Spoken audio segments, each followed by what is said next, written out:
That one cannons into his leg. We haven't seen Lamachani bowl since he took that blow to his lower leg. I wonder, is he okay? He does still have overs left.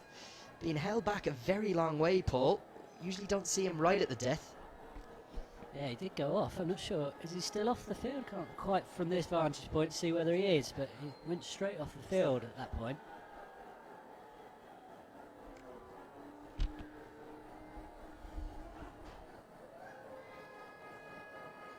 He's got 3 overs left, so still time to bowl them.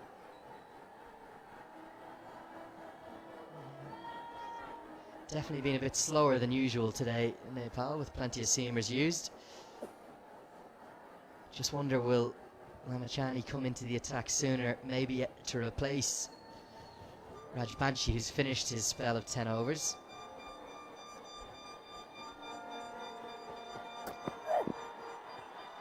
Nothing doing yet for UAE in this final power play. Nepali bowlers, they've dragged things back really well after that blitzkrieg. Outstanding for Mohammad Waseem. Tell us about him. What a talent. Yeah, certainly the last couple of days he's shown how formidable he can be, but he hadn't actually cracked ODI cricket until that point. He only had 2 scores of in excess of 50 and no hundreds in 29 innings before yesterday.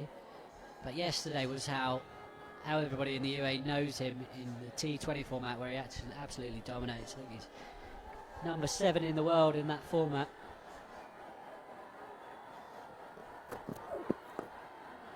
Yeah, and yesterday he hit 12 sixes. Today he hit 6 of them. And it's the ease with which Mohammad Waseem picks up those sixes, particularly over the long on and cow corner regions. One of them yesterday, Paul, went out of the ground. Yeah, it was great.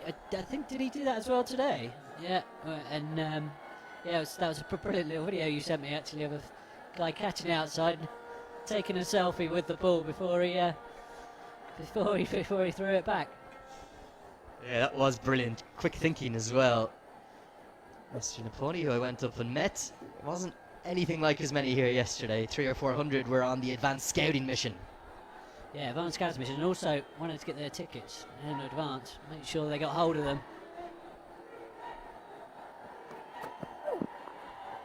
This has been a good little couple of overs for Nepal. The boundaries are not coming just yet.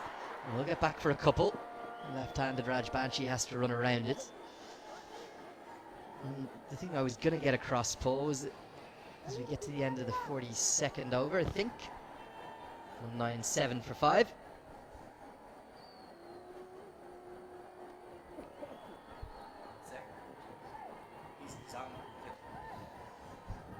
What I was going to get across, Paul, was this is also a great advertisement for cricket with context and what it means. Every single person in the nation of Nepal has known the equation. It was 9 from 12 to preserve ODI status. Then when they achieved that, all of a sudden it became all about 11 wins from 12 to go automatically to the qualifier. There's a growing belief in this young side that they're not just going to go to Zimbabwe, but they're going to go and pull off some big results. And the way Sandeep Lamachani has been bowling, in particular since his return to international cricket, there's every reason to believe this side could go and go very well to Zimbabwe if they can get there. Yeah, that last game against PNG with his 5-foot showed he was back fully on song and what a threat he can be. So he got after him a little bit earlier on today, then he accounted for him, hence his figures aren't quite as spectacular as they can sometimes be.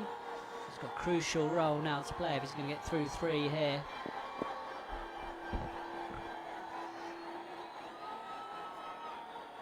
Great colour and atmosphere and energy in the crowd.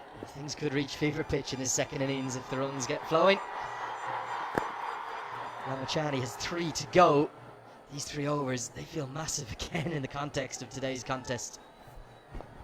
Yeah, absolutely right. It's good to see Lenny Lamachani against Aravind. I remember watching this exact battle in the T20 World Cup qualifier in Muscat last year, and Aravind mostly got the better of Lamachani, although Lamachani did account for him in the crucial game. And he felt like then you're looking at 2 of the real preeminent forces in associate cricket, 2 young lads who might have a lot of battles over the years. little short in length, but can only pick out the cover sweeper. Yeah, there is a bit of a rich irony, isn't there, that T20 World Cup qualifier A that you and I were at in beautiful Muscat, Oman, where Nepal won 4 matches from 5, but it wasn't enough to qualify for Australia because it all came down to the semi-final. Very slow through the air from Lamachani. He's trying to tempt these two down the track, I feel. And that semi-final played just over a year ago. It was the only game where Nepal didn't turn up and UAE plundered 175. Again, it was Mohammad Azim's 75 with the bat, but then Ahmed Raz's 5-wicket haul closed things out. So a chance for revenge in one way for Nepal over the side that denied them the T20 World Cup place. That one's bowled from about 25 yards. A la Mark Watt, cut away for 4. Too slow from Lamachani. I'm not sure whether he's been affected by his left leg taking a blow, but that's a poor delivery and punished by Khan. Yeah, you summed it up at the time there, Len. He bowled it from a long way back, probably 24 yards, and the length came out. The ball came out slow and the length was shorter, basically. Exactly because of that change of distance, really. And it was easy for Asif Khan to put away. It's a much better pace, and it's the googly that nearly cleans up Khan. When Watt bowls that 24-25 yarder, the Scottish left arm, he really forces it in. Just too slow. Good comeback from Lamachani. Yeah, you can see why people want to imitate it, because Watt is so good at it, but he's got it mastered, and it takes a bit of doing to change the distance and trajectory. Good finish from Lamachani. And Khan is desperate for the single. Aravind says no. End of the 43rd over. It's 2:04 for 5. Paul, big thanks to you, not just for filling in from earlier in the week. Your thoughts today, your writing throughout, not just this series, but the competition as a whole. Always great to see you. Enjoy the rest of the game. Cheers, Len. Enjoy it.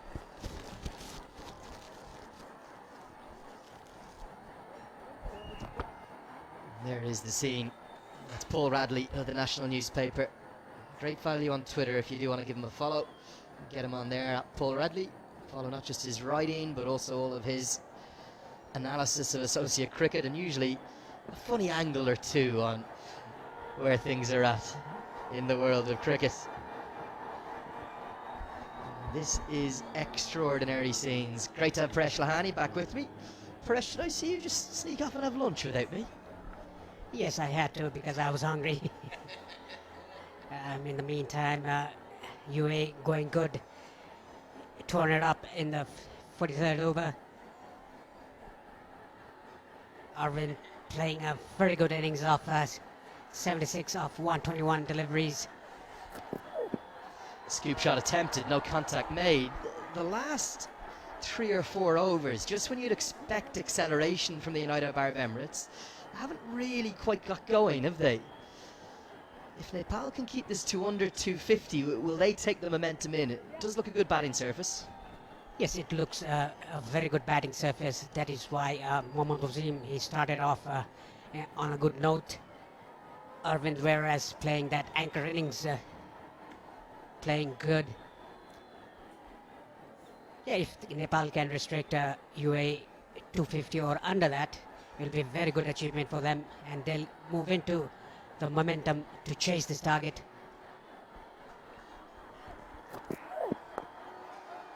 I know Jah has been wicketless, but what he's done really well is bowl a good hard length, the back of the length, and he's frustrated Aravind. Look, almost punches the bat.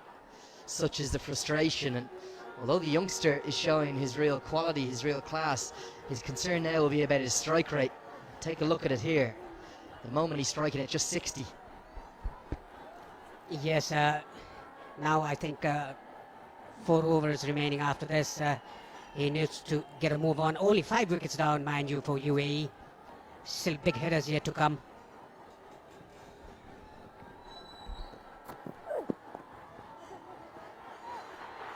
Quick single. Direct hit not affected. I have to say, between Asif Khan, CP Rizwan and Rohan Mustafa and even Mohammad Wazim, some of the running between the wickets from the UAE has been very poor. Yes, they have been. It was a touch and go, I think, for me, if that was a direct hit. but it was way over the stumps. Bhim Sargi, the fielder there, moved the ball very quickly and he released it quickly as well, but the throw was not on target. Asif Khan strike rate is exactly 100. 17 of 17 deliveries. Good over so far from Gulshan Shah, only a single given in 3 balls.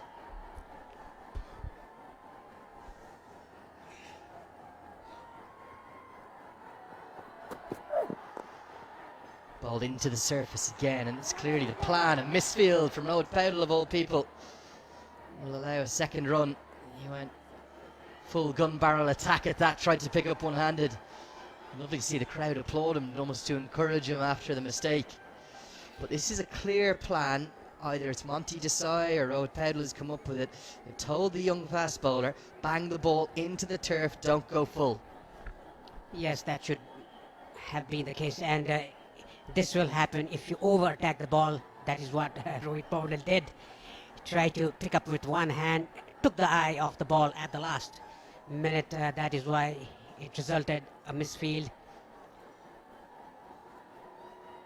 The youngster Gulshan Shah, 17 years of age, is doing a good job here, banging it in. Good heart length. Nicely cut away, but straight to the fielder there, Arif Sheikh. Almost Asif can't get him himself run out there. And just the one run, critically, good work.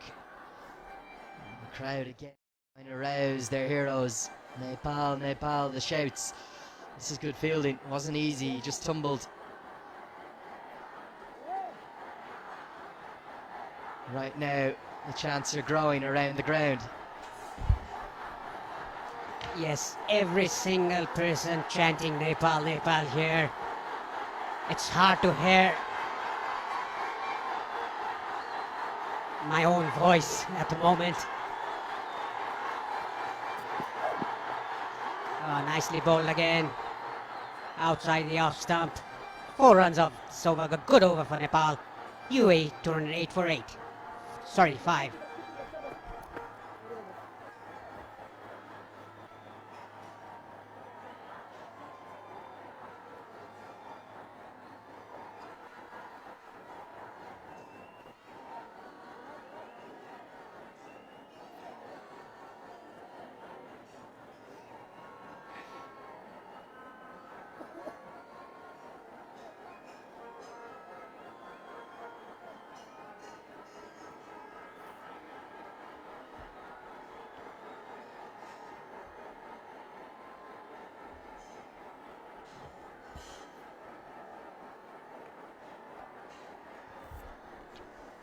You cannot see a single piece of grass, can you? It is chocked to the rafters, full to the brims. And the fans are trying to rouse their national icons, the Nepali heroes, the Rhinos. The Rhino army is behind them. It's a poor delivery, a drag down. He really gets away with that. Asif Khan could have hit that anywhere. Instead, it's a dot ball. Yeah, very poor delivery by Lamichani there. A long hop. Outside leg stump. He's desperate, isn't he, to find that 100th wicket in front of this capacity crowd to break the record today in these last 10 balls. But he's just lost a little bit of his zip, a bit of his bite since that blow to his leg. I wonder, has that had an impact on him? Yes, but there's always say Sandeep Lamichani in his 9th over. Still 10 deliveries to go for him. His spell. If he can take a wicket or two, it'll be good for the team.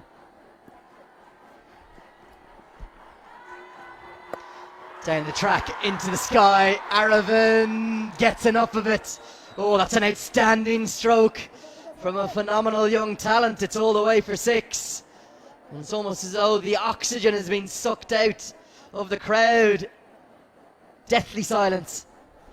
Yes, excellent shot by Arvind. Inside out, playing with the spin. Over extra cover for a maximum.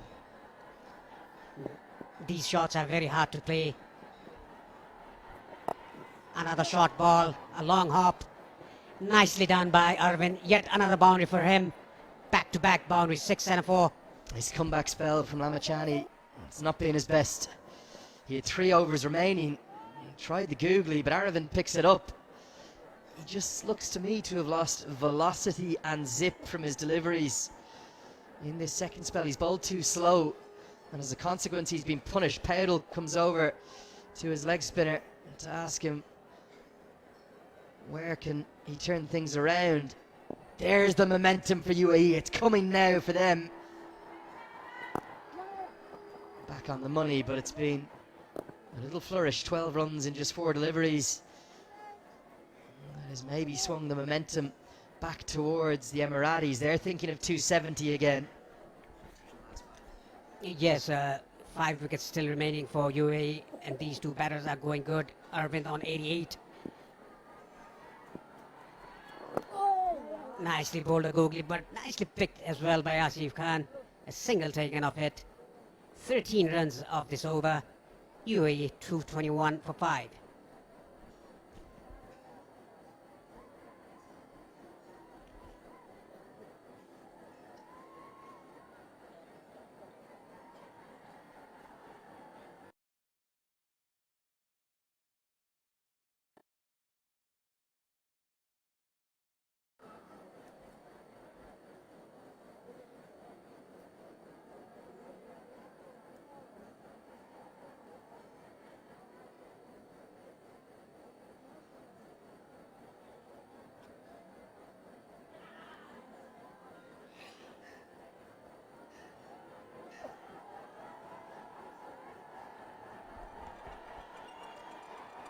Yeah, amazing drone shots were being given to get across the scale of the occasion today. As Jazz going to continue, he's really been leaned upon very heavily. His partnership is starting to threaten, and young Varitya Aravind is looking at hunting down his 3rd one-day international century. And thought that it was Wasim that was the danger man, but a partnership that's now worth 46. He's come in pretty good time, and I have to say 270, even though Nepal have chased similar totals under pressure situations, to do it under the pressure of today would be a very tall task. They need a good finish, Nepal. Yes, UAE are eyeing 270 runs. Only 5 wickets down for them, still 5 remaining. Now they can afford to get good overs. They'll be targeting this youngster Gulshan Jah, but he's been bowling well. He hasn't taken a wicket, but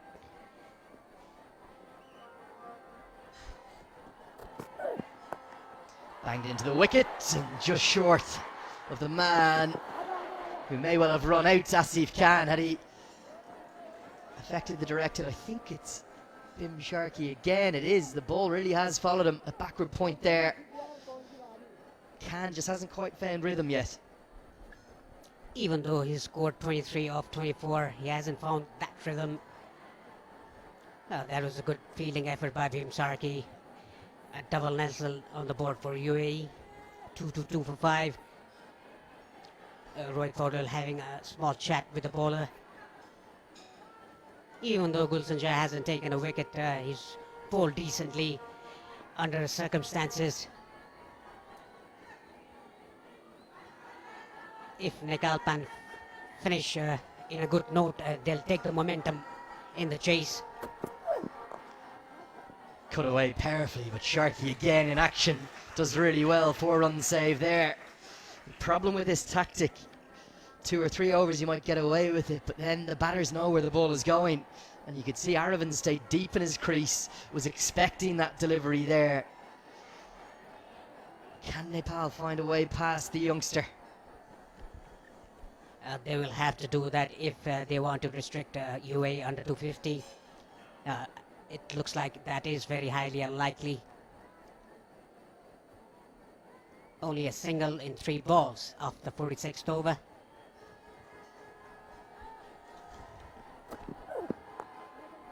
Goes to a slightly fuller length this time. Sharkey again. My oh my, the ball is following him, isn't it? they need a wicket to really get the brakes applied for the final few overs, or can they just continue to contain? No, if they contain, if they bowl dot balls, the pressure will be back on the UAE batters, and that is when Nepal can capitalize on wickets. In the meantime, they should bowl dot balls. Don't go after the wicket. If you do so, UAE batters will definitely go after you.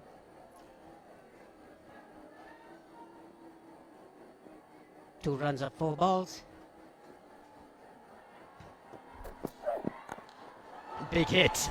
That's Mohammad Wasim-esque. That's going to fly all the way for 6 over the head of the Lifebuoy Pavilion. And UAE, they are going to put up a big total, a challenging total for Nepal, who are going to have to do it the tough way to get to Zimbabwe. Great stroke. Yeah, too much from Gulshan Jah, the same length. That was nicely picked by Asif Khan. Hit it for a massive 6. He's bowled that length regularly in this over. Again, Rohit Paudel talking to his bowler. A youngster, he has to learn now in the dead overs where to bowl, have a plan under conditions and execute those plans. There is where Nepal has been struggling in the death overs. Tries to repeat the dose, comes towards us, goes all the way for 6 more. Nearly comes through our window. Kushal Malla, just a passenger. Back-to-back 6s. UAE on the charge in a big way. It's 235 for 5. Yeah, this was again nicely picked away by Asif Khan. A little fuller by Gulshan Jah. It almost came into our window. You can see that the middle window is ours in the comment box.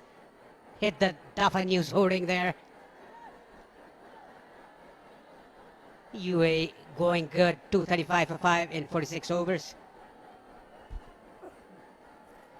Partnership worth 60 from 51 balls. It's accelerating. It's taking the game maybe away from Nepal. Outstanding batting.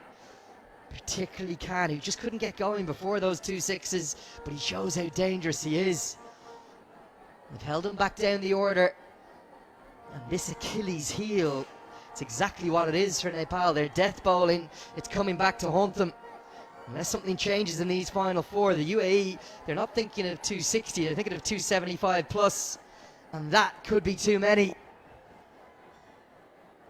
An eerie, deathly silence hangs across this ground now.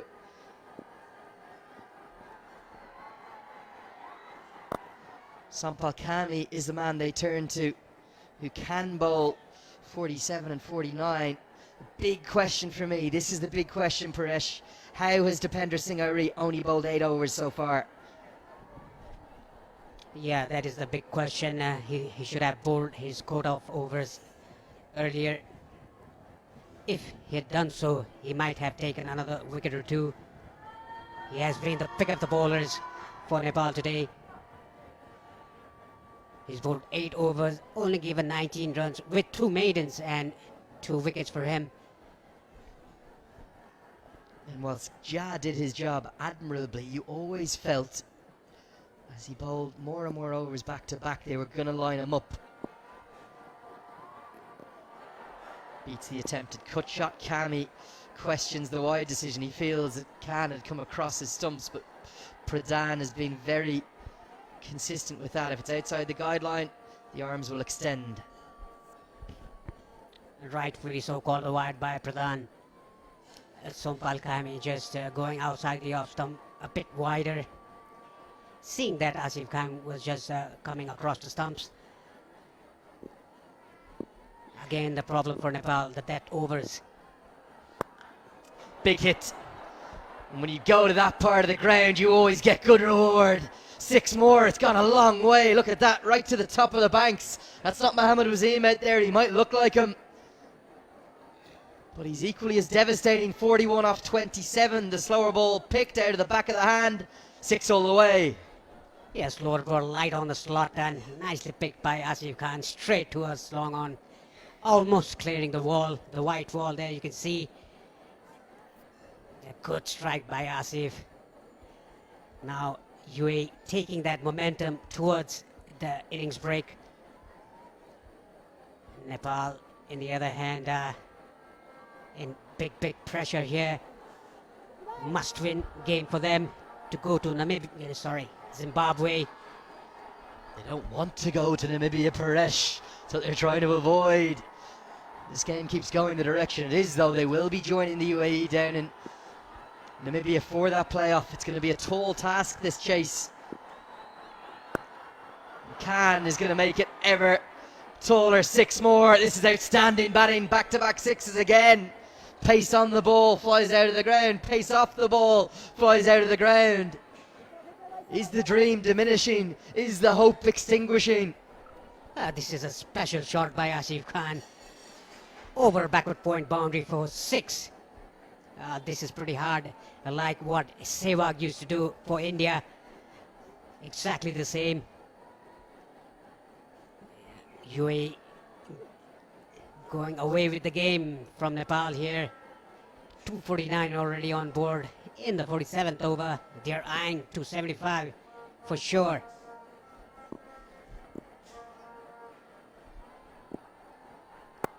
Looks for the block hole. Doesn't get it, but sometimes a low full toss can actually be quite effective. Just a single. Aravind may have 90, but it's Asif Khan that's changing the game. 48 off just 29. Yes, Arvind played that anchor innings as still there on 90 of 131 deliveries, whereas Asif Khan, a little cameo by him, 48 of 29, 250 up for UAE. In the 47th over, Rohit Paudel talking to his bowler, Sompal Kami, a senior pro. Like always, Nepal's depth bowling has become a problem.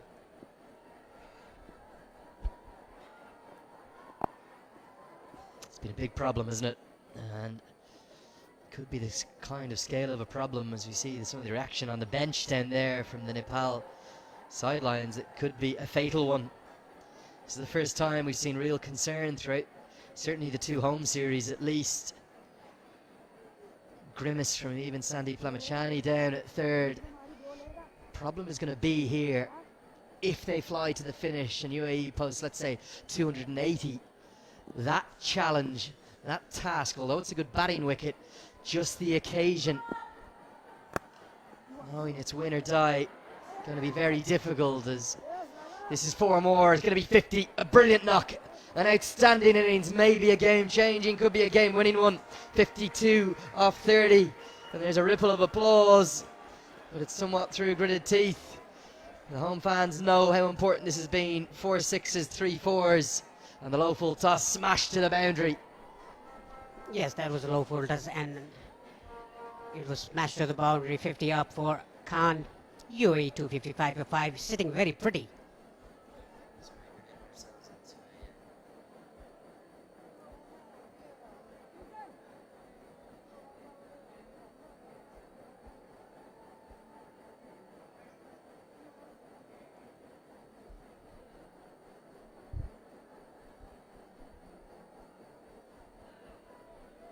Just take a look at this partnership and how quickly it has changed the game for the UAE. It's not just the fact it's worth 80, but look at it, it's come from 57 balls. Arvind's just nudged it around at a run of ball, that's fine. The issue for Nepal is, and the brilliance of this Asif Khan innings has been the strike rate and the acceleration. He was 23 off 23, he's now 52 off 30. Still no Dipendra Singh RE. He will now not bowl his allocation. We get a quick look at the bowling figures as well while Gulshan Jah sets his field. Look at this, 8 overs, 2 maidens, 2 for 19. Now cannot bowl his 10 overs. Look at the men with pace on the ball, Kami and Jah, they're both going. One at 8 and over, one at 6.5. And if you add in the problems for Sandeep Lamachani today, also looks like he's not going to bowl his allocation. All of a sudden, the problems are mounting up for Nepal. UAE relishing the opportunity to play their role as spoil sports.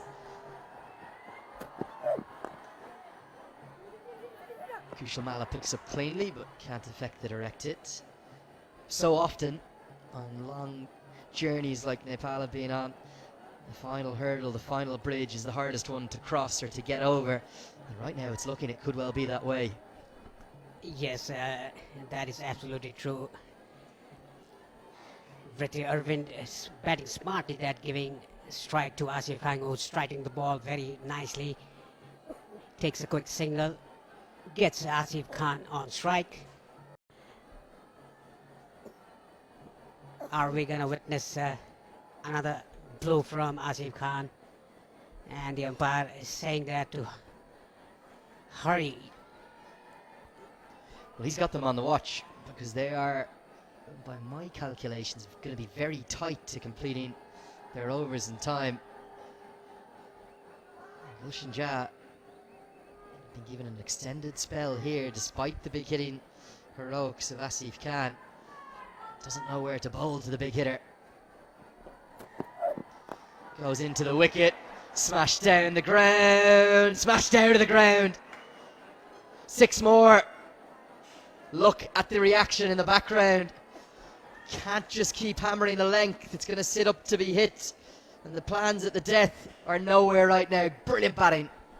Yes, you cannot bowl this kind of length in the death overs. Almost cleaning our cameraman there. What a shot by Asif Khan. Well, I think he's giving us a thumbs up. Give us a thumbs up if you can from up there. Oh, he's okay, that a boy. They're the real heroes of all of the productions. The cameramen who, in the hot and the cold, in the rain, in the sunshine, they stay out there. And it's a pretty precarious position up there. That was nearly right at him. Umpire Wimul Sira is saying if you don't get on with it, you're going to be penalised. Matter of time here now.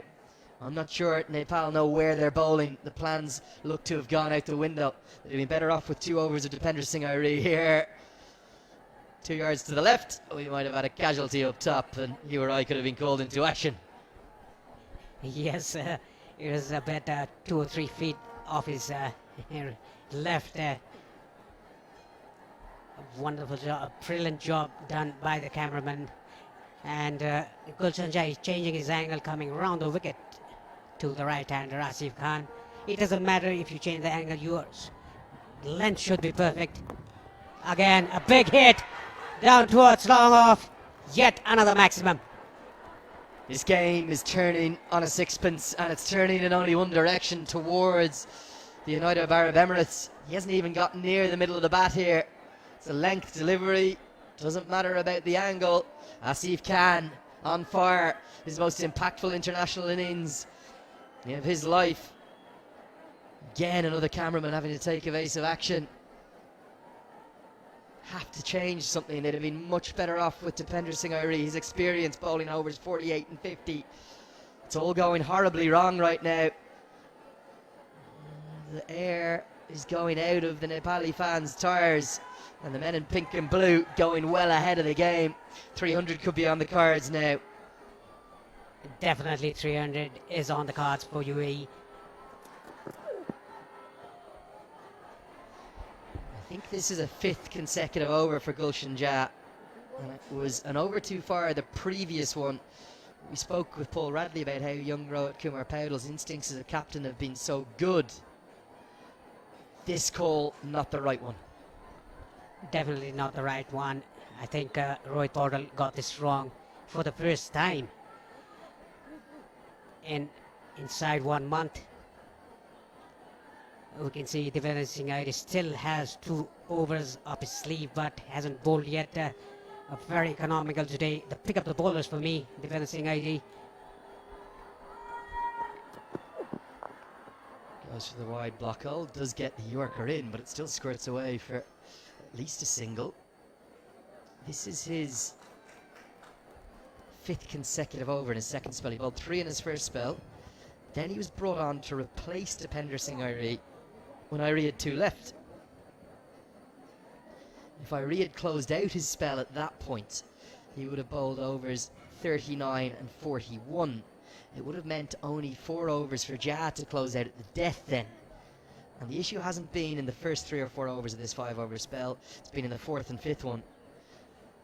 And that has been where the batters particularly solely can, have lined him up. They've got the pace of the wicket.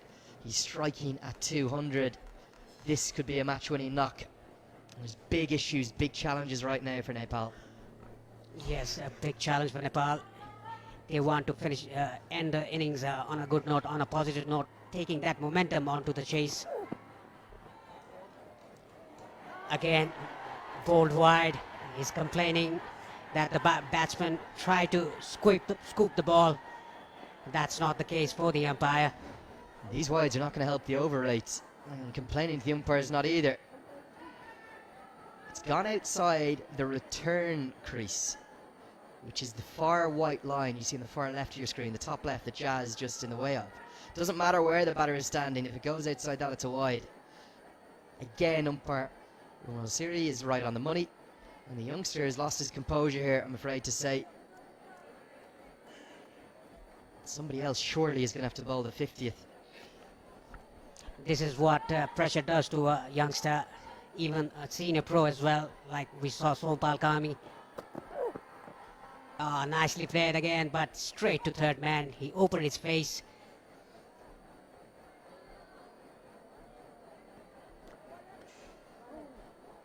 There's a growing concern here around the ground. They're such knowledgeable cricket fans. They understand the sport brilliantly well, such as the passion for the game across Nepal. They realise the game could be slipping away.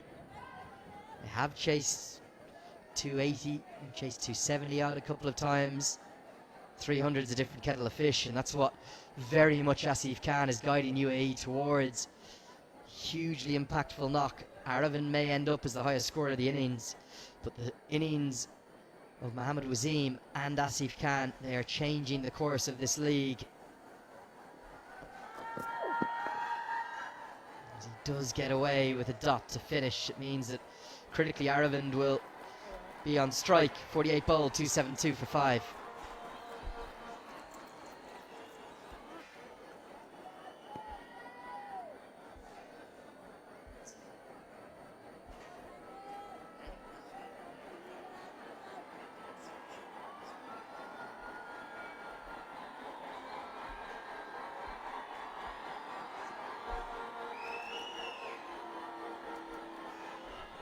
Lovely to see the Nepal flags flying high. That's on that rooftop of that unfinished building about 15 or 20 yards outside the perimeter. Good vantage point. Any vantage point will do in here.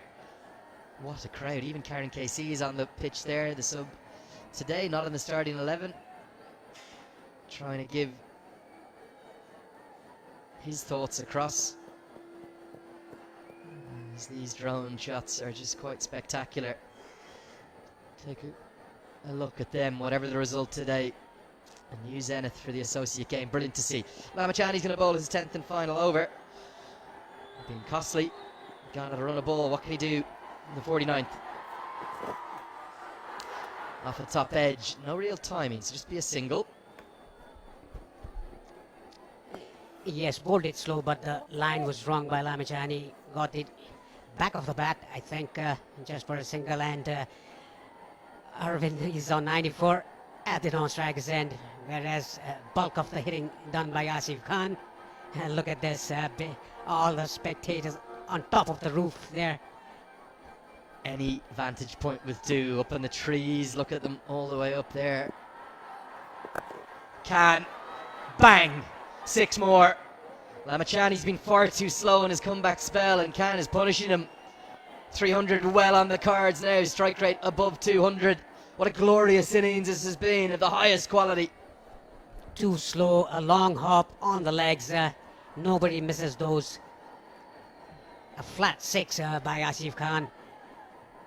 Moves to 71 of just 35 deliveries. He's eyeing 100 here. He is eyeing 100. He may get there, and Aravind might not. 5 more 6s would get him there. 10 balls remain. It's been a very damaging, a devastating last 5 overs. Going to be 6 more. Just too easy. Far too slow through the air. He's trying to tempt him, Lamachani, but he's only tempting him to hit it out of the ground. Again, I'm not sure it was the right bowling option. 300 plus now coming in. Yeah, I think Lamachani is going for the wicket. That is why he's bowling so slow through the air. and even shorter as well. That's a shocker delivery by Lamichhane. Last 5 overs, 81 runs. The death bowling woes continue for Nepal. Are they going to be fatal? Can they get off this pitch somehow under 300? Looking very, very unlikely. Asif Khan is having a day out. He's got to go quicker through the air, Lamichhane. He's been pummeled to oblivion. Khan, it's his best score now in ODI cricket, 83 off 37. And after a glorious return to international cricket, it's going wrong here for Lamichhane. He's bowling so slow through the air. Asif Khan just can wait and hit the ball at will. A hat-trick of sixes. Look at that. 3 long hops, very slow. That is not Lamichhane. There's a murmur, there's a disquiet, there's a discontent around the ground. There's not just concern now, there is complete tragedy. There's 2 fans up in the trees, credit to them. They still believe. Googly, 6 more. Every ball is going the distance. And it's 4 consecutive sixes, batting of the highest quality. Asif Khan was 23 off 23. 15 balls later, he's 89 off 38. This is batting of the highest quality. Again bowling that googly, but on the long line and the long length.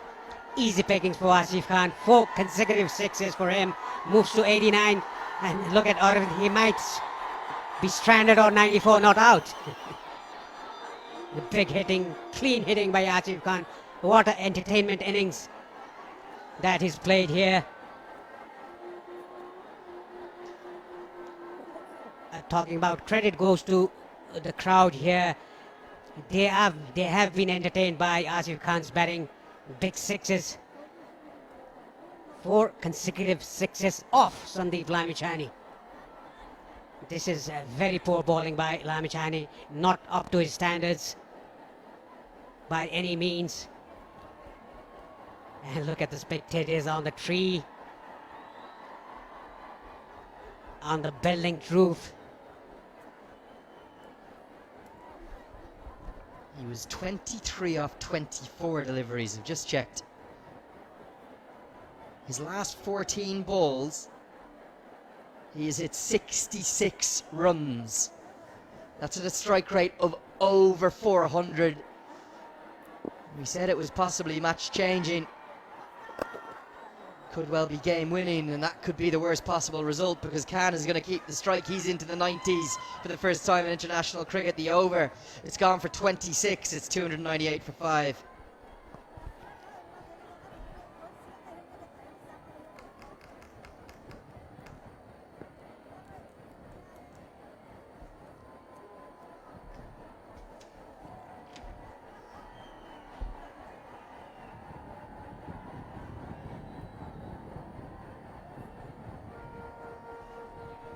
Look at this partnership, 123 of just 69 deliveries, and look at the contribution of Asif Khan, 90 of 39 deliveries, and 29 from Vritti Arvind. I think Arvind will be stranded at 94 not out, whereas Asif Khan has that opportunity to get 100. He's made an ODI 100. This is his highest ever in ODI, 90 not out. Sompal Kami with the last over of the innings. He's gone for 62 in his 8 overs. A very disappointing effort by Nepal in the death overs. I don't know why Devinder Singh Aire was not bowled out. It was mind-blowing. There's no injury to Devinder Singh Aire. He just went back to pace too early. It was a definite error. 8 overs, 2 maidens, 2 for 19. Kushal Malla may look expensive, but that was after a 22-run first over. He came back quite well. It's going to be Sampal Kami to bowl the last. Can get to 100. Wide down the leg side to start with. Depending on this over, it could be 320 being hunted down. And Nepal's batting has improved, but they've never made 300 in an ODI. To get to Zimbabwe, they'll have to do it today. Yes, for the first time, the captain Rohit Paudel got it wrong in maneuvering his bowlers around. He should have bowled out Devendra Singh earlier when he was going so good. He has taken 2 wickets already, 2 maidens for him, only bowled 8 overs for 19. Pick up the bowlers for Nepal for me. Big hit again. Man out there over his head. Every single thing is going his way. Asif Khan, he's putting on maybe one of the great displays of batting in associate cricket history. The fastest associate 100 in the history of the game is Kevin O'Brien's 50-ball century. Mohammad Wasim gave that a good rattle yesterday. Asif Khan with the boundary now will break the Irishman's record from the 2011 World Cup in front of 25, maybe 30,000 fans here in Kathmandu. The wheels are well and truly off the train tracks for Nepal. Just one hit away from breaking the record of the fastest 100. Asif Khan, 96 of just 40 deliveries. Into the block hole, down the ground, there's a man at long on, he can't get there! It's 100 from 41 deliveries! The 4th fastest in the history of one-day international cricket, the fastest by any associate. He goes into a list with A.B. de Villiers, with Corey Anderson, with Shahid Afridi, 11 maximums, 41 balls. Oh, Asif Khan, yes you can, you beauty. What an innings! One of the best I've ever seen. Yes, one of the best I've ever seen also. Look at that, it was a Yorker length but dug out very nicely. Timed it to perfection, straight down the ground for 4 runs. Still 4 deliveries to go. 309 for 5 UAE. Can they reach 320 or 325 is on the cards. And look at Arvind, he's stranded at 94, not out at the non-striker's end. The last 17 deliveries, his strike rate, 4.5 a ball. Over a boundary every ball, his last 17 deliveries. I'm going to repeat these words. He was 23 off 24 balls. He's now 100 off 41. It's the 4th fastest one-day international century in the history of the game. Unbelievable batting here. The highest quality. Asif Khan, you'll remember his name now. It's been the best innings I've maybe ever seen live. Well, this is a chance for Arvind to get to the 3 figures. It'll be his 3rd ODI 100. 3 balls for him to get those. Gone. Cut behind, surely off the bat. No, is the decision. I'm not sure what that's hit. It hasn't come off the face of the bat. Umpire Wimar Osiri feels it's flicked the pad, maybe.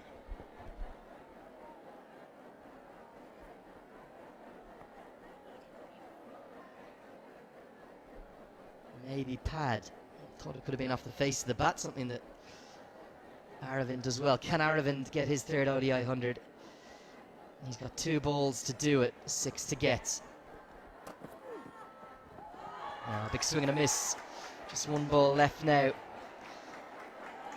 Asif Khan is going to surely end up unbeaten with one of the best centuries in one-day international history.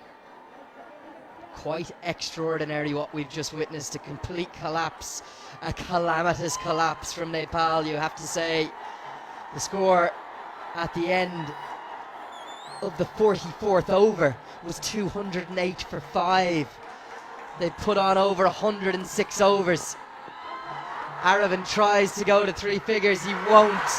Dipender Singh Aru will take the catch almost angrily. He's caught short. Kami is a wicket, but is it too little too late? A handshake from Asif Sheikh for Asif Khan, his namesake. We've seen one of the great one-day international innings in the history of the game here today, Paresh. It's the 126th and final match in Men's Cricket World Cup League 2. It's ODI cricket at its best, and Nepal have it all to do. Yes, 311 runs to win in 50 overs. Nepal will have to bat very well out of their skins to get this target. And credit goes to Vritti Arvind, who played an anchor innings supporting one end. He was very unlucky to get out on 94. And Asif Khan, a brilliant knock by him, a soothing knock, a massive knock by Asif Khan, 101 not out of just 42 deliveries. There's been more than 4,000 one-day international matches amongst the 25 ODI playing nations that have played this format of the game, and only 3 men have made faster centuries than that one. Absolutely incredible scenes. We'll take a look at the highlights, but first look at the list that he has joined. Just 3 players quicker. A.B. de Villiers off 31 balls at the World Cup, in Johannesburg down in 2015. Corey Anderson in Queenstown in 2014, and Shahid Afridi all the way back as a 16-year-old back in 1997. Asif Khan may well have just extinguished the dreams of Nepal. Let's take a look at all the highlights, and certainly after a flying start from Mohammad Wasim, you felt that maybe Nepal had dragged their way back into the game. Some really good clinical bowling. Kushal Malla wasn't his day, and as soon as they saw the back of Wasim before the splits from Asif Khan, maybe Nepal were ahead of the game. Great innings from Vritti Arvind, 94 of 138. As we see a few more boundaries from him soon, it's going to be all about one man, Asif Khan. Yes, credit goes to Arvind that he played that anchor innings. He was very unlucky to get out on 94, but he didn't get the strike in the latter part of the innings. Asif Khan did the damage for UAE. And you can see Asif Khan playing that straight down the ground for a boundary. Beautiful hitting by him. These are the sixes. Started off by Mohammad Wasim, the captain. 6 sixes he hit in his 50 odd runs, a very quick one. Too many bad balls in this package you're going to see here. Don't get me wrong, Mohammad Wasim is as good a ball striker as you'll see in world cricket, but just too many poor ones, including that so bad one from Dipender Singh Airi. Still cannot understand how he didn't bowl his allocation. Lamachani was expensive too. Vritti Arvind hit him for a 6 over extra cover, and then Gulshan Jah just got lined up, didn't he? Quite extraordinary, the hitting we've seen. Asif Khan has hit 11 sixes, and in one period he went through probably one of the highest strike rates in the history of the game. 77 runs he plundered off 17 balls, at a strike rate of 452. He was 23 off 24. We were talking about how he couldn't quite get going, and then he got the pace of the wicket, and he said, time for me to cash in and just plunder the ball everywhere. Lamachani's final 3 overs in particular were poor by his standards. He was hunting, wasn't he, for that 100th ODI wicket. He went too slow through the air, and Khan, he really took advantage. Yes, it was a highlights package for us, Asif Khan's batting in the latter part of his innings. That is what we're seeing on the screen here. 11 sixes hit by him in his 101 innings. First maiden ODI century for Asif Khan. And yeah, poor old Vritti Arvind just couldn't get the strike at the end, and he slowed down a bit. But credit to him, back into form, 94. Devastating power shown too by Mohammad Wasim, the Wasim and Khan show for the UAE.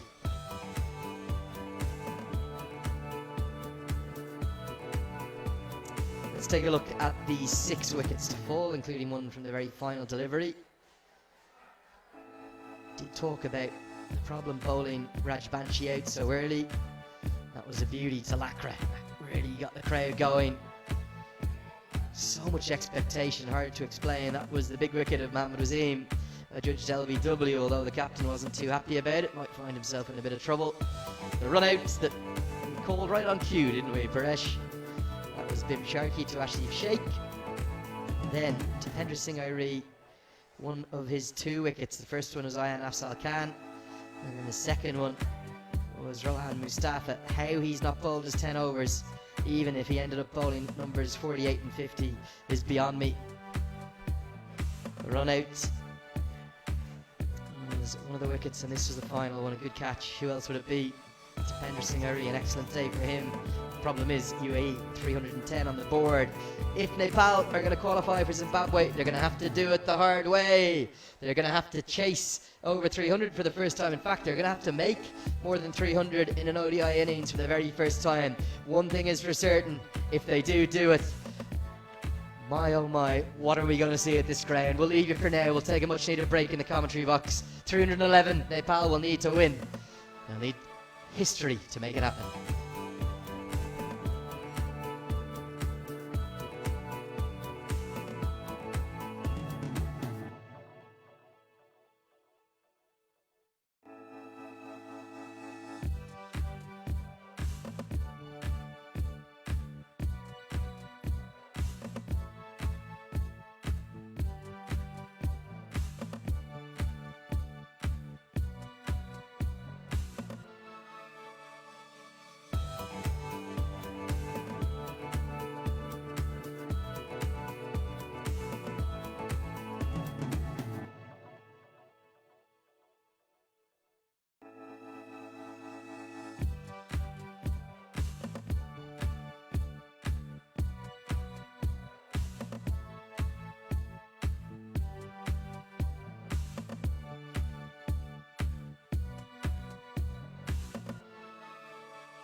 Welcome back after the innings break. Good afternoon to all the viewers. We're back live from the TU International Cricket Ground. What a finish by UAE in the first innings. 310 they scored off 50 overs. Nepal need 311 runs in 50 overs to win this match and go to Zimbabwe to play the qualifiers. You can see the UAE team hurdle and the two umpires are entering the field.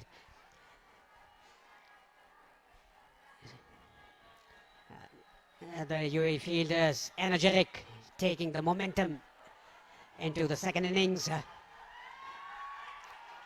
Whereas Nepal have to have a very good start. The two openers, Asif Sheikh and Kushal Burtel, entering the ground. And look at the crowd, they're cheering the team, the home team, Nepal. They need 311 runs to win this match and go to the qualifiers in Zimbabwe. Draw or tie or even abandon match doesn't help them. They need to win this. A very steep ask for Nepal in the last match. It is the final for them. The crowd are in numbers here in TU International Cricket Ground.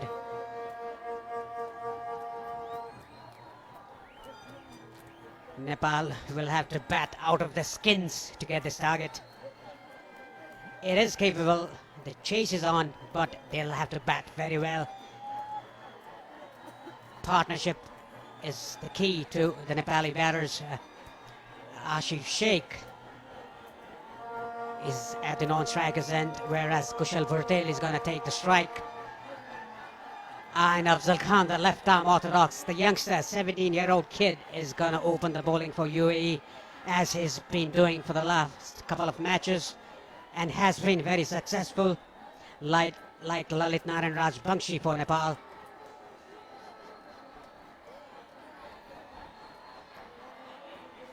Look at Kushal Burtel's League 2 matches, 29 matches played by him, 600 odd runs for him. Asif Sheikh, 30 matches, 934 runs in League 2. Look at his strike rate, a decent strike rate, healthy strike rate of 80.66.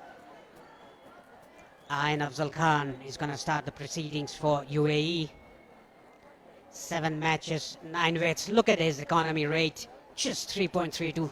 That is very good for a left-arm orthodox. For a spinner, there's a slip to start off with. There's a 45 on the leg side. The first ball, nicely punched down the ground by Kushal Burtel for a single, and a big roar from the crowd.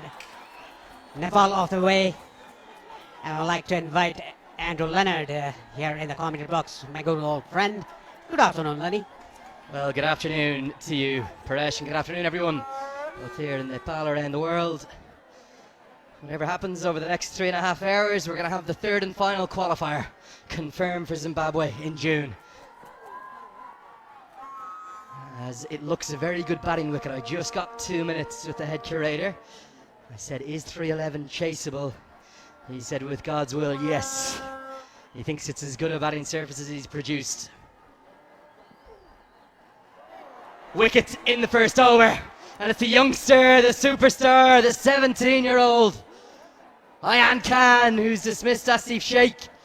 Has made an ODI century in this series. It's a very aggressive stroke from just the third ball, and he's stumped, he's caught short, and silence again envelops the TU cricket ground. Well, that's a very poor selection of shot by Asif Sheikh. The second ball he faced coming down the track, a bit of a turn there, completely beaten and stumped by Val Thapa. Asif gone for a knot. Early breakthrough for UAE. Nepal none for one.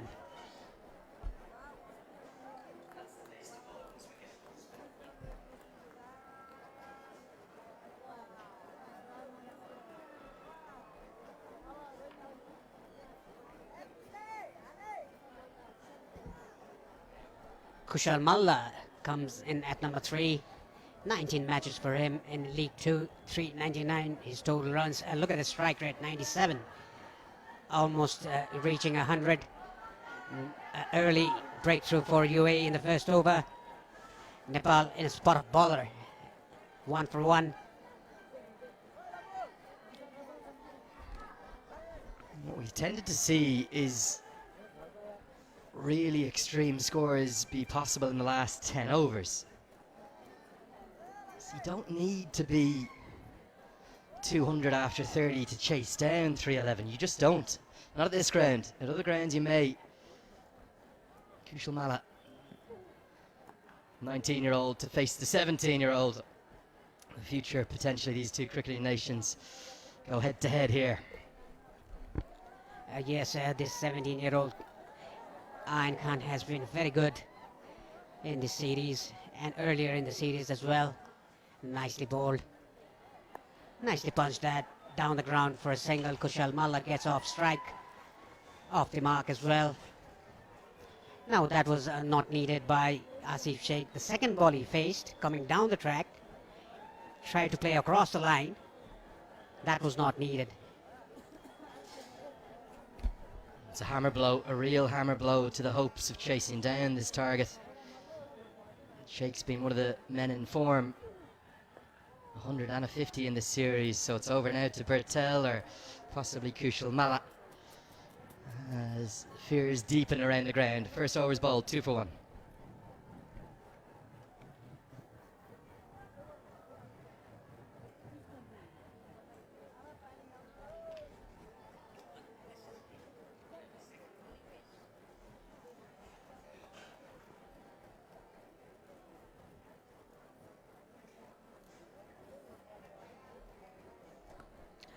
You can see the Nepal dugout, the pavilion of the Nepal team. And it'll be Junaid Siddiq with the second new ball from the Chobar end. He's very quick, he's a good bowler. And you can see the VVIP area there. You can see Ravi Lamechani, the former Home Minister of Nepal.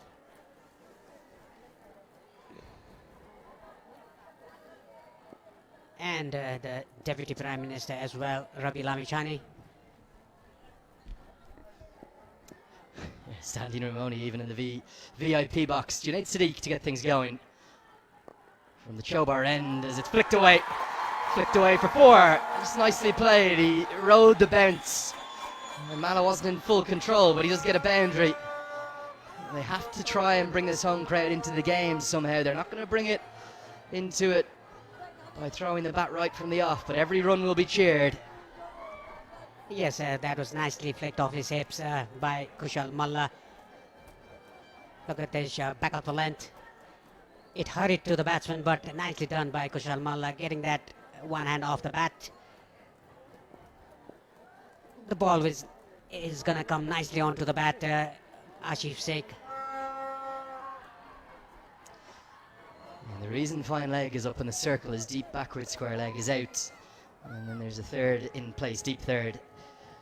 For Siddiq, who was left out yesterday, if you were wondering what UAE's intent was for today's game, it was to upset Nepal on their home soil. They've won 7 from 7 in this streak that has been part of 10 wins from 11 since Monty Desai has taken over as head coach. They're going to need a record-setting chase to keep that streak alive and get on the plane to Zimbabwe in June. Otherwise, they're down to Namibia next week for the playoff. Chipped and chipped straight to the man. The occasion is proving too much right now. Siddiq strikes.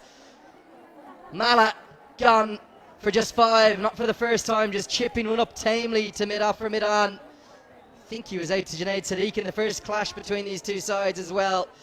Bat twists in his hands, and it's the easiest of catches. Yes, a soft dismissal for Kushal Malla. A pinned up silence in the crowd. Kushal Malla has to depart. Nepal, again, spot a bowler. Malla gone for 5.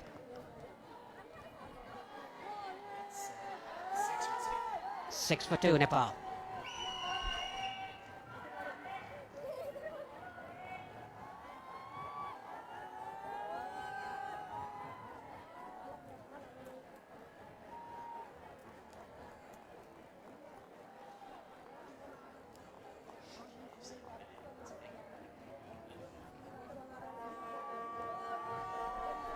Look at that again. Didn't get the middle of the bat whatsoever. Just a check shot by Mullah. Straight to Lakra. Soft dismissal. Nepal in deep trouble. Inside 2 overs, 6 for 2. 7.3 overs have changed this game. Final 6 overs of the bowling effort where things went horribly wrong. The score moved from 208 for 5 to 310 for 6. That's 102 runs in just 6 overs at a strike rate of nearly 16 runs per over. Rohit Paudel has never faced a taller challenge than this one, the young captain.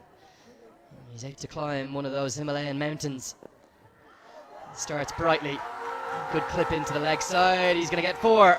Action aplenty from the first 10 balls. 2 boundaries and 2 wickets. Yeah, this is how true surface this is. Look at that. Just nicely clipped away. Helped it away towards the leg side. The ball running towards the boundary line. The outfield is very quick. Even though we had rain a couple of days ago,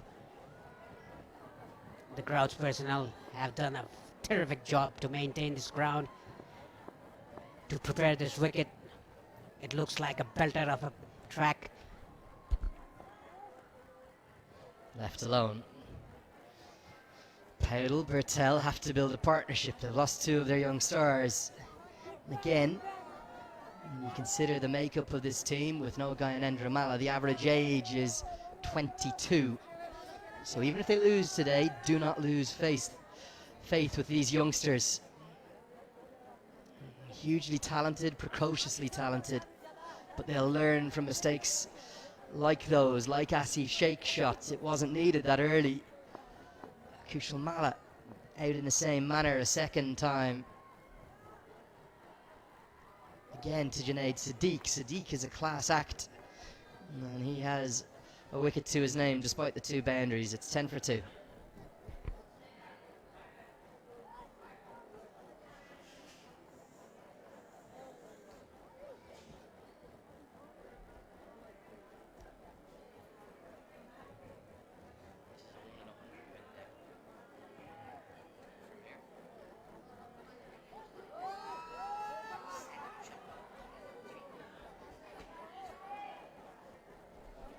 What a find this youngster has been for UAE. Ayan Khan. He's taken the new ball quite often. 3 in a row, I must say. And he's done a very good job for his team, taking wickets in the power play. What a turnaround from the UAE. Absolutely nowhere in their first 2 games. Beaten out of sight. 177 runs, the margin of victory. Remember when these 2 sides met earlier in the week, and then they were also beaten heavily by Papua New Guinea, and they turned it around yesterday. And now, thanks to Asif Khan, maybe, just maybe, this game is going inexorably towards the Emiratis. Yes, definitely the momentum going towards UAE after the finish by Asif Khan with 101. Not out. It was very close to cut, but nicely done by the captain, Rohit Paudel. Now they need to build up a partnership. These 2 guys are very experienced batters for Nepal.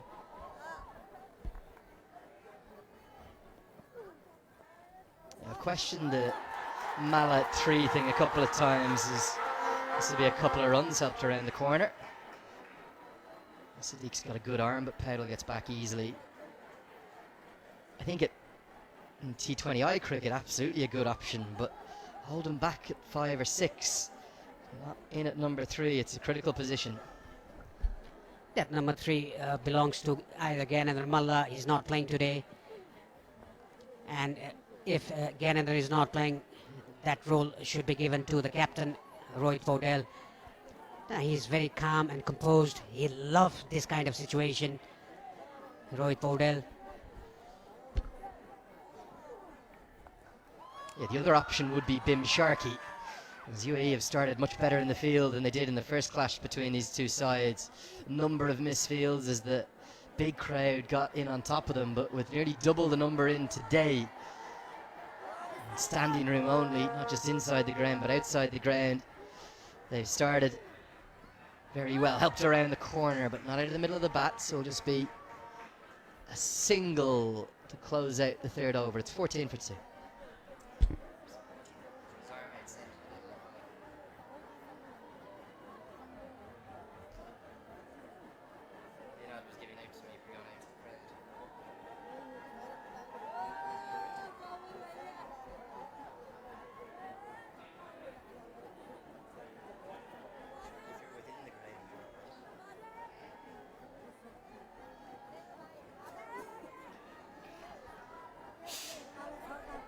Junaid Siddiq is going to continue, even though he got hit for 2 boundaries at the last over he bowled. He took a wicket, an important wicket of Kushal Malla. He could have been threatening to UAE. Nicely done by Rohit Paudel. A quick single taken by these 2 batsmen. Good runner between the wickets. Yeah, and this is where Nepal need to go back to their blueprint.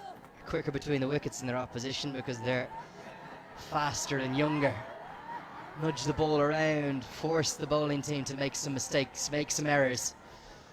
Get the home crowd behind you by building partnerships, not by losing wickets. And for Bertel, who loves to explode in the first power play, that might not be the approach that's needed. Yeah, you just got to play to the merit of the ball. If the ball is there to hit, just go for it. Oh, nicely guided down to third man. A little bit of a wobble, wasn't there, from Hazrat Bilal. There's 3 or 4 fielders in this UAE team who are probably a little way shy of their very best. No mistakes yet, and those 2 early wickets has them miles ahead of the game. Leaves Nepal needing a very good 15 to 20 over period to just stay alive in the game, let alone keep hopes of winning the match. Got to take this game as deep as you can. It's just the 4th over. No more wickets can fall. Probably good thing that Rohit Paudel is the man out there. He's the one who doesn't give it away. Yeah, Paudel beaten by the pace there. Tried to pull that ball, but get the middle of the bat straight to short mid. Yeah, Siddiq bowling with a good pace here. Hitting the good length, back of the length. Yeah, it's a belter of a track. The key to chase this target is to just stay there in the wicket, rotate the strike. There will be boundary balls every over.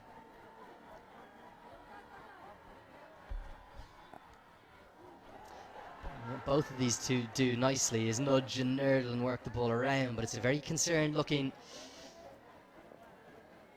Nepali dugout, understandably. Problem is, momentum is such a thing in both of the white ball formats. If you go into the innings break with concern and 106 or 102 smashed off the last 6 overs, it's such a tall uphill task.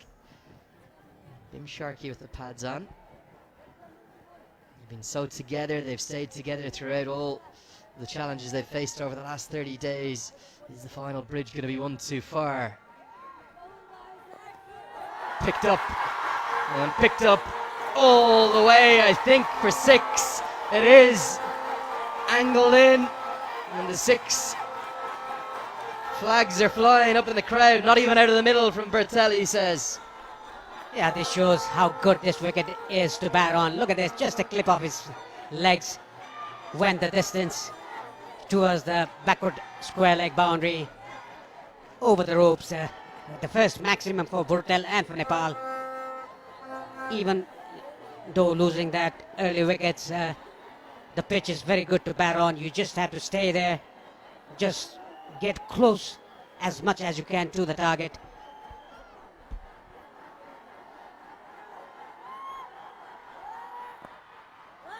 Nicely played, back-to-back boundaries. Massive roars. Smiles and nods, applauds, and dances now in the crowd. Good stroke, this one guided full face of the bat. Yes, he opened the face to get the gap. Look at that. Beautifully done by Kushal Patel. Nepal, after losing those 2 wickets, 31 for 2.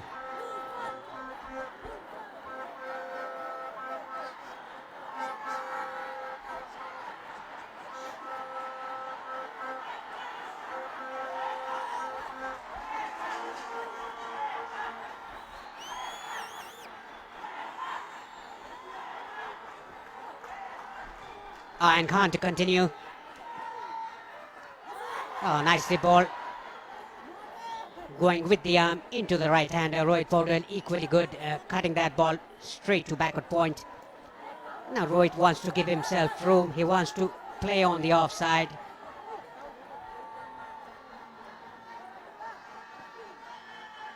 Oh, very good ball. Slight turn there, a little slower through the air by Ayan Khan. This kid, I have to call him a kid because he's 17. He's a phenomenon, isn't he? UAE have unearthed the most glorious young talent here. Bat ball in the field, does it all. With the composure of a man 10 years older than him. Nicely guided away using the pace of the ball. Outfield's fast, so Khan gives up the chase. 4 more. Well, look what's going to happen if a partnership builds. Look what's going to happen if they get the 12th man into the game. Yes, nicely done. Neat touch by Rohit Paudel. Played it very late. Right behind the stumps. That was nicely done. A neat touch by Rohit Paudel. This is his class. He always plays it under his eyes.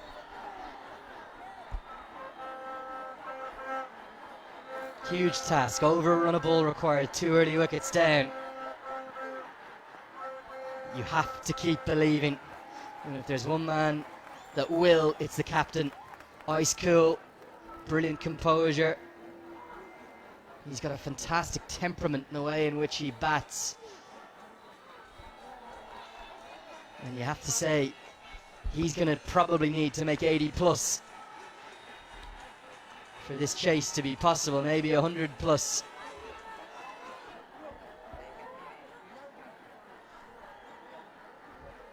Just the 4 runs from the over. Khan fighting hard.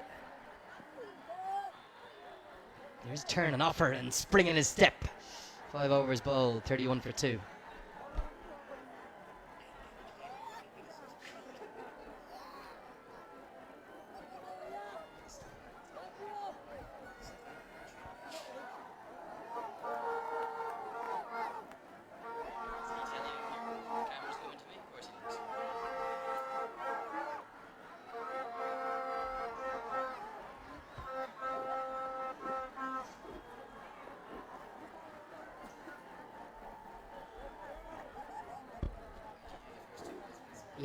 A decent start for Nepal, even though after losing those early 2 wickets.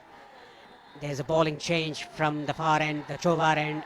Aryan Lakra is coming into the attack. Another youngster, 19 years of age, left arm orthodox. And I think Rohit Paudel will fancy. He's going to play it late. He's going to use those neat touches, running down behind the stumps. I think this is one captain learning from the other. One captain clearly seeing Mohammad Wasim that pace off the ball was the way to go. He's whipped he's whipped Junaid Siddiq out of the attack immediately after just 2 overs, despite taking a wicket. And he's got his 2 young left-arm spinners bowling in tandem. Now Nepali batters, they should believe in themselves. That is what they've been doing, winning 10 out of 11 matches earlier in the ICC Men's Cricket World Cup League 2.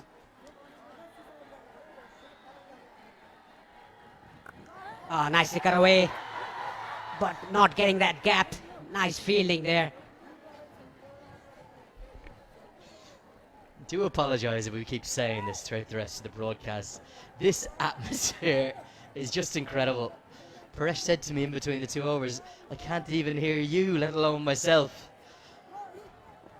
Just remarkable. Electric atmosphere. Every run is going to be cheered to the rafters. And they have to keep believing. Thought there might have been a single there. CP Rizwan not the quickest. Keys at backward point. Everywhere you go around this ground, they've just squeezed in, haven't they? Probably room for 2 people to sit there, 6 of them crammed in. Swing and a miss, big moment. Is that a miss dumping? I think it might be. It's going to be 4 byes. Oh, maybe giving us runs at inside edge.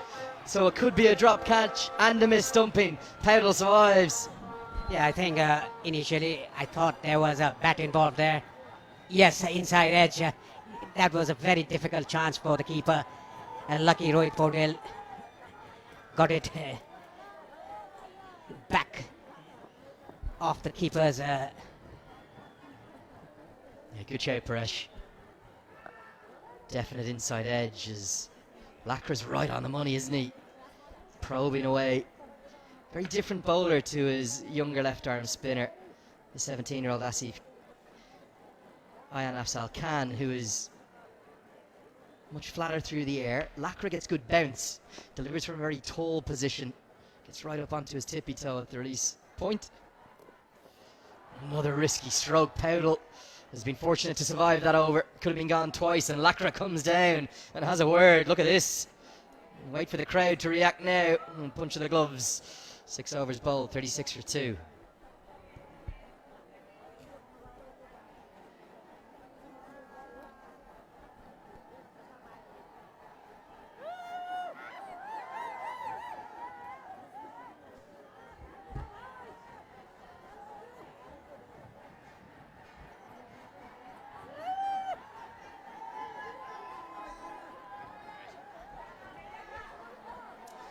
Some of the gathered dignitaries up there in the VVIP box as the 2 young left arm spinners, 17 years of age, the one bowling now, bowling in tandem with the 21-year-old. It's a good move in the power play. I think if the pace was on the ball might have travelled around the ground and really allowed a flying start despite those 2 early wickets. Look at that, even in the VVIP box, people are sitting 3 and 4 abreast. Swept and swept short of the man. It's quite deep in the edge of the circle there. Junaid Sadiq might have done himself a wee bit of a nuisance too. Yeah, I think he got hit on the wrist. He's going off the field, Sadiq. I think he split his webbing, or he got hit on the wrist by the ball, or he sprained his thumb there, immediately going off the field. I think he must be okay, but it'll be a very big blow for UAE if Sadiq is injured. It's on his right hand as well as bowling hand. So concern for UAE. Remember, there's no Karthik Mayapan for them today. As Powdle thinks of the single, just a slightly tricky period here for Powdle. He's got himself in a tangle against the 2 left arm spinners. You see that he likes to play that big stroke down the ground when it goes into his hitting arc. Usually very straight or sometimes over long on. He's looking for that, but he's not getting it. And right now he just needs to survive and battle through one of those periods where he doesn't give it away. That was very well bowled, and you can see the guest there, the recently appointed Secretary of Cricket Association of Nepal, Durgaraj Pathak, there on the right of your screen. That's the big one he wants, and he's gone! A tumbling, spectacular, brilliant catch from his opposite number. It's Mohammad Wasim, who hung right on the edge of the 30-yard circle. You could tell Powdle wanted it, and he's picked out the other captain, and he cannot quite believe it. He's gone. Cut for 16, and the 17-year-old is a second. Yes, he wanted to go over the top, but beautiful catch. Look at that jump to perfection by the opposite captain, Mohammad Wasim. A big unit, tumbling down, diving, and taking that catch. Rohit Paudel has to depart. Gone for 16, Nepal 37 for 3.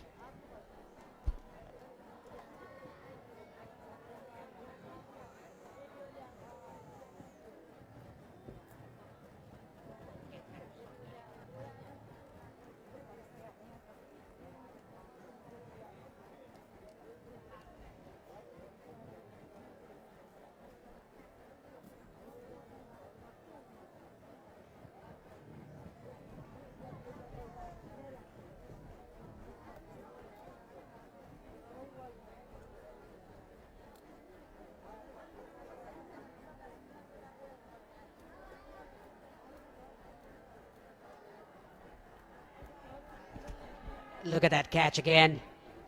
Nicely taken. A brilliant catch by the captain, Mohammad Wasim, leading from the front in fielding as well. He started off with a cracking 50 in the first innings. Abhim Sharkey is the new man in at number 5. Nepal in a big trouble here, 37 for 3 already, chasing a huge target of 311 runs. Yeah, Bim Sharkey in at number 5. That's a big blow. Whatever about the first 2 wickets. To get Powdle, maybe the most consistent batter for Nepal in this series, is a huge blow. Sharkey gets off the mark with an inside edge. It's a wicket taking over. The 17-year-old tells his elder colleagues to calm. It's 38 for 3.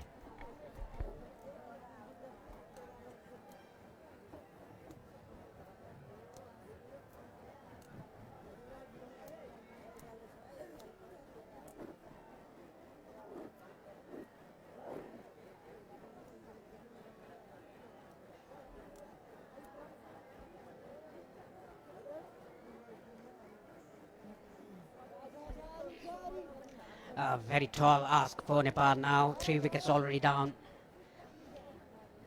for Nepal. Asif Sheikh, Kushal Malla and the captain Rohit Paudel, who has been playing very well. That was yet another unnecessary shot by a Nepali batter to get out. Lakra.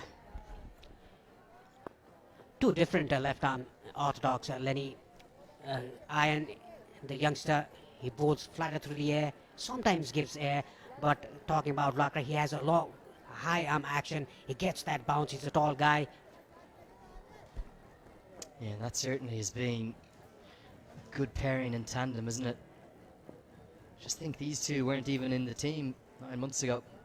Both debuted in the last 3 series, and really all of the wind has been taken out of the sails of the chase with that wicket of Powdle. Whatever about the first 2, you don't want to lose either of those 2, but losing the skipper, as you said off air to me, a shot that probably wasn't necessary. Could be a hammer blow. Yes, that was not necessary because they were getting the runs. And he didn't time that as well. He got the inner half of the bat, and brilliant catch by Mohammad Wasim, diving to his left. Beautifully bowled, good revs on the ball. Right now, an eerie hush hangs across the ground because UAE are dominating this game. They've dominated the last 15 overs or so.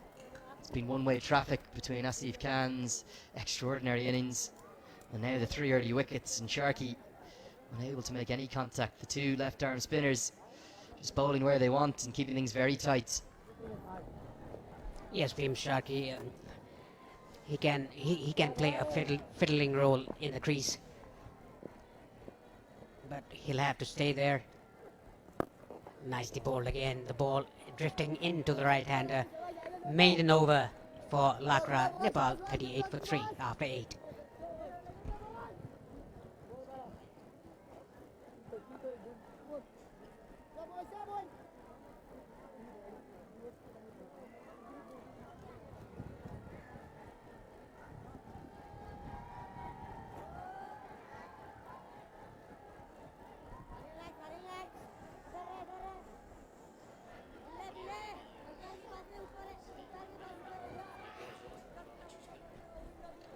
The youngster to continue his bold 4 overs, 11 for 2 his figures. What a brilliant start for UAE, taking early 3 wickets inside the 10 over the first power play. Now Kushal Paudel, he has to play nice, he has to bat there. He needs to stay there with Bhim Sharkey, build up a partnership, just get closer to the target. If they reach around to 50 in 40 overs or 45 overs, there's still a chance if wickets are remaining. Sweep shot, angles probably into the pad. Khan thinks it's out. I reckon it's missing off stump. It's turned quite a bit. There are a few fans. I wonder, are they making their way out of the ground? Reasonably steady flow.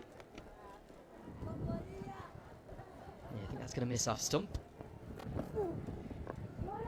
That's right on the money again. Big concerns right now for Nepal. This chase is going nowhere. They'll have to stay there, just play it late for the slower bowlers, Ayan and Lakra, like what Rohit did earlier. Tried to slog sweep that, got the inner half of the bat down to in front of square in the leg side, just a single for Purtel.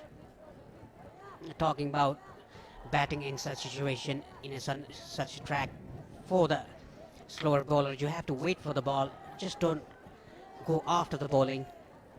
You can do that for the seam up deliveries for the medium paces. That is what we saw earlier, Purtel hitting a 6. Nicely swept, but straight to the fielder. UAE noticeably better in the field. That's Ara Farid, who's on as the sub fielder. And they've had their issues in the field, but they've been spot on the money. Yes, they have. They've been diving around, tumbling around. We didn't see that earlier in the series.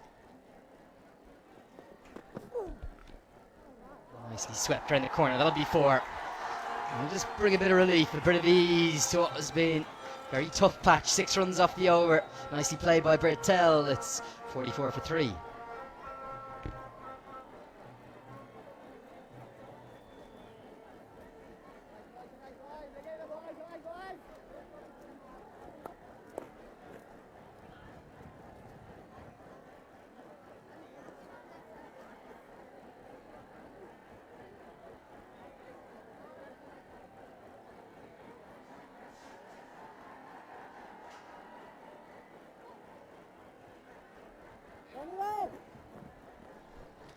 Aryan Lakra to continue. The last over he bowled was a maiden over. A good over for UAE. The last over that he bowled. Nepal 44 for 3 in 9 overs. Kushal Purtel moves to 20 of just 14 deliveries, whereas Bhim Sarki 2 of 8. And they need to spend some time in the middle. Just rotate the strike, play with soft hands. There are lots of gaps. And the fielding of UAE is not. Swept around the corner. I think this is going to be 4 more. Could be back-to-back boundaries. Outfield very quick because the sweep shot is proving effective right now for Nepal. And there's a couple of fans who might have just disappeared out the gate. Could be doing a quick U-turn coming back in. Yes, nicely done by Bhim Sarki. Got a glove to it. The intent was right. Getting your front foot outside the line of half stump. That is how you should sweep a ball. Get your front leg outside the line of half stump. The LBW is gonna be ruled out of the play. The big thing about this chase, take away the 3 wickets next to Nepal's name right now. If that's 44 for none, going at exactly the rate you'd want to go. You don't need to go more than 5 and over. Even though you need more than a run of ball. Good running. Getting through for a quick single. Might be over. Throws. No. Good work from man at long on. It comes around. Or long off even. It's because you can get 80 or 90 off the last 10 comfortably that you can afford to go at 5 and over for maybe the first 30 overs. Let's just take this forward. If it's 150 for 3 with 30 overs bowled, it's very much game on again. Doesn't feel like it now. It feels like this game's only going one way. UAE well ahead. Another sweep around the corner. Good stroke. Doesn't beat the man this time though. Zohar Khan gets around to keep it to a single. Yeah, I think the Nepali batters, they want to sweep every ball. That is what Bhim Sarki did in the first ball of the over. I think that's too much of a risk just for a single. 50 is up for Nepal inside 10 overs. Yeah, our graphics just lagging behind. I think with all the people at the ground, difficult to keep up with them. 50 up in the first power play as Sharkey and Bertel look to build something. I'm going to need to build something special. But again, on a very good batting surface, it's always easier said than done this. Bat for 20 overs, score at 5 and over, take it to 150 for 3 after 30. You're still in the game then. It's 80 for 5, the game is over. A nice back foot punch will be a single. UAE certainly looking sprightlier than usual in the field. Yes, after 10, Nepal, they are 52 for 3.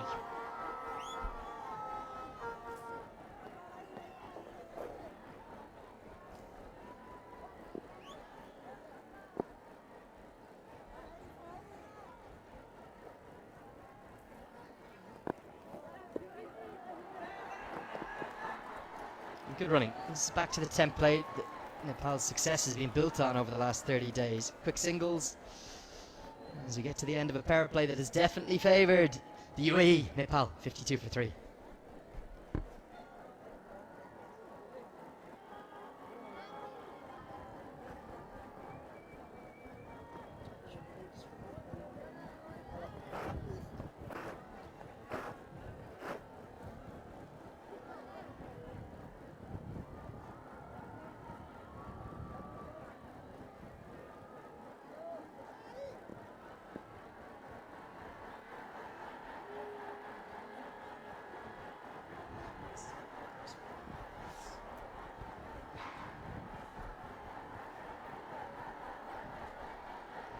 Hazrat Bilal is replacing Ayan Khan, the youngster from the pavilion end.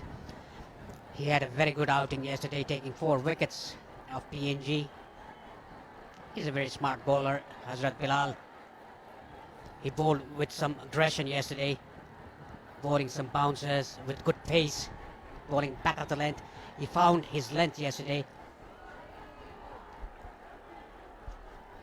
Yeah, with the absence of Kashif Daoud due to injury, it's given this man, he gets the ball for the first time outside the first power play, the second power play, a real chance. He's 35 years of age, Hazrat Bilal. He's only played 6 ODIs, not out the decision. This is close. This is very close. And if it's given as leg buys, which it is, I just wonder what this is missing. Maybe height. Yeah, the ball didn't bounce as much as what Kushal Patel thought. Yes, probably the height. It hit the inner thigh pad. The benefit of the doubt goes to the batsman. Look at the look back from Bertel. That was the look of a naughty schoolboy looking back at his headmaster, knowing he's done something wrong and he's in trouble. He was waiting for the dreaded finger to go up. Instead, a very marginal one, maybe just the height. And the bounce from Bilal going to carry that over the top. That's what the Sri Lankan umpire, Wimal Siri, believes. That would have been a big wicket from his first ball. Bilal pulled with some control but no timing. Pick up a couple of runs into the leg side. Fresh off a career best, 4 for 47. That was just yesterday. Still bowled at a reasonable pace. And certainly he's doing what Gulshan Jah did well for 3 or 4 overs, banging it into the turf. Yeah, that is what he did yesterday against PNG. Bowling it back of the length, banging it into the turf. Bowling those heavy balls to the batsman. Abim Sarki got that nicely controlled shot, but no timing whatsoever. Not a boundary, but able to take 2 runs. Don't need to play too many shots. Looking anxious to score boundaries. Don't need to yet. Can build with singles, and if there is a good over, you can play out a good over. Maiden's not going to kill you now. 2 wickets will. That will be fatal. That would be the end of the chase. 5 down before 20. The game's gone in my book. These 2 build and bat for 20 overs. Get the crowd back into the game. All of a sudden, maybe, just maybe, still a very tall task, Nepal could get back into the game. Exactly right, Lenny. They need to bat at least 20 more overs, these 2 batsmen, without losing any wicket from now on. Just build up a partnership. With the way that this wicket is, and particularly the outfield, look at this, you see it here, generally runs very quickly. You'll pick up 1s, 2s and the occasional boundary. So even if you only score 4 and over for the next 10, that gets you nearly to 100. 100 for 3 after 20 is okay. Go at 5 and over then. Gets you to 150 after 30. Then you can reassess. Speak to Monty Desai at the second drinks break. Right, what are we doing? Who have we got to come? Do we go with Gulshan Jah next? Try and take that impact of the left arm spinners out of the attack whenever the next wicket falls. 3 wickets, a hammer blow early. But there is still hope. Where there's life, there is hope. Dropped! Big moment. If that was taken, I think the game is gone. And it's the 17-year-old with maybe the first blemish that we've seen from him. Again, an aggressive stroke not needed. It's a dolly, really, to be honest, should have been taken. Yes, it was a dolly that should have been taken at this level. 17-year-old youngster drops the catch. That will go down as a drop catch, a drop chance, I would say. And these two batters, they need a plan. They need to plan and execute their plan in the center. It's not about the planning in the pavilion. It's about planning in the center by these two batsmen. Big moment in the game. Bertel dropped by Ayan Khan on 22. Guided away for 4. That's what the home fans love. They love a misfield in the deep. Insult to injury. 11 bowled, 60 for 3.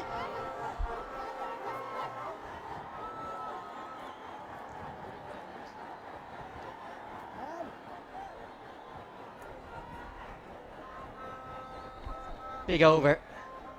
An LBW appeal that was very close in the first delivery. A drop catch on the 5th ball. And now this misfield. Not a great effort from Asif Khan. He has made 100 off 40 balls. I think we'll forgive him down there at deep third. And Bertel has another boundary. Well, he need to capitalize on the drop now, Bertel. Like I said, it's not about planning in the pavilion, in the dugout. It's about planning in the center. Whoever is in the center, like now, Bhim Sarki and Kushal Bertel, they are in the center. They need to plan the innings. They need to build up an innings now. And the plan should be executed. It'll be an interesting chase if Nepal goes to, let's say, 25 to 30 overs without losing a wicket. Like Lenny said, 150 for 3 in 30 overs. We'll take that. This is the problem, Paresh. When you look at a big chase like this, you look at a chase of more than a run of ball. As soon as you start looking at the finish line, if you look at 251 more off 234, you feel like you've got to hit a boundary every over. That's not the case, particularly at this ground. You can get 100 off the last 10. You actually can. We've seen the UAE get 102 off the last 6. So you can't look at the finish line. You've got to look at the next 50 metres in the 1500 metre race. What are you doing for those 50 metres? You can't fall behind. You can't fall at the next hurdle. You've got to stay in the contest. That is what the head coach of Nepal, Monty Desai, says. Stay in the present. Oh, what a big strike by Kushal Bertel. Right on the slot for a maximum into the grass banks. Huge. Absolutely huge. And we've seen the big ones come from Asif Khan and Mohammad Wasim, and look at that man in the grey top blowing double kisses to the sky as Bertel, he takes this shot on because Mohammad Wasim is up in the circle at mid-on and he won't be there anymore. The man in a grey jacket there, he was just evading Kushal Bertel, blowing him kisses from a distance. Back goes long on, in comes deep mid-wicket. Run rate, all of a sudden it's a run of ball. Funny old game.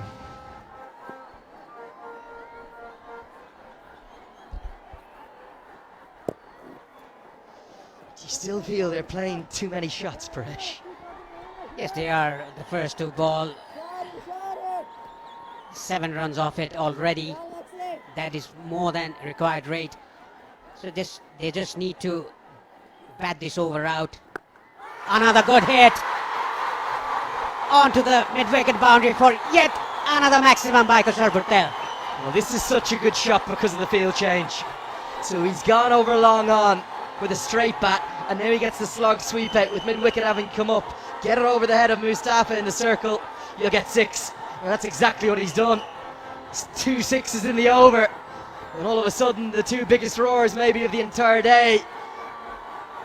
Somehow there's a belief in the crowd again. I cannot imagine what we're going to see if Nepal somehow chase this down.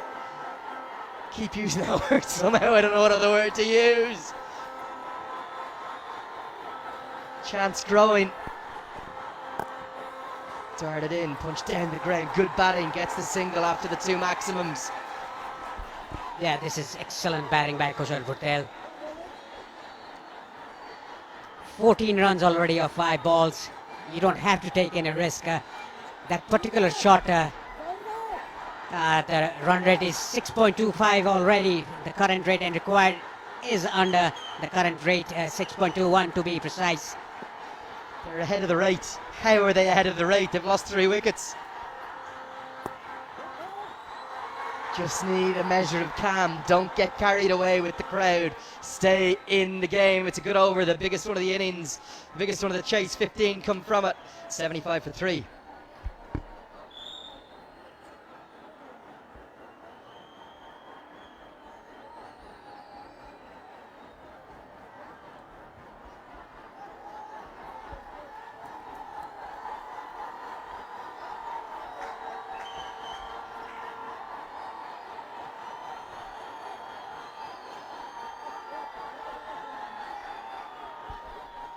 Hazrat Bilal, the unlucky bowler, a drop catch of Purtel by Ayan Khan, the last over he bowled.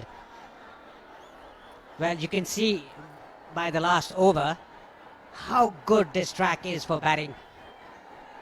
If you miss the length by 3 or 4 inches, you'll get hit for a 6. This is how good this track is. Have to keep their composure. Bim Sharkey and Kushal Patel.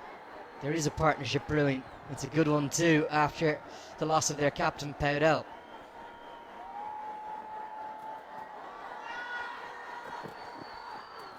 No need to get carried away.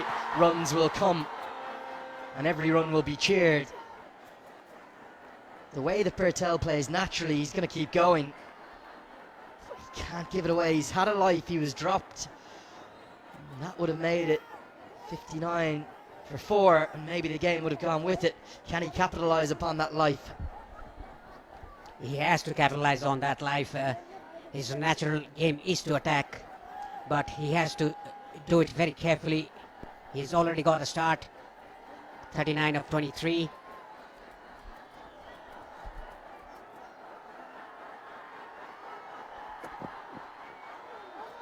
Oh, an under-edge real fortune again. Bilal causing problems. I'm getting messages from all over the cricketing world, from Australia, from New Zealand, from down south of the border in India, from the West Indies, from South Africa, from back home in Ireland, from across the Irish Sea in England. Everyone is talking about this game. This is an associate v associate clash. 5 years ago, there was no live streaming of these contests. There was barely even live scoring on some occasions. People didn't even know they existed, and look at it now. The biggest crowds and greatest atmospheres you could ever imagine. And it's for an associate v associate clash to get maybe Nepal to Zimbabwe if they can win. And for UAE, they're just playing for pride. They want to win the ODI. They want to upset this home crowd. They want to take some momentum down to Namibia for the playoff. But that's where this Cricket World Cup League 2 has taken associate cricket. It's so good to see. This first cycle has been outstanding. So looking forward to the next one. It's going to get bigger and better in the years to come. Yeah, credit goes to ICC to make this happen. And like you said, Lenny, 5 years ago, there was no live streaming, no live coverage as well. Kushal Patel played a very good shot, guided that down to third man for a single. Now they should do that. The last over was a big one for Nepal. Sure, Paul. Rush for pace. Just is a little bit quicker than you think, isn't he? kind of bends his back right at the point of delivery. Bit of a surprise ball. Sharkey not tall in stature, takes it on the hook, doesn't get much of it. This is the first wicket to go. Asif Sheikh, needless shot, a very poor selection of shot. Again, soft dismissal for Kushal Malla. Not timing that whatsoever, just a check shot, and this was not needed by Rohit Podel. They were just building up a partnership, Kushal Bhutel and Rohit Podel. That was needless by the captain. And Mohammad Wazim, the captain of UAE, taking that blinder of a catch, diving to his left. For here, it has to be a case of consolidation. It has to be a time to rebuild. And Paresh, how will they do it? They're playing maybe one or two too many shots right now. Yes, they are playing too many shots. They just need to stay there. Like I said, they need to plan their innings. It doesn't have to be a plan in the dugout, but the two people that are batting in the center, they need to make a plan and execute that plan to chase this target. They need a partnership. Here, like you said, Lenny, in 30 overs, 150 for 3. That's not a bad ploy for these batters. Oh, good hook shot. Gone all the way for 6. They're spinning with joy in the crowd.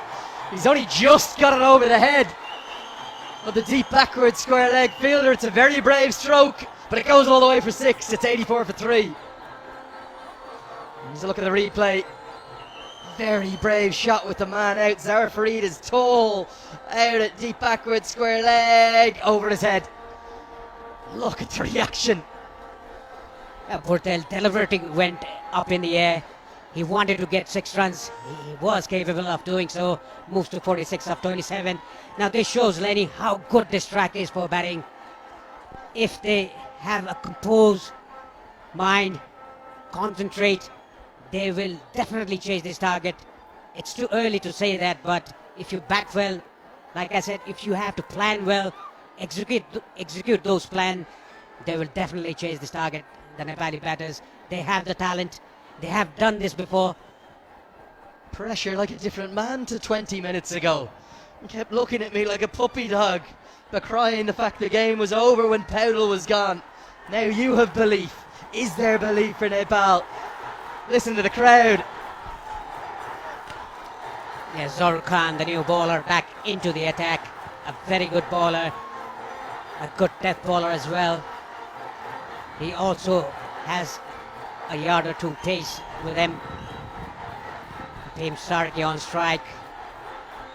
Look at the chant. I can hardly hear myself here in the commentary box because of the roaring crowd and the grass banks.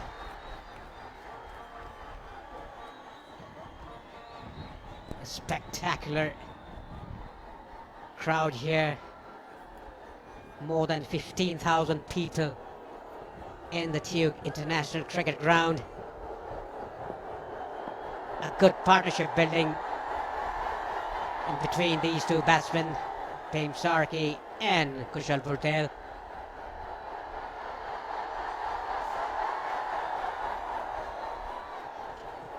Well, they're loving every moment, aren't they? A bit of a Mexican wave, a Kathmandu wave, if you will, rolls around the ground.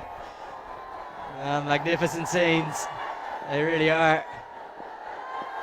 They were silenced, but they're back, and they're back in a big way as Zohar Khan comes into the attack. Edge for 4, no slip in place. Happy days, say the Nepali fans. 4 more to the total. There's a growing belief all of a sudden. The run rate is rocketing, and it's rocketing well in advance of the requirement. They need just over a run a ball, going over 7 and over now. I think that was deliberately played by Bhim Sarki. He nods his head. I think he opened the face of the bat. There was an edge, but he opened the face of the bat to get it fine. Well, I'm not sure about that. I think that's a generous reading of the affairs. Very generous. Paresh, he's starting to believe again. Are you believing at home? All of the Nepal fans. This is quite incredible. It really is. 7 and over they're going now. Now is the time for calm. It's impossible to implore it. Bertel 46 off 27, Sharkey 18 off 21. just keep batting. These two are together at the 30 over mark. It is game on. Yes, it is game on if they bat till the 30th over. Like I always say, you need to make a plan in the center and execute those plans. A good start for the over. 4 runs off the first ball. A dot ball to follow up. Oh, that's dropped. Again down to the boundary for 4 runs. Bhim Sharkey dropped on 18 by the keeper, Valthapa. That should have been taken by him. This is a regulation keeper's catch, I must say. He went to the wrong direction in the initial stage. That is why he dropped the catch. Second drop of the innings and the loudest roar possibly of the whole day. Sharkey, he didn't play for this one. You can't give him that. And it's got to go into our notebook again. The first one dropped by one youngster. That was Ayan Khan. The second one put down by the keeper, Ashwant Valthapa. Wasn't necessarily regulation. It wasn't the easiest, but it should have been taken. So Ashwant Valthapa drops Bhim Sharkey.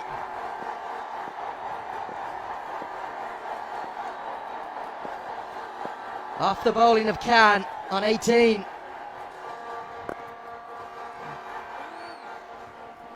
It's getting riotous, it's getting almost over exuberant. Can these two hold their composure for the 4th wicket partnership?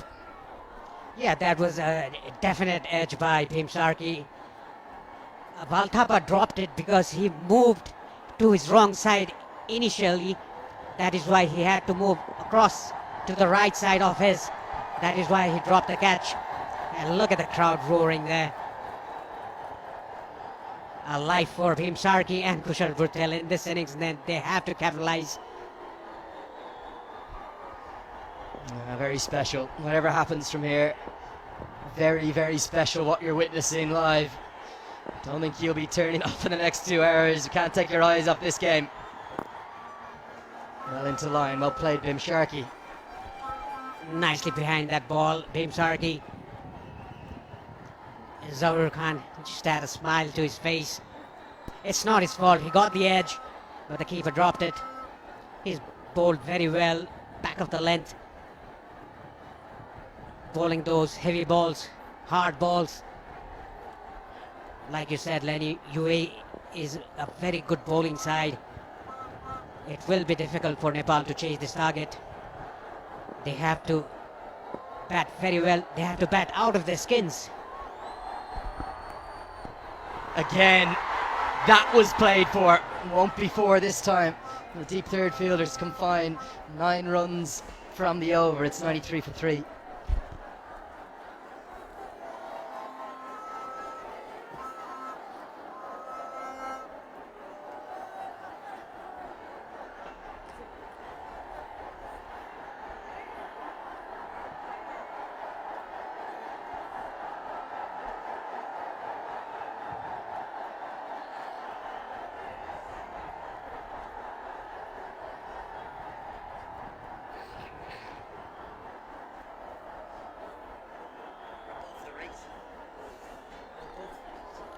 Junaid Siddique is coming back into the attack, the premier bowler for UAE.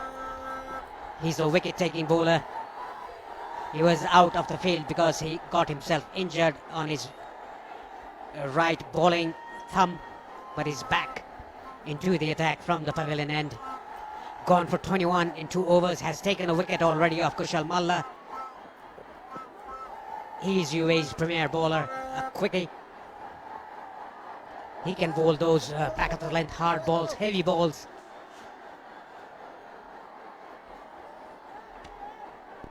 And the required rate for Nepal is touch over 6 runs per over. A courtesy of Kushal Bhurtel, who smashed 3 sixes. Bhurtel just hasn't had the strike for a moment or two. Quite incredible what we're witnessing here, it really is.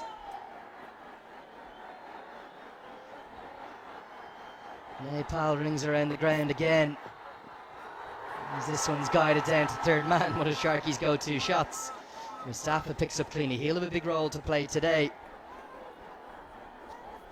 Yes, he's the magician of the UAE team. He runs through his overs very quickly, like what Devendra Singh Aire does for Nepal. Two similar character in the field. Apart from fielding, I must say, Devendra Singh Aire a bit quicker in the field. And look at this crowd. Junaid Siddiq.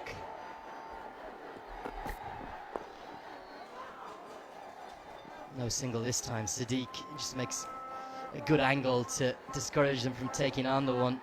Extra pace on the ball could be a chance for Bertel to continue his aggressive approach. He's 46 of just 28. And he's really stepping into the shoes of Mohammad Wasim and Asif Khan from the first innings.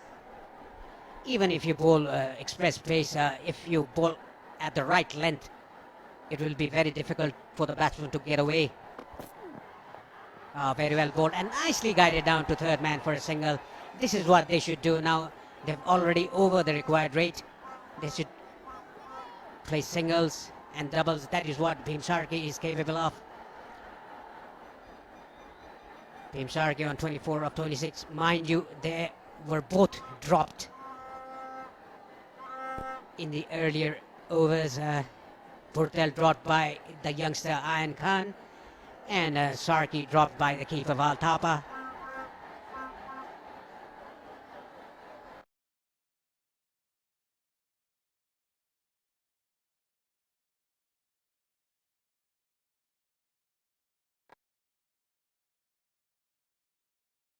That was a cutter. Bhim Sharkey tried to guide that ball down to third man, was unable to do so, straight to backward point. 2 runs of this over so far. It doesn't matter if it's 2 or 3 runs because you got runs in the last over.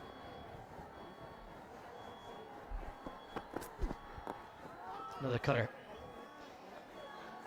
Good finish to the over from Siddiq. Still 1 ball to go. The fans just on the moment of the sun coming back out are definitely starting to get a sense of belief. They haven't yet bowled a third of the overs and they're approaching a third of the score. They're ahead of the required run rate, remarkably. Quite incredible support. It really has been. Some of the signs I'm loving as well. Might get a look at a few of those. People gone to great efforts, bust in from all over Nepal. Another cutter beats Sharkey's attempted cut. End of the 15th, it's 95 for 3.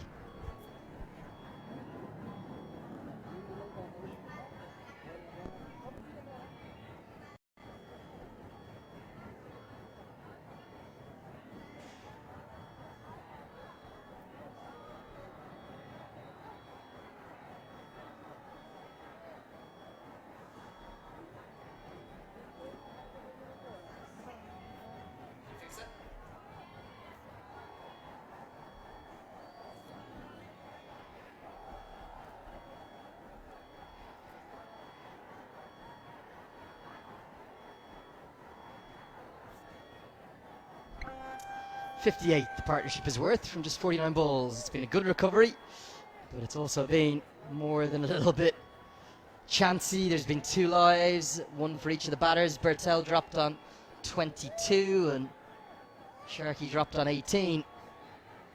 As they're going to go to their 2 most experienced bowlers, Junaid Siddiq and Zohar Khan, to try and find the 4th wicket, find the breakthrough.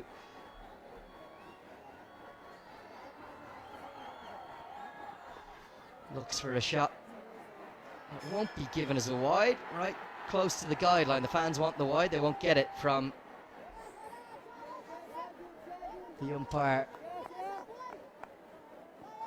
Buddy Pradhan, possibly because he took a step outside his off stump.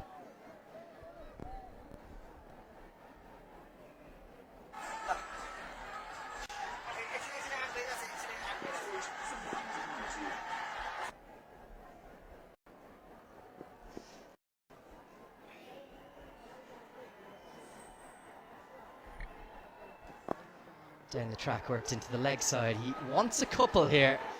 And I think he's going to get them because it's been nicely weighted just to the edge of the 30-yard circle. Good batting from Bertel.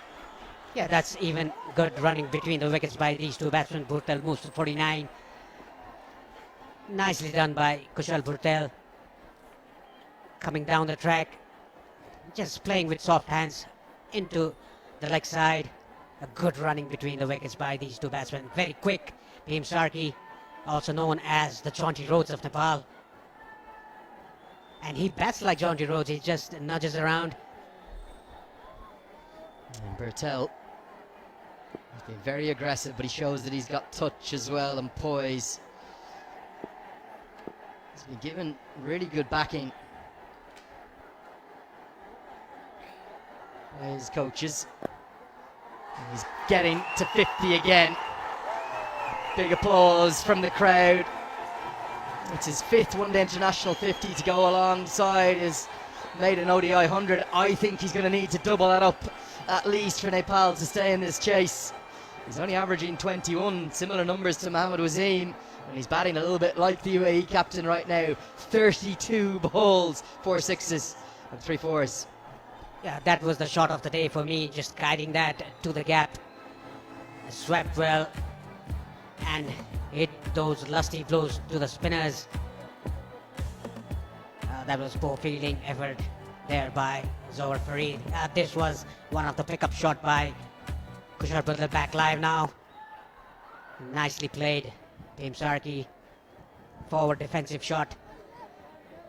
It doesn't matter if you have a low run of let's say 3 or 4 runs per over till 2 or 3 overs, because they have run on the board. 98 for 3 now, eaching towards 100. This partnership is building up. Now they need a plan. I think they have a plan. They just need to execute that in the center.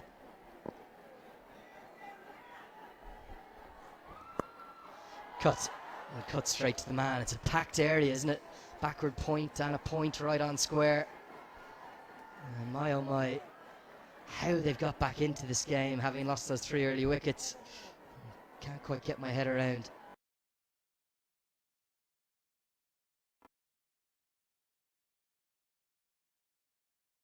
The required run rate. You just need to go and take this 4th wicket partnership from the 15 over mark up to the 30 over mark. Great joy in the crowd. What a run they've been on. 10 wins from 11. But it's no use if they don't make it 11 from 12. They don't get to Zimbabwe. Nervy fans everywhere, even in the VVIP section. No need for that, Bhim Sarki. No need yet. That's totally unnecessary by Bhim Sarki. I think that was totally unnecessary. His head was swinging all over the place. And the drinks has been called.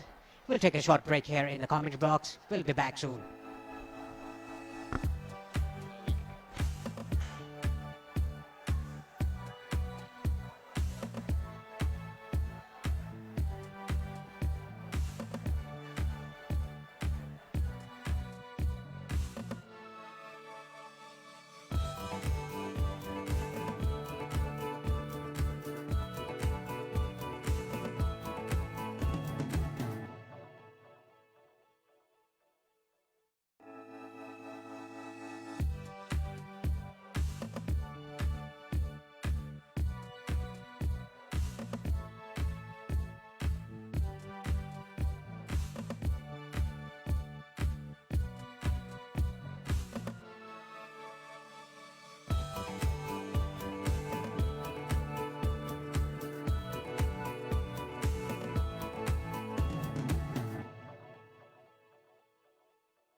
Welcome back after the drinks break. A much needed break for us. Everything happening here. 3 wickets gone. 2 drop catches. Nepal going over 6 runs per over. Everything happening here, Lenny.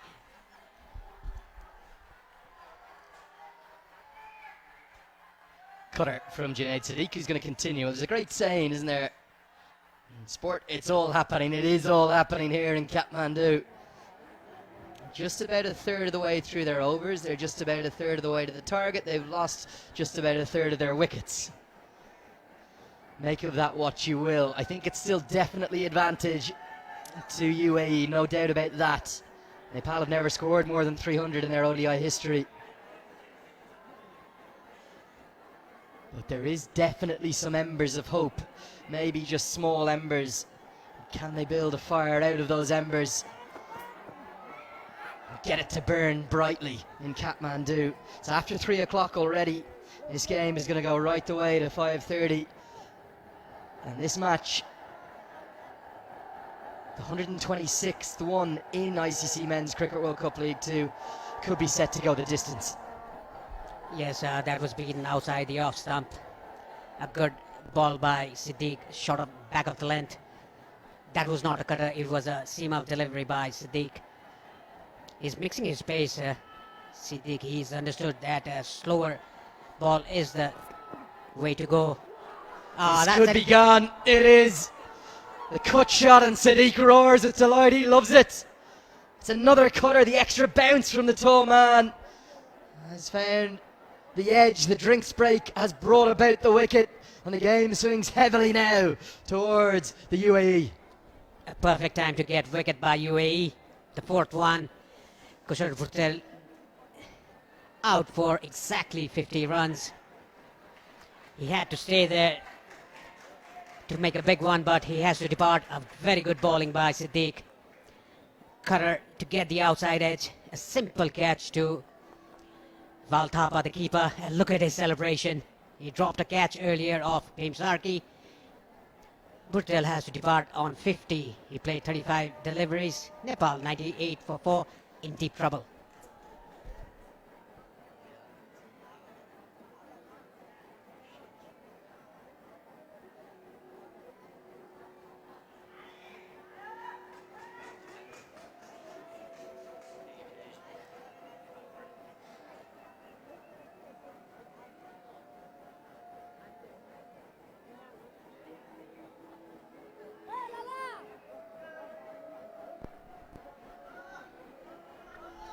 Let's look at the wicket again.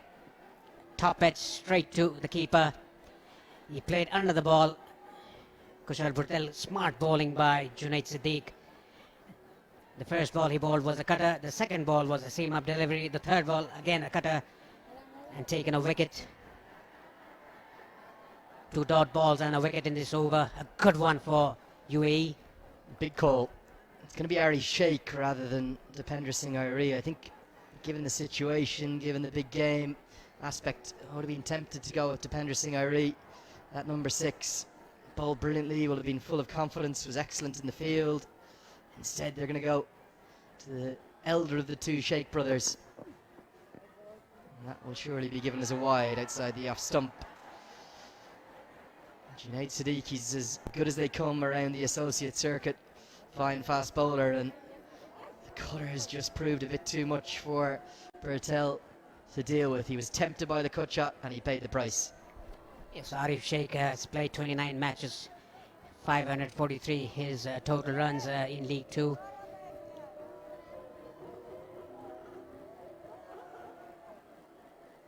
Junaid Siddiq has bowled very well today, taken 2 wickets already. Very well bowled. Outside off stump. The umpire's arms had a wobble there, didn't they? They thought about giving the wide right, flirting with the wide line. Gets away with it.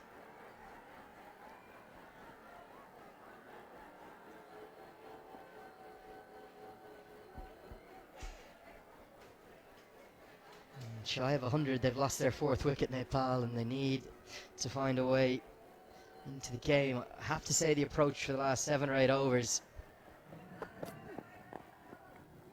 hasn't been the most sensible. Maybe get a little carried away with the crowd.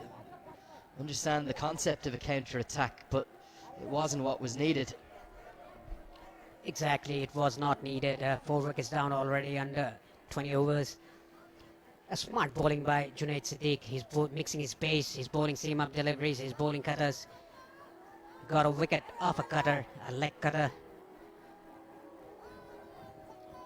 Kushal Bhuttel trying to cut that ball, went under the ball, that is why he got the outside edge. Again a cutter bowled by Siddique.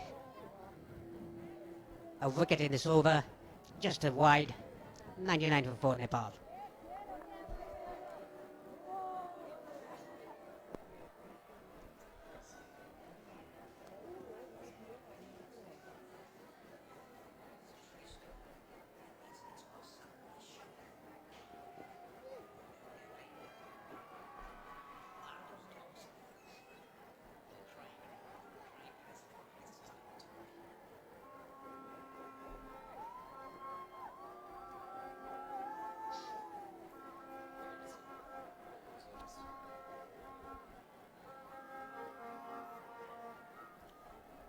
Zohar Khan is going to continue from the Jobar end. He wants his fine leg fielder a bit squarer. That is what he is telling the fielder. Required run rate moves up towards 6.5 and over. Still no sign of Rohan Mustafa either. His overs will be critical, usually so economical. This is driven nicely, but straight to the point fielder. There's 2 men there. Close position. Just when the UAE were conceding a few runs, they went to their 2 star bowlers, and they've turned the game around again. And Mohammad Wasim, I think he's just having a word to Bim Sharkey. He's just saying, still need 220 to win. The hopes and weights of the nation is on your shoulders, young man. Can you respond to it? Can you rise to the challenge? And Sharkey will grit his teeth and try to do so. A great contest. But UAE right now are outplaying Nepal. Flicked around the corner, no fine leg in place. Sharkey says, take that, Mohammad Wasim. I'll bat the way I please, and I'll get 4 more to my name. The 100's up in the 18th over. Yeah, mind game playing by the captain Mohammad Wasim to the youngster. Nicely done by Bim Sharkey. Playing a scoop shot over fine legs fielder for 4 runs. Fine leg fielder was a bit square. That is what Zohar Khan needed when he started the over. He was telling the fine leg fielder to come a bit squarer. I think that is what Bim Sharkey recognized and played that shot fine.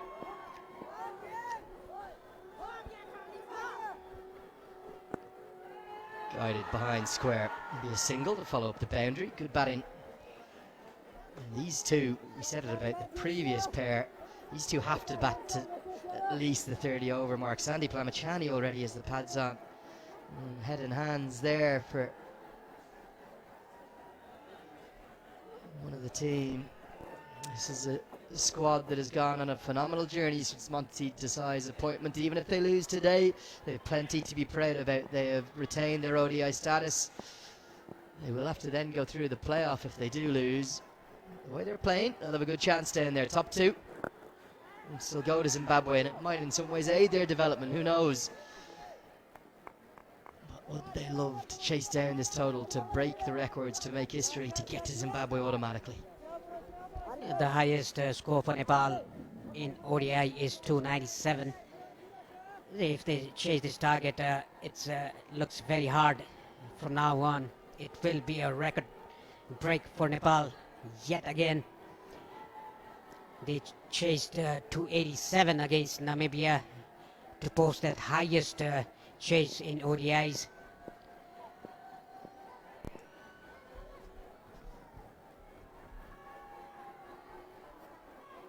Just a little bit of a squeeze on Ari Sheikh. This is good captaincy. 6 men in the circle. Mid-off and mid-on both come up. Mid-on's a little square. Maybe encouraging Sheikh to play an on drive. Affected Sharkey on strike, apologies. And that means that he gets a single. Still 6 men in the circle, even for Sharkey. Will we get an extra one in for Sheikh? Wazim just trying to squeeze Nepal. A little bit deflated right now, understandably, with the 4 wickets lost. These two will surely need to bring them up to past the 200 marker. And look at the crowd there in the grass banks and out of the ground as well, behind the white wall. Now it's a very steep ask for Nepal to chase this target. Yet another plan to be made in the centre by these two batsmen. That is Arif Sheikh, and he checks it down to find leg for a single.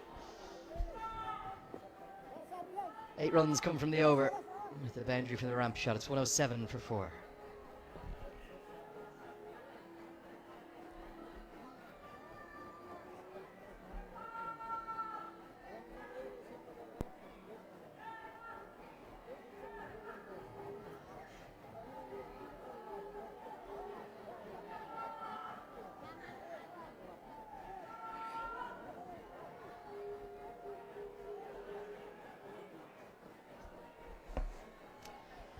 "18 overs bowled." The score now 107 for 4. I really hope you're enjoying the coverage. And if you do have any messages for either me or Paresh Lahani, do use that hashtag CWCL2 or send them into @cricketbadge, cricket BADGE. We'll try to get to some of them. We're not going to get to all of them. Let us know where you're watching from. Are you enjoying the action? Are you worried? Are you a UAE fan that is delighted with the turnaround in your form? Are you a Nepal fan? Do you still believe that the chase can be pulled off? So get those messages in, hashtag CWCL2. Some of the numbers we've seen online here, I've got 2 devices up. Hundreds of thousands of concurrent viewers watching just online, millions watching on the television, tens of thousands around the ground.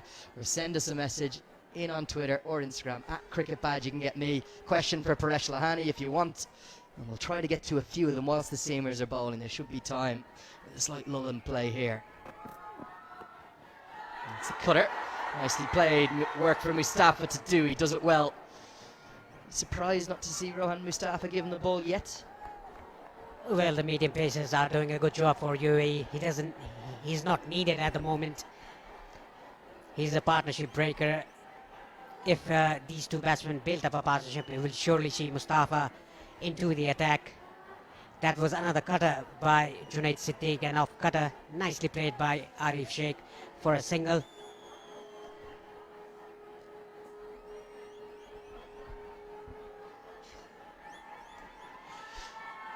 Lovely scenes in the background. Let's even get that shot for you again.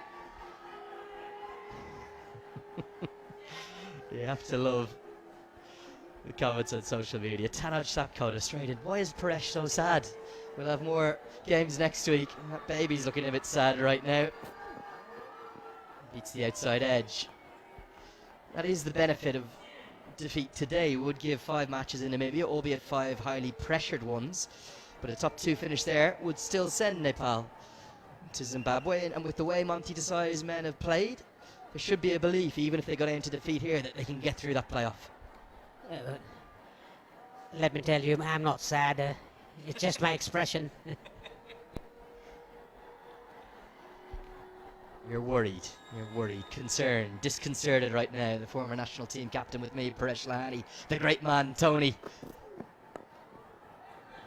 As this is an off-cutter again, worked into the leg side. Arif Sheikh will take his time, and maybe that's just what Nepal needed. Maybe that is what Monty Desai was thinking. I'm not going to send out Dipender Singh Hari yet. Nothing like the hug of a mum to tidy things up. Sandy Shirts going on to the 100th wicket.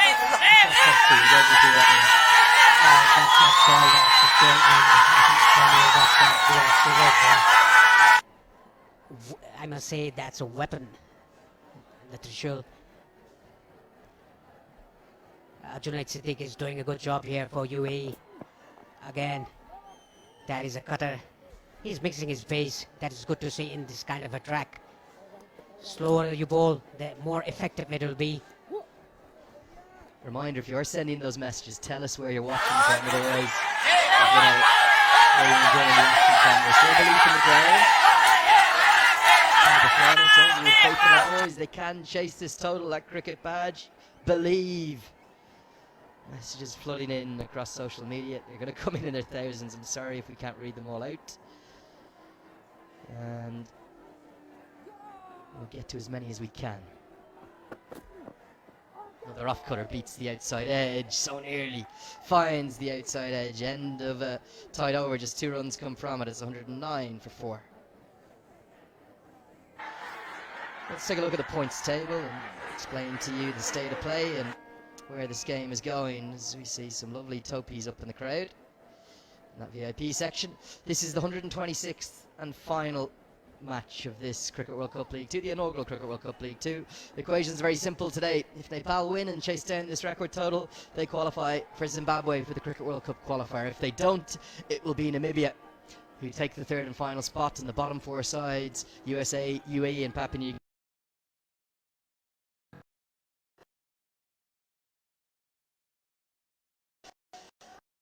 And it could well be Nepal joining them unless they can make a record-breaking chase.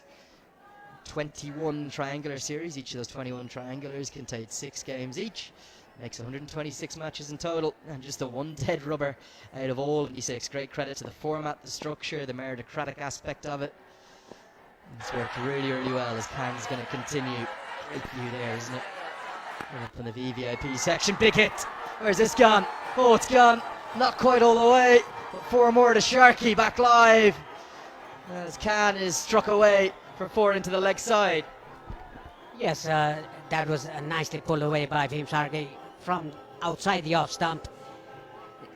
The square leg, deep square leg was a vacant area there. Oh, it's rather in front of square into deep mid-wicket region. A good boundary for Bhim Sharkey, a commanding boundary for him. One of the lovely things about today and this big showcase, this big platform for associate cricket, there's no other internationals on today. I think South Africa play West Indies later in the day, but right now, all the eyes of the cricketing world, they're right here. They're on Kathmandu and getting messages from so many of the test nations, from India, watching on live on fan code, from fans enjoying the action at plenty down in Australia. As always, it must be getting late in the day there. Some fans staying up to the middle of the night in the United States of America as well. People watching on from Sydney, that's Kapil Sharma. And the pony enjoying the action. People enjoying the action too on 24 TV HD. Some saying they need Chris Gale as a super sub. That would be quite the sight, wouldn't it? There's plenty of batting to come though, Paresh, and more than 30 overs still to bat. Yes, I've been saying that they need a plan in the centre. They're still developing items yet to come. Gulshan Jack has got the ball. Same time even very well these days.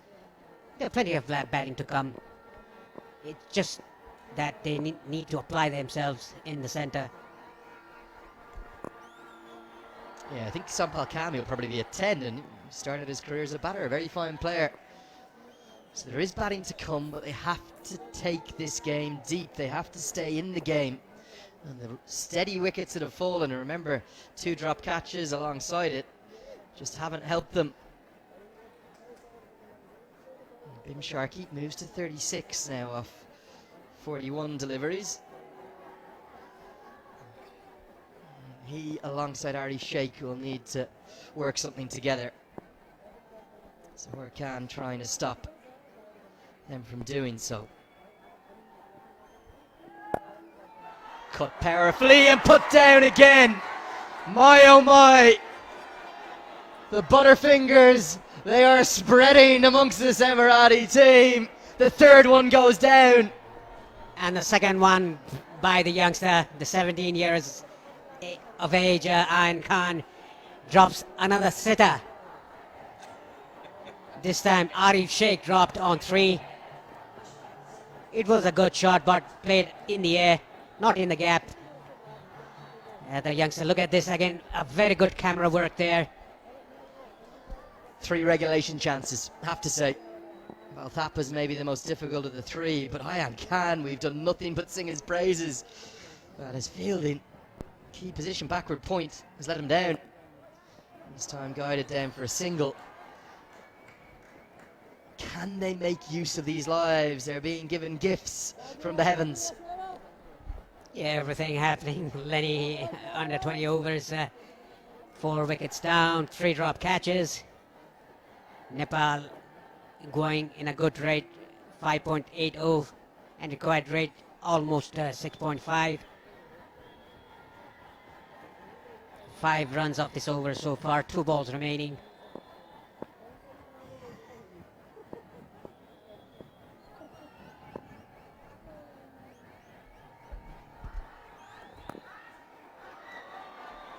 It's a favoured region of Bimsarki.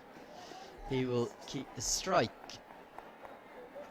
As we get to the end of that over, it's 116 for 4. 3 drops. What are you saying, Ratters?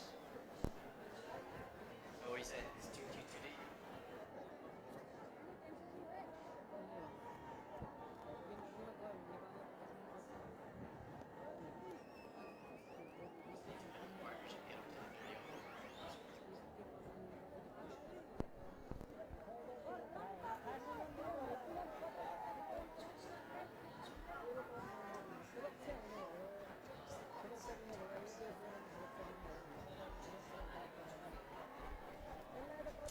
These 2 quicks are going to continue in what is an extended spell. Lots of questions coming in on social media. Going to get to a few of those if we can. As Bim Sharkey early in his ODI career may need a career best. Continues to favour that 3rd man region. Monish Dahal asking Andrew and Paresh, do you think Tapendra Singh Airi is held back to take advantage of the last 10 overs where we've seen how dangerous he can be? He's watching on from Canberra, Australia. Yes, I think so. That is the plan by the head coach Monty Desai, holding him back for the last 10 overs. If there's a partnership here, they need to build up a partnership. Arif Sheikh and Bim Sarki. Bim Sarki dropped by Valthapa earlier. And Bim Sarki playing well, running the ball down to the 3rd man for a single. Again, cutter by Junaid Siddiq. Nicely done by Arif Sheikh for a single. Down to 3rd man. If they can do this another 10 overs, that is, they can surely get to 160 or 170, taking 5 or 6 runs per over without taking any risk. This is the madness of the occasion. The occasion's got the better of everyone, even possibly us up here analysing the game at times. Everyone's just getting a bit carried away. It's a time for cool and calm heads. Even Rohit Powell, the man who never gives it away, somewhat soft dismissal. Bat for 10 overs, take the game deep. 1s, 2s are needed now, not boundaries. If you get to 165, let's say, 170 even, 170 for 4 from the 30 over mark, if that was the case, that would leave you around 140 off the last 20 overs. Paresh, it's very achievable.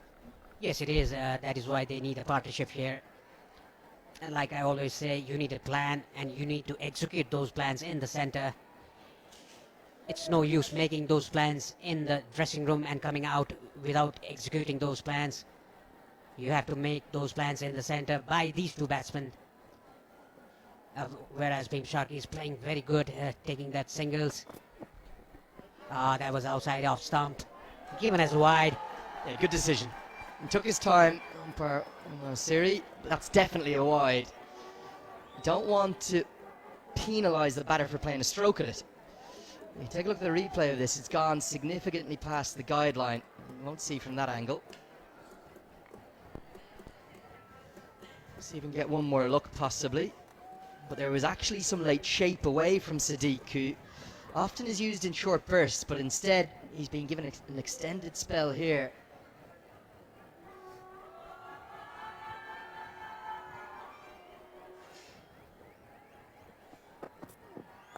Off cutter again. He's probably bowled about 50% off cutters since that 2-over spell at the top. This comeback spell has been impressive from one of the best in associate cricket. Yes, it has been. He's mixing his pace, bowling those cutters. Yes, it was outside the marker there. It was definitely wide, rightfully called by the umpire. Good comeback spell by Junaid Siddique. After getting his thumb injured, going back to the pavilion, done some treatment and coming back with a good spell. Cut nicely, cover sweeper in place, so it'll just be a single. The crowd also need to acknowledge and recognise where the game is at, and they should be really cheering these singles, encouraging these singles. I know they want to scream for 4s and 6s, but now is not the time. That can come in the final 20 overs, particularly the final 10. Now is the time to go for singles and 2s, and for the crowd to get behind those and recognise that if these two can get the score to 200 and leave the last 5 batters after this 110 to get maybe, just maybe, the impossible, could be chased down, could be hunted down.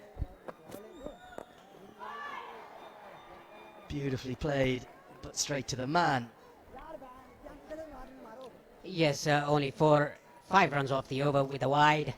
21 gone, Nepal 121 for 4.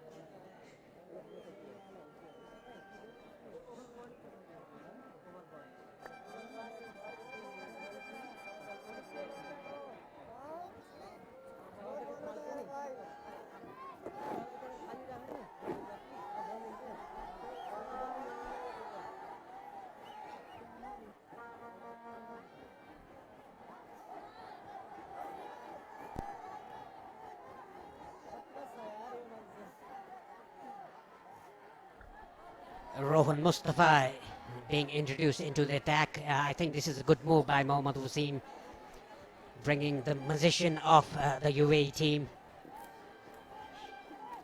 He'll rush through his overs. This is an interesting part of the chase. If they don't give wicket to Mustafa, if they even can score 4 to 5 runs per over without taking any risk against Mustafa, that'll be a very good achievement for the Nepali batters. There's a slip for Mustafa Rizwan at slips. Mustafa, as usual, he wants the right field of his bowling. Big swing and a miss, and as the back foot lifted, Arif Sheikh with an expansive drive attempted from the very first delivery. Let's take a look at the back foot. Oh, would have needed to be a very good piece of work from Valtapa. His glove work. Scooped over the head. Well, the fielder should get at least a couple. May even think of a third. Good running, Bim Sharkey. Lightning quick. Mustafa extends his arms. Can't understand how they picked up 3, but they have. Nepal still playing a lot of shots. Yes, the first ball was a bit lobby ball by Mustafa. Arif Sheikh tried to hit it out of the ground but completely missed it. This was a reverse sweep attempted by Arif Sheikh. It didn't go straight to the fielder but able to take 3 runs. Bim Sharkey, good running between the wickets, called for the third. You do love a message when you send them in. What about this one, Rakesh? Watching the game in Lubbock, Texas. It's 4:45 a.m. I've watched every single ball and I'm not going to bed. I still believe that we, I presume it's a Nepali fan, will get to 311 and get to Zimbabwe.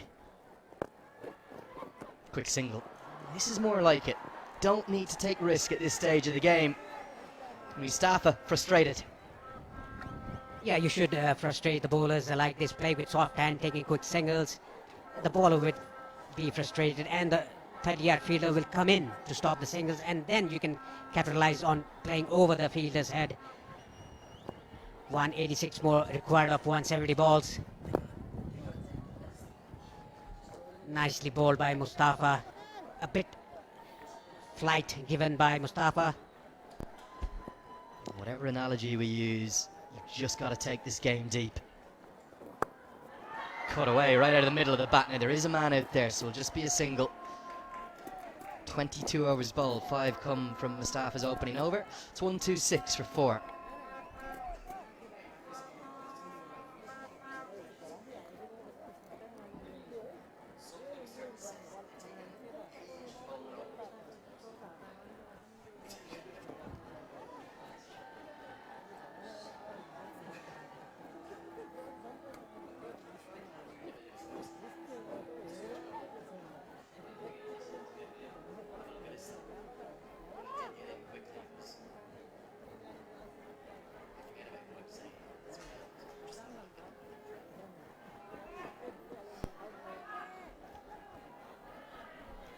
Ayan Khan has been introduced into the attack by Mohammad Azim.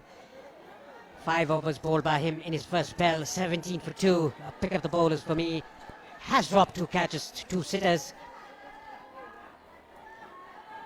He'll be eyeing to take that wicket off Beam Sharkey and Arif Sheikh.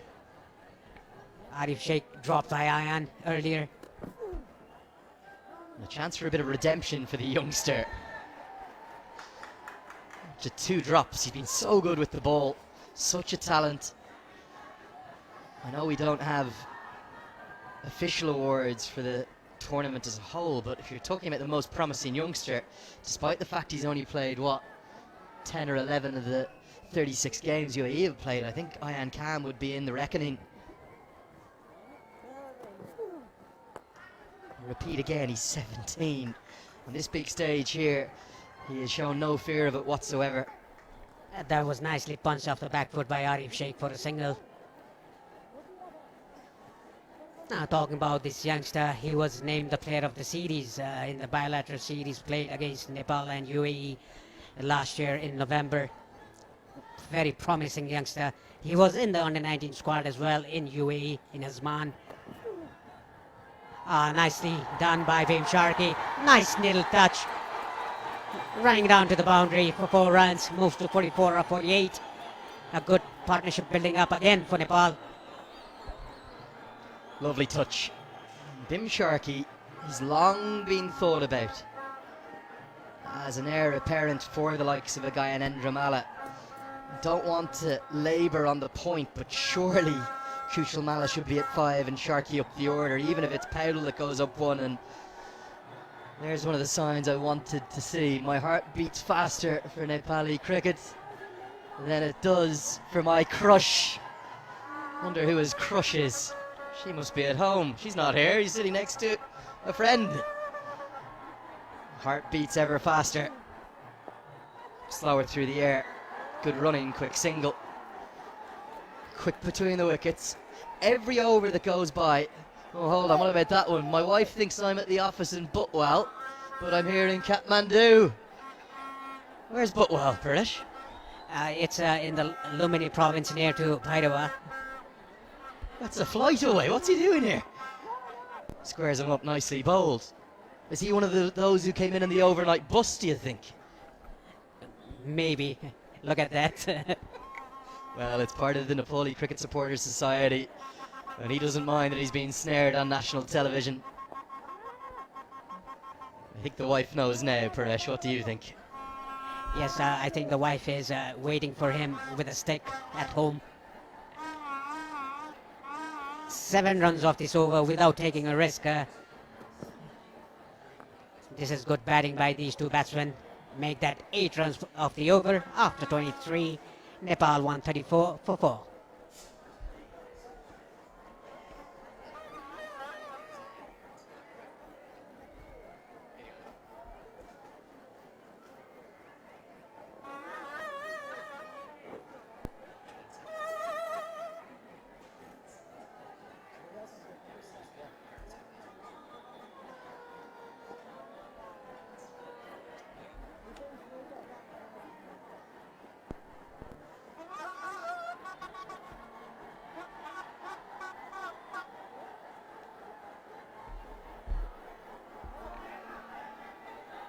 It's just a hint of a growing belief in the crowd. Still not at the halfway stage of this chase. Love to see what that sign says. Can't quite read that one. Back live with you now. Just a quick single.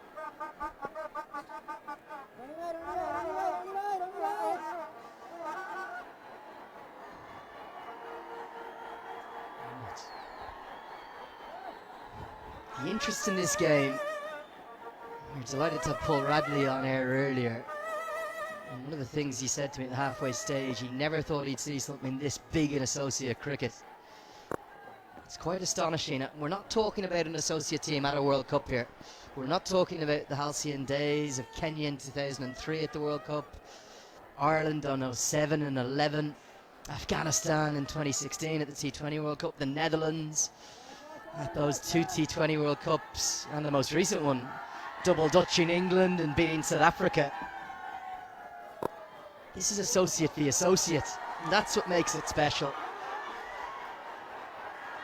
And as we said to Paresh as he rejoined me now, 5 years ago, this game may not even, it might have had just live scoring and that would have been it. It certainly wouldn't have had live streaming, it wouldn't have had television coverage. Anywhere in the world you can access this for free on ICC TV. If you're here in Nepal, you're watching on Kantapur.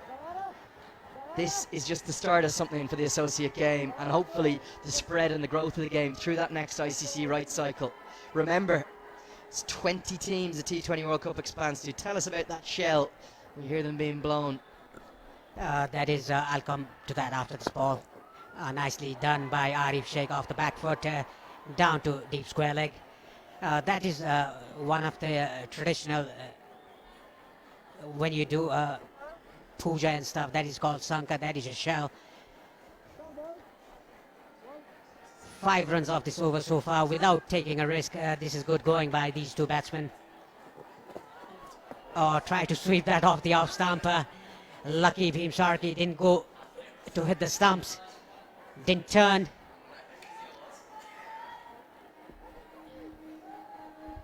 And for Sharkey,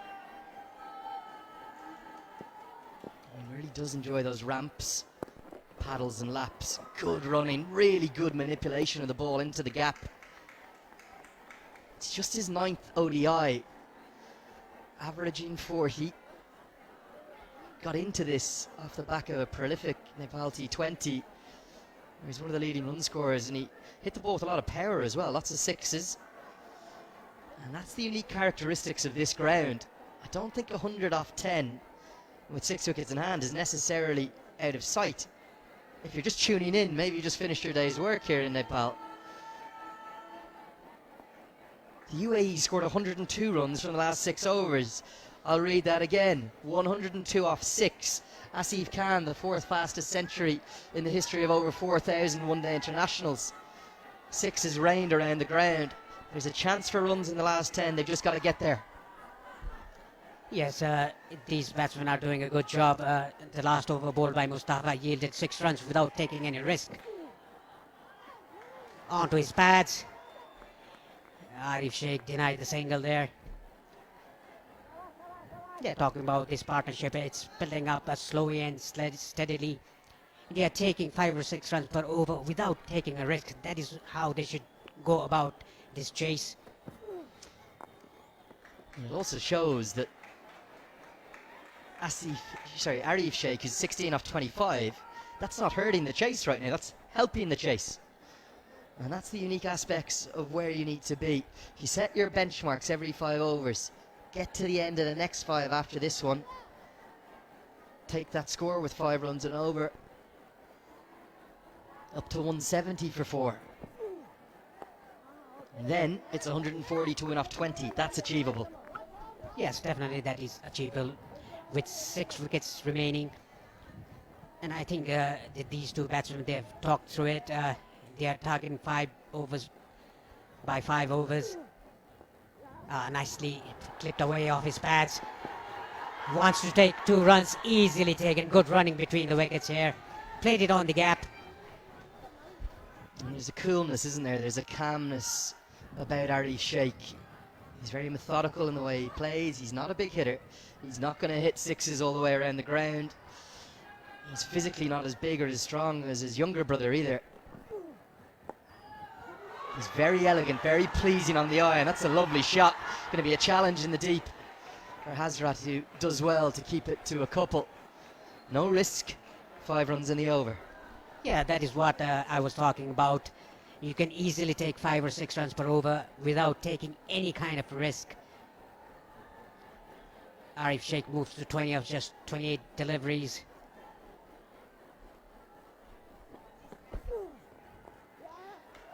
Well, 6 runs, no risk, and at the halfway stage of the chase, this game is still alive. You can't take your eyes off it. It's 146 for 4.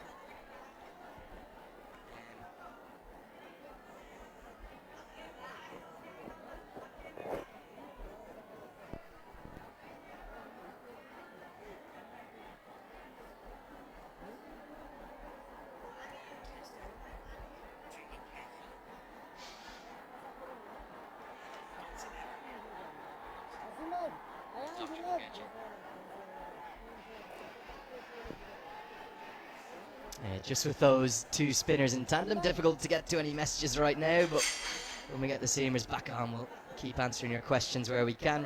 Reminder to tell us where you're watching from.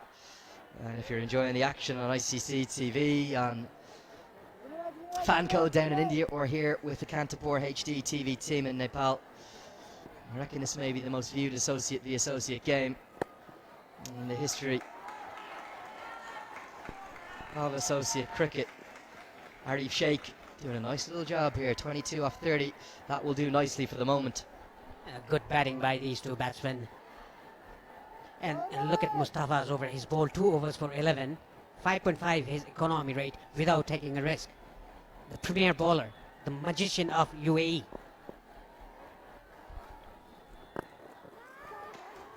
And you just sense as the singles turned down by Sheikh, I think there might have been one there, that Mustafa is going to have an impact. It's what he does. He always has an impact. He loves a big stage. It's been well publicised, the difficulties that UAE have been through over the last month, but he's generally been very consistent, ever competitive, and usually highly frugal with his bowling. Sharkey doesn't want to take too many risks against the vastly experienced off-spinner. Bit of pressure building up, a couple of dots. Yeah, if you could score 40 runs against Mustafa in 10 overs without giving him a wicket, Nepal would take it. Sadly, my Nepali hasn't quite got good enough to read that one for you just yet. But great to see the passion and the enthusiasm, the exuberance of the fans. All decked out and signs made. There's 4 dots now, build pressure. Can they have the experience, Sharkey and Sheikh, to just allow a difficult over get through without giving it away a wicket? Good bowling by Mustafa and equally well played by Bhim Sharkey with soft hands. Moves to 49. Only 2 runs of it's over. After 26, Nepal 148 for 4.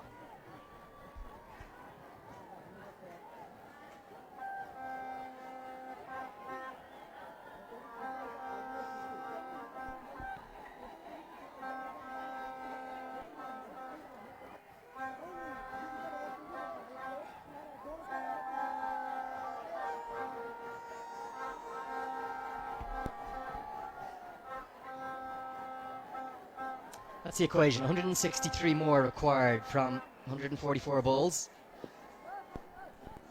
Sounds easy, doesn't it, when you say it like that? But just 6 wickets in hand. Even the youngest of fans, it reminds me of a little Andrew Leonard right there. Only difference, I'd have been wrapped in an Irish flag cap on. Mum would have forced me to wear that. Make sure I didn't get too much sun. Glasses on. I'm just twirling out a few leg breaks. That's what I would have been doing, mate. Well, you're here in Nepal. You'll probably put on the Nepali flag. Like this guy and this guy as well. It's a beautiful flag as well. Change in bowling. Hazrat Bilal back into the attack. Bowled a very threatening 2 overs. Going to be 50 for Bhim Sharkey. And just listen to that ovation.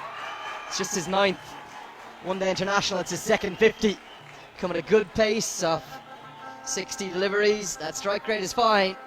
Maybe just for the first time, the bench looking somewhat comfortable in this chase. Yes, it's just because of this partnership between Bhim Sarki and Arif Sheikh. 6 fours in that 50 runs for Bhim Sarki. Arif Sheikh doing a good job giving company to Bhim Sarki, just rotating the strike, nudging the ball here and there, taking singles and doubles without taking any risk. Short ball really rushes Sheikh. The 150 is going to come up though. Sheikh might think of a second. He's going to take on the keeper. Really good running. Wait for the signal. Given his leg buys, it won't matter a bit. The 150s come up. And even some still in their school uniforms there are in. This game, if it goes the distance, it's going to be close to 6 p.m. It'll be in the fading light. Maybe, just maybe, Nepal start to believe they could pull this off. Yes, these batsmen, they should have the belief that they can pull this off. It's not about we talking here. It's about the players who are in the center and in the dugout. The upcoming batsmen, they should have the belief that they can pull this off. Whereas UAE, they need to take a wicket or two to just get back into the game. Mind you, they are on top at the moment, but Nepal slightly going away from the game. Still think UAE ahead. But there is definite life, definite hope. He's guided nicely straight to the third fielder. I think I'm getting confirmation that it wouldn't just be a record chase for Nepal. It wouldn't just be their highest ever ODI score. It would also, in the entirety of Cricket World Cup League 2, remember we're in the 126th and final one-day international in this cycle, it would be a record-breaking chase from any of the 7 teams. I think it's 307 that was the highest chase thus far. I'll get that checked. That shows the scale of the challenge for Nepal. Just lost his run up completely there, didn't he? It was indeed, thanks to Bertus de Jong for this. UAE versus Oman, February 5th last year. 307 chased down. Nobody's got to 311. All sorts of records are going to need to tumble for Nepal to get automatically to Zimbabwe. Well, Nepal, they have broken some records in the last 3 series, particularly in the home turf, chasing the highest target, making the highest target in ODIs, and probably they're going to break this record as well in the ICC Men's Cricket World Cup League 2, chasing the highest target. Dug in. I think this is going to be given as a wide. There was maybe a hint of a deflection, and again Sharkey had a little bit of a nervous look back at the keeper, but instead it's a run to the total. Let's take a look at the replay. It was way outside the leg stump. That ball swung after pitching very exaggeratedly. Yeah, it was actually swing after it passed the bat. You can get that sometimes when you bowl seam up, it may hit the seam and then the ball will spiral one way or the other. Occasionally it will just go straight and then keep swinging. It swung and swung further wide, correctly given by the umpire. Definitely a bit quicker than you think he is, Hazrat Bilal. And he has both Sharkey and Sheikh rushed for pace. Yes, he's rushed both the batsmen by his pace.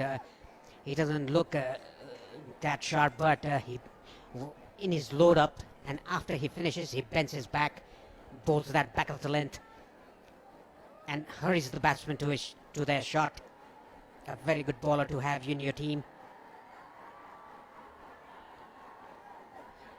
Already 5 runs off 4 balls without taking any risk.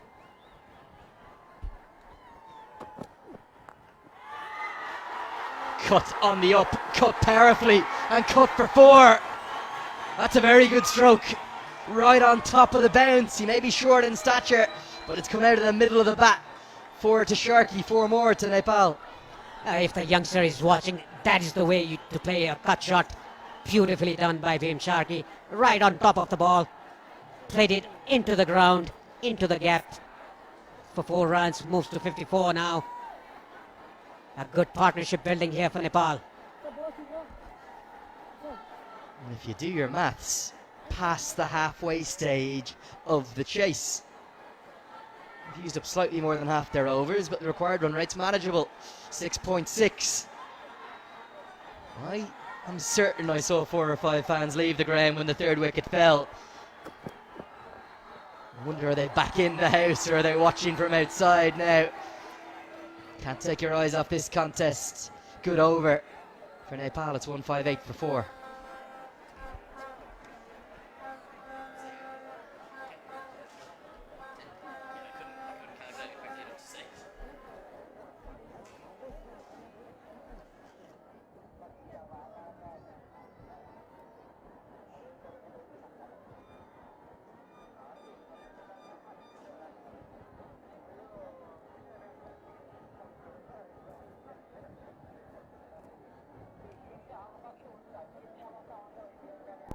Any vantage point will do. And I'll tell you something. If I look from here, I reckon that is about 35-40 metres off the ground. That's right towards the top of the tree. If we can zoom out, we can zoom out slowly from that shot. Just keep zooming out. You won't believe how high these guys are. There's more up above them. Keep zooming out. Keep the camera high if we can. There's another tier. Back live, 4 more. This time it's Sheikh through the offside. There's definitely a growing belief around this ground, Paresh. Yes, there is certainly a belief amongst the crowd, and belief for these players as well. Bhim Sarki, nice cover drive by him. Down to extra cover for a boundary. Moves to 58, and you can hear the chant. Doesn't it show you how far this team has come under the new head coach Monty Desai? And time's gone by.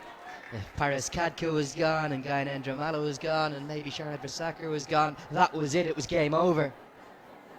Even a year, 18 months ago, if Rohit Powdell didn't get runs or Asif Sheikh didn't get runs, the game was over. But now, Bertel's made 50. Sheikh went for a duck. Powdell maybe somewhat gave it away. Kushal Malla likewise. But 2 other young men are stepping up to the crease. Bhim Sharkey and Arif Sheikh. It's a good partnership. And it's growing in confidence and in stature. And Mustafa, thus far, hasn't looked too threatening. Yes, 6 runs off the over so far without taking any risk. The first ball went for a boundary. Nicely played with soft hand, Bhim Sharkey. This is good batting by these 2 batsmen. Hitting a 4, one and then taking a single, playing with soft hands, building up a partnership. Good batting. Really good. This is what we'd been advocating for so long throughout the first 15 overs. Nudge it around. If there's a bad ball, put it away, of course. And look at the hands on hips. It's a double teapot from Mustafa. The runs continue to come. 28 bowled, 166 for 4. Let's take a look at the partnership graphic and see how it's progressing, because for the 5th wicket, these 2 have now put on 68 from 69 balls. Okay, yes, there has been that moment of fortune with the drop chance. There's been very little risk apart from that. Yes, a good partnership here. Almost a run a ball. It's getting a bit darker here. Just take a quick look at the run worm as well, as the bowler's going to take a while to gather. Nepal well ahead. Well ahead. Okay, maybe not in terms of wickets fallen. In fact, they've both lost 4 wickets at this point, so well ahead. You have that blitzkrieg to catch up upon. We support Nepal. Where's that whiteboard come from? Was that being taken from school? I have no idea, Lenny. Hazrat Bilal to continue. There was a long conflab, wasn't there, of discussion between Mohammad Wasim and Hazrat Bilal. What's the plan here for UAE to get back in the game now? Well, still, I think UAE right on top, but Nepal eating their way above UAE. If this partnership lasts for another 50 or 60 runs, then Nepal will be on top. In the meantime, these batters are doing a very good job, a good partnership. Arif Sheikh playing on 25 of 35, Bhim Sargi 61 of 67. What a batsman he has been for Nepal recently. And nicely done. Good pickup though from Rohan Mustafa, and that's going to save the single. Good call, I think, from Arif Sheikh. Great to hear your messages, Bikash Dungal. Listen to this one. He's in the Czech Republic. He's watching on ICC TV. He's supposed to be working, and my manager keeps reminding me of my jobs, but I'm not doing them. I'm watching the game, and I've told him I'll buy him a whole month grocery shopping if Nepal wins. Great to hear the passion. Such a huge diaspora around the world that are cheering on Nepal and everything they do. This team, it's the very identity of the country. Yes, it is. That is why we saw in the morning the Honorable Prime Minister of Nepal, Pushpa Dahal, coming here as a chief guest. Oh, nicely played. Beautiful shot. A neat touch all the way for 6 runs. That's 4 runs, sorry. Well, they're clapping in the control room. We can hear them in our ears. Everyone is cheering them on at this ground. That's a gorgeous stroke. It's the uppercut played with full control.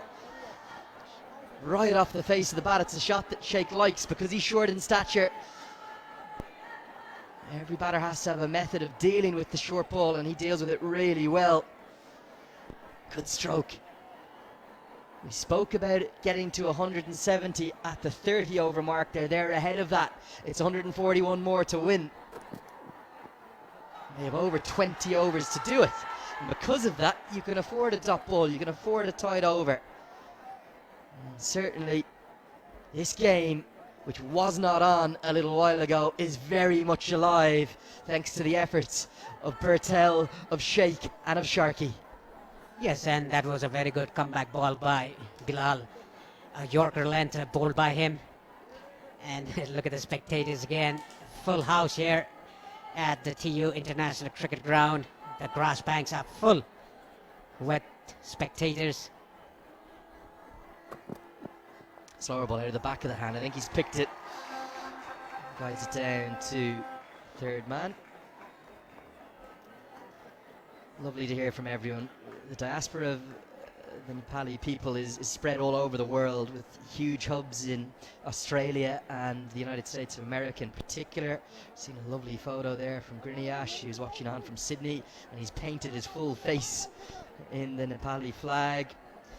Really great to hear from all of you. Kalyana Adhikari saying, "We will rise from the top of Sagarmatha." That's the local name for Everest. Keep cheering. And we are hearing and watching in great numbers in Melbourne, in Australia. Driven, not out of the middle of the bat by any stretch, but 6 runs again come from the over without too much risk. 29 bowled, 172 for 4. Keep going with some of these comments on the break, because Mahesh Timasena, he's watching on from Porsgrunn in Norway. He's at university. The professor's in front of me, but I've got my headphones on, and I don't think he knows I'm watching the cricket. Ganesh Adhikari watching on from Tokyo in Japan. Use that hashtag CWCL2. Kez says this is achievable. Dare to dream. Dream big, Nepal. And it really is a special day, whatever happens from here. Fans watching on from all over the world. It really is a special occasion, this. Even if Nepal can't get over the line, they have so much to be proud of. Manish Dahal has a question for you, Paresh. He wants to know, who should the next man in be? Should it be Sandeep Lamachani to play a few big shots? No, we don't need any big shots at the moment. Devendra Singh Aire will be a perfect batsman in this condition, in this situation to be in. 172 for 4 in 29 overs, Nepal. 139 more needed of 126 balls. Very gettable, but they'll have to bat well. They are doing so. Bhim Sarki and Arif Sheikh, a good partnership here. for these two batsmen. Zohar Khan back into the attack. And this is a sign for me with Rohan Mustafa being taken out of the game. Just get a quick look at the bowling figures and see the options for the UAE. There's been 6 bowlers used, but Mustafa ineffective, taken out of the attack. It's a sign that Mohammad Wasim is not happy with how the game is going, maybe for the first time. Look at those 2 early wickets fallen at 1 and 6. Third wicket went down at 37, and there was a partnership with Bertel and Sharkey. But now this partnership is the one that's breathing real hope, real life into the chase. 74 runs it's worth now. What must Namibia be thinking in Windhoek? In Swakopmund, watching on. Nicely driven. Doesn't quite beat mid-off. Their fate lies in the hands of this Nepali chase. USA will be there, UAE will be there, Papua New Guinea certainly, Jersey and Canada. We know the identity of 5 of the 6 teams in the playoff. Who's going to be the 6th? Will it be Nepal? Will they fall short here? Or are Namibia going to have to play on home soil to get to Zimbabwe? Well, it all depends on this game. Zohar Khan, a touch expensive today. Yeah, he's done a good job for his team. Captain Wasim talking to his bowler there.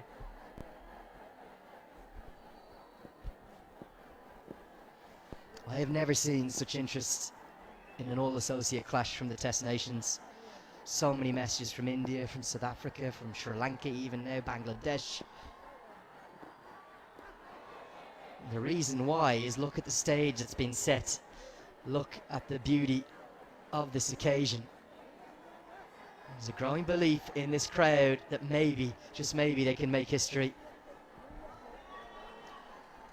Yes, that will be definitely on cards for the national side here for Nepal, the home side.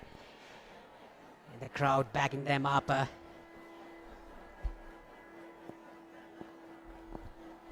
They're batting well, Arif Sheikh and Bhim Sharkey. A good partnership between these two batsmen. Only a single of the 3 balls of this over, the 30th over of the innings.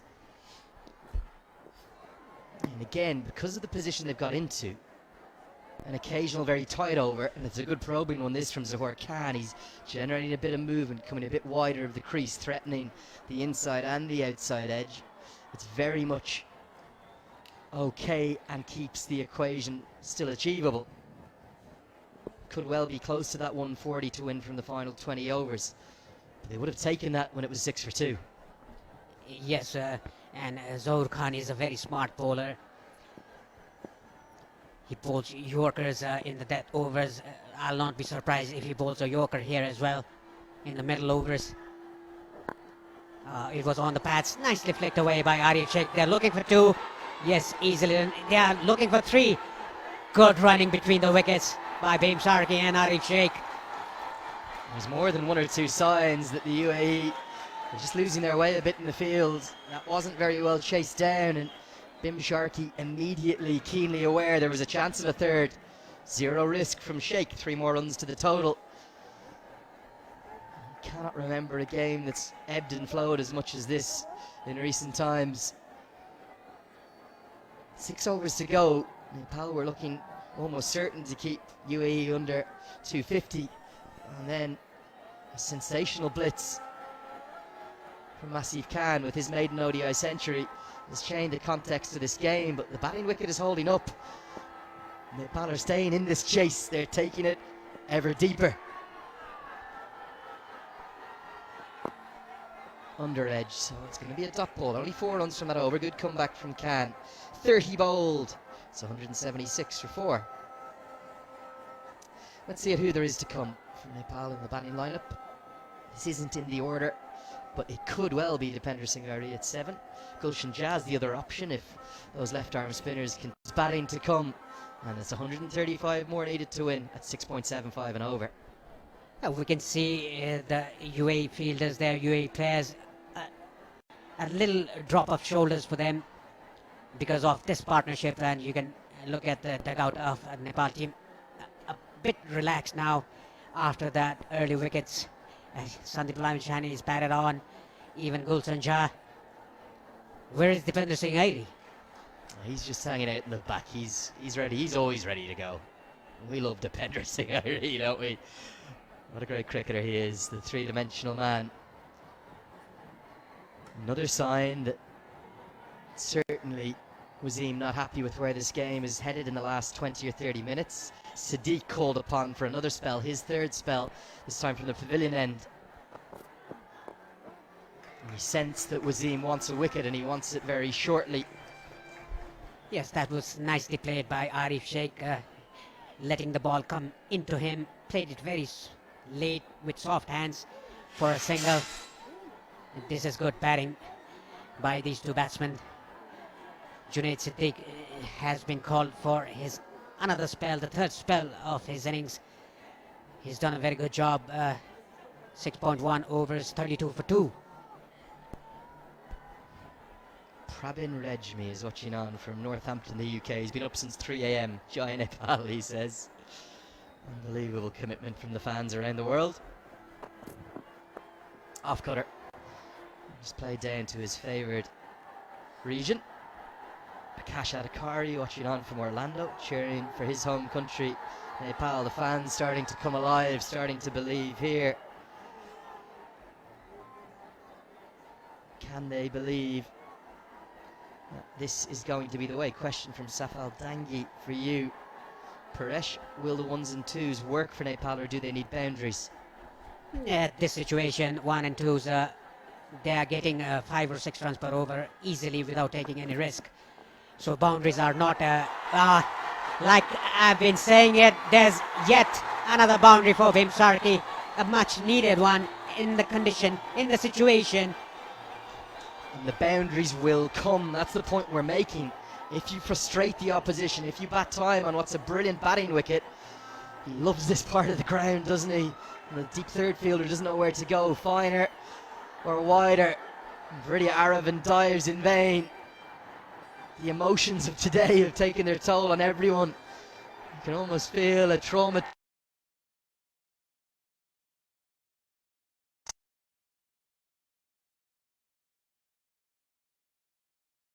Time by the cardiac kids, as they're known. Nepal rings out the chant around the ground now. Sadiq, to me, in this spell, looks down on pace, looks a little stiff, a little ill at ease in his run-up. Yes, he looks a bit stiff, a tall guy, a well-built guy. Junaid Siddiq has done wonders for his team in recent past. Has bowled pretty well today as well, taking those 2 early wickets. Nepal right on the chase, 181 for 4. Talking about these 2 batsmen, they have done a wonderful job in the centre, rotating the strike, hitting 4s.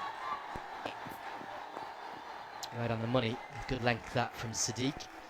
Kamal Powdle asking, watching on Kantapur from Gaidakot, Nepal, wondering who is ahead on Duckworth Astern. I think Nepal are ahead of the par right now, but I don't think that's going to matter.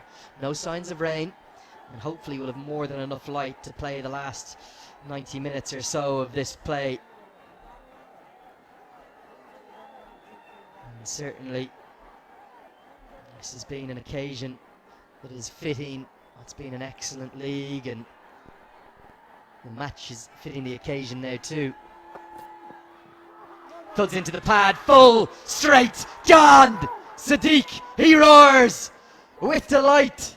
The final delivery from his comeback over. He gets the breakthrough that Wasim wanted, and that changes the game again. Sharkey trapped LBW for 67. Yes, that was very smart bowling by Sadiq, stump to stump, bowling it. It looks very adjacent, but the height might be a factor, but not for the umpire, given out. Drinks has been called in the field. That's the moment the finger goes up from Umasiri. He's gone for 67, and critical time to lose a wicket in the 31st over. Nepal 181 for 5. We'll take a 5-minute break here. Back with you with the final session in a few moments.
Welcome back after the drinks break, the second one of the innings.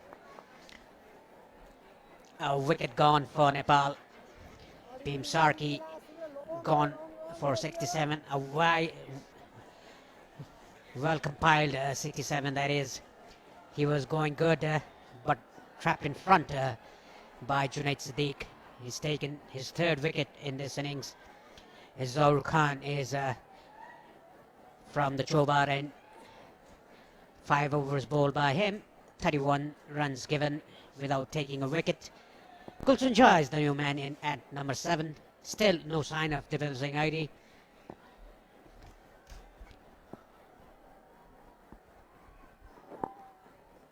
Well, maybe that's just that want for the left-hand, right-hand combination as Sheikh gets in and out quickly, so should get back comfortably for the second. I wonder, did Arif Sheikh know that was the last ball before the second drinks break? Junaid Siddiq certainly did, because the roar that he let out indicates what a big moment in the game that was. Again, it's interesting, isn't it, to see Wasim really heavily favour his two most experienced bowlers. They're going to run out of overs. Siddiq's only got 3 left. Cam will only have 4 left after this one. He's usually utilised right at the death. And it means that Aryan Lakru's only bowled 4 overs, and Ayan Khan, their left arm spin, may need to bowl to Gulshan Shah, the left-hander, who really took them apart towards the death in the first clash between these two sides. Very different scenario. Nepal were batting first that day. They might think that's a good matchup. The left-handed Shah to those left-arm spinners when they do return. Yes, that will be a good matchup. A left-arm orthodox bowling to a left-hander, it will be relatively easy for the left-hand batter to dispatch the left-arm orthodox. In the meanwhile, Arif Sheikh playing very good. Even Bhim Sarki played very well for his 67. Well compiled runs for him. 128 more needed off 113 balls. Pretty doable. Lovely stroke straight to the mid-on fielder.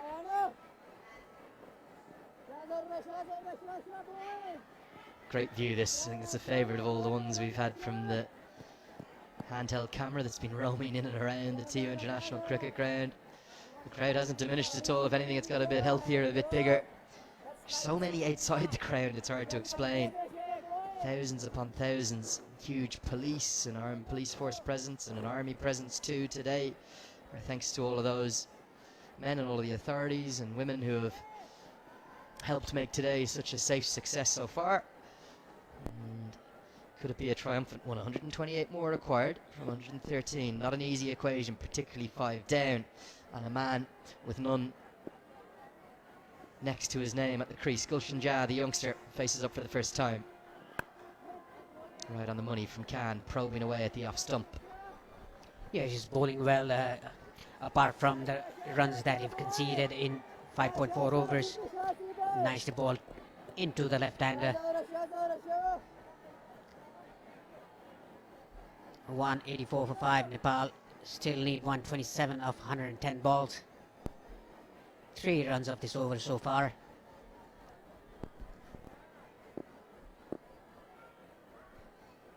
Do you get a sense that those final 6 overs of that first over, they could be the difference between these two sides? Shah drives nicely, won't get off the mark. Thought about taking on young Ayan Khan. Imagine those last 6 overs had gone for just 60 instead of 102. Then the total required would have been 270. Looking very achievable. Yeah, it would have been a different story for Nepal, but as always, the death overs, the death bowling has been a problem for Nepal. It showed today as well. 100 and odd runs in 6 overs, the last 6 overs. Over 16 runs per over. That was magical by Asif Khan, who struck the ball all along the ground. Really was. Probably the best knock of this entire league. Has come in the very final game as Gulshan Shah gets off the mark. Confident stroke his batting has really come on leaps and bounds in the last 18 to 24 months as we get to the end of the 32nd over. Nepal 185 for 5.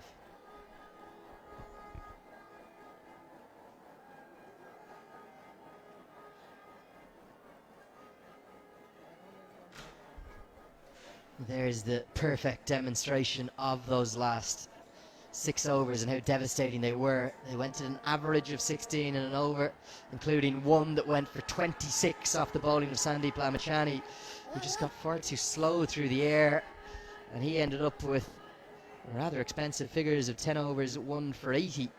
Gulshan Jha himself, hugely expensive, went for 63 off 8, and Sampal Kami wasn't spared either, 74 off 9. In and amongst that, remarkably, there was 18 overs of spin between Lalit Rajbanshi and Dipendra Singh Airi that went for just 46 runs. And Airi, for some reason, didn't bowl his final 2 overs. Pace on the ball, it went all over the ground towards the end of that first innings. And Sadiq's going to continue, he's going to bowl his 8th. Bowled a good pace.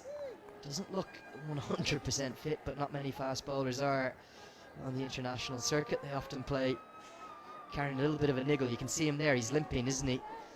He's not in full flow at all. He's a class act though, Junaid Sadiq. If you look at his impact across this series,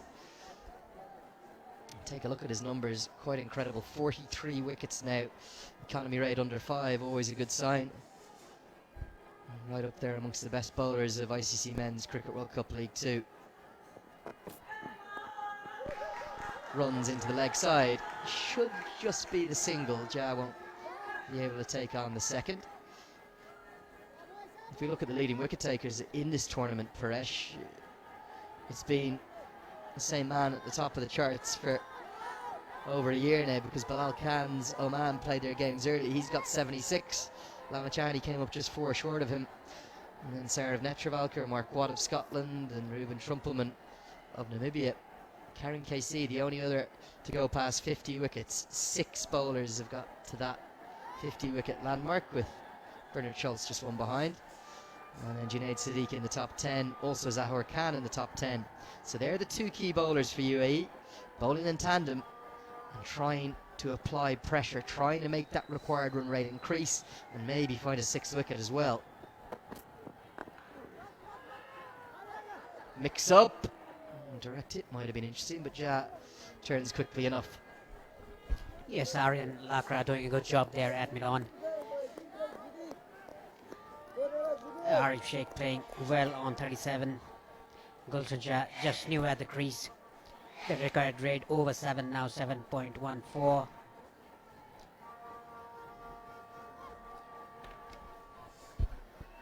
You get a sense, certainly now, of it's a calm, it's a lull in play, a lull in the atmosphere around the ground. There's a nervousness again. So they want the single. Direct hit would have been gone. He gave up, didn't he, Gulshan Jha? And again, UAE's fielding has let them down. Yes, if that was a direct hit, Gulshan Jha would have gone back to the pavilion. A good pickup and throw by Mustafa, but couldn't hit the stumps. Gulshan Jha had given away. He was not backing up, Gulshan Jha. It's not like when Bhim Sarki was there. He used to back up very nicely.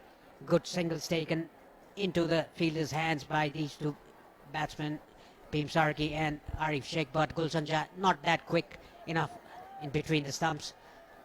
Alongside the 3 drops, there's now a missed run out as Jha works his down to the 3rd man. Jha would have been run out on 2.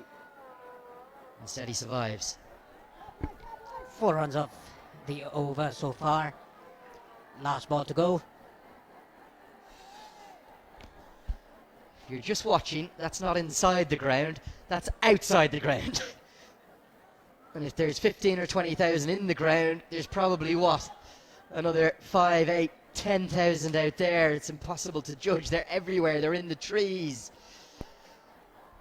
There must be the best part of 10,000 up there. Any vantage point will do. Just get your eyes on the action. Big swing and a miss. Junaid Sadiq thinks it's out. Don't think the keeper thought it was. And he gets a rollicking a smile from Will Sira. 33 bowled, 188 for 5.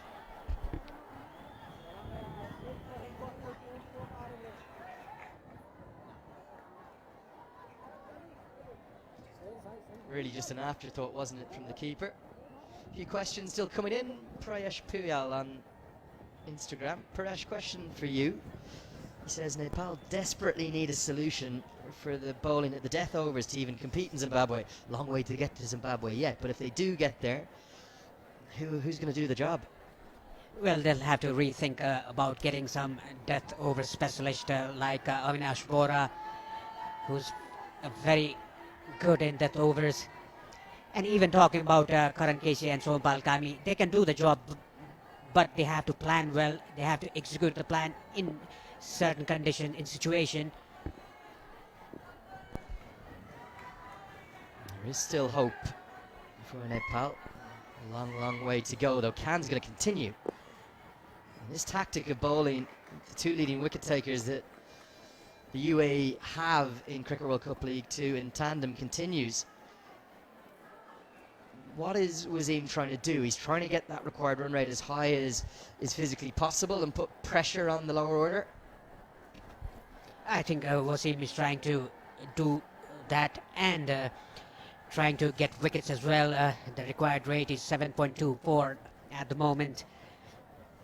I think he wants a double play here. Take wickets and get the required rate above. Again, if Nepal can just bat for 5 more overs, we keep saying that. Even if it's only 5 and over, let's just imagine that situation for a moment. Get to the 38 over mark. Nicely worked into the leg side. They'll think of 2, but no is the call. Aravind quick to the ball. So that would get them in the hypothetical situation to 215 for 5 after 38. It would make it less than 100 off 12.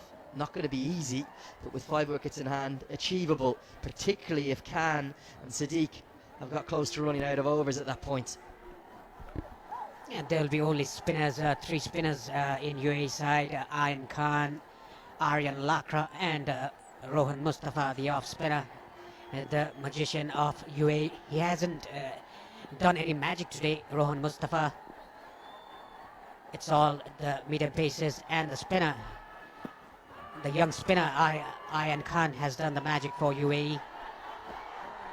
Interest from Khan. No real interest from his teammates again as Arif Sheikh's going to come down and have a word with his youngster. This angle won't tell us much, but definitely angling down the leg side. It was an afterthought, the appeal, really. Yes, very optimistic appeal by Khan there. And it's the right thing by Arif Sheikh going to his younger partner to have a chat. Just don't throw it away. There are left arm spinners coming in very soon, and it'll be relatively easy for Gulshan Shah to put them away, to dismantle their line and length, the left arm orthodox, Ayan Khan and Aryan Lakra. And certainly you can see Jazz less comfortable against pace, isn't he? And this angle from Zahur Khan's causing him problems around the wicket, and then maybe just shaping away, tailing away a touch. But Pradhan is going to go down and have a look at the danger zone and ensure that Zahur Khan isn't creeping into that.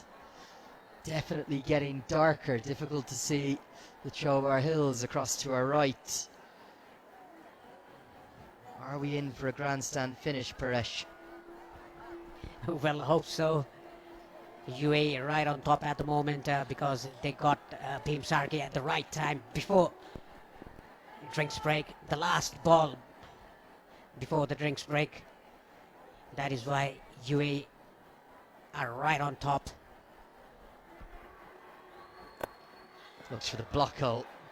Jack can only keep it out. This is a tense passage of play. You sense something's going to happen. Feel a wicket could be coming, or can Jack get a boundary away to just start to build his innings and build his confidence? Yes, he looks a bit nervy there, Gulshan Shah. sent in at number 7 ahead of defender Singh ID. It would have been an ideal situation for Kushal Malla if he was not sent at number 3. I do think whatever happens today, that order has to be looked at. I don't think Kushal Mal is a natural number 3 in ODI cricket. Could be the answer. In T20 is a completely different version of the game. For me, I'd be sticking with Gyanendra Malla at 3 personally, and keeping the X factor of Kushal down at 5 or 6, depending upon the situation. Blockle nailed by Zahor Khan. Brilliant bowling. And to be honest, Gulshan Jazz done well to survive that over, but only 3 off it. The pressure rises on this partnership. 2/3 of the way through the first innings. The score for Nepal is 191 for 5.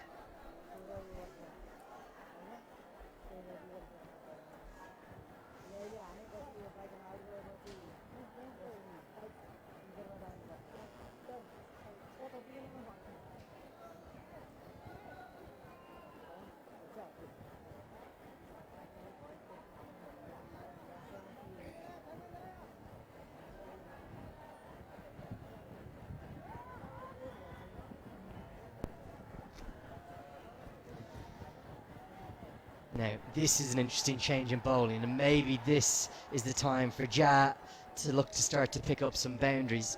Hazrat Bilal's gone for 29 off his 4 overs. He's been unlucky to do so. Gets a pat in the back from Aryan Lakra.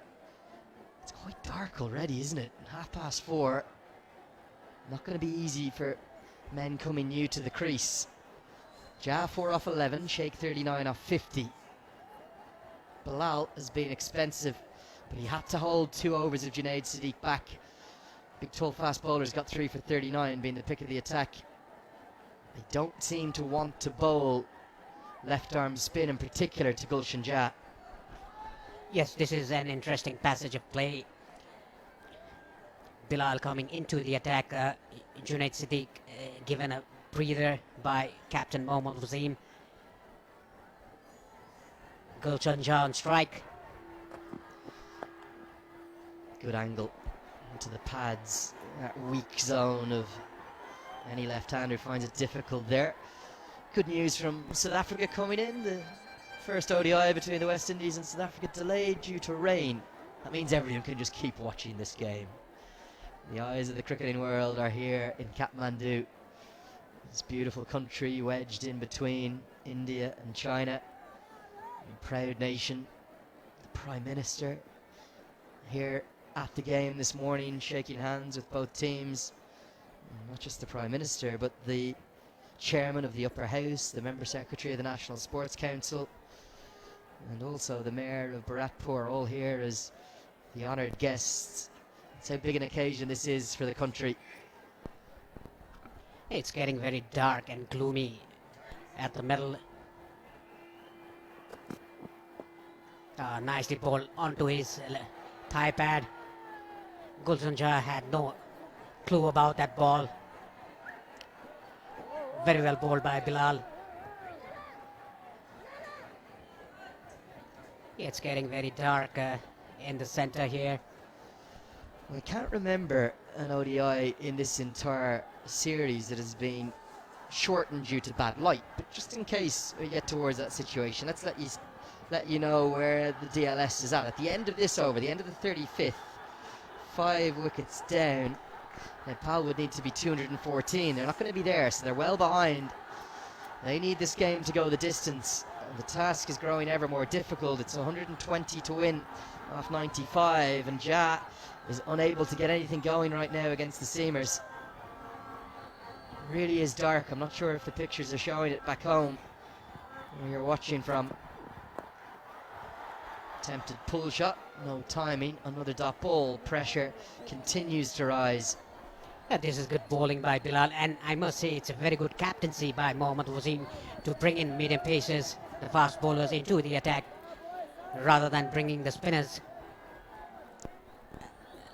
It's getting very dark in the ground here, and a bit of hazy too. This is where Nepal taking an awfully long time to bowl their overs, particularly the last 7 or 8 overs. It took an eternity.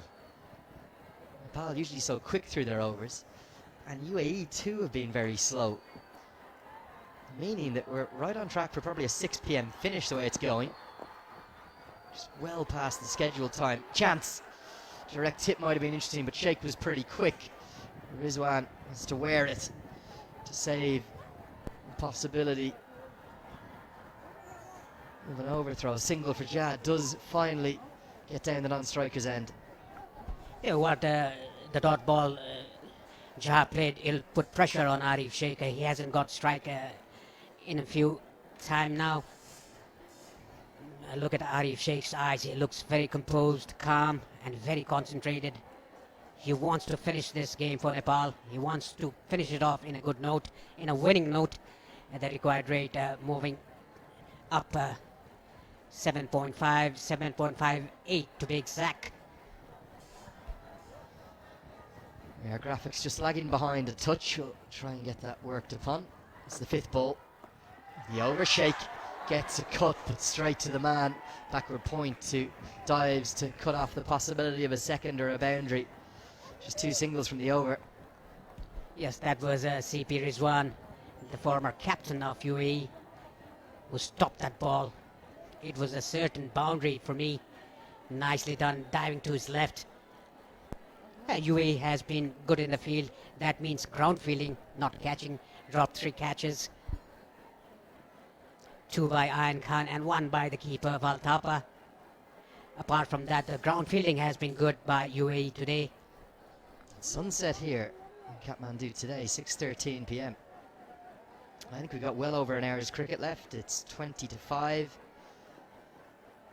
Last thing we want is this game being abridged. Let's get it to its conclusion.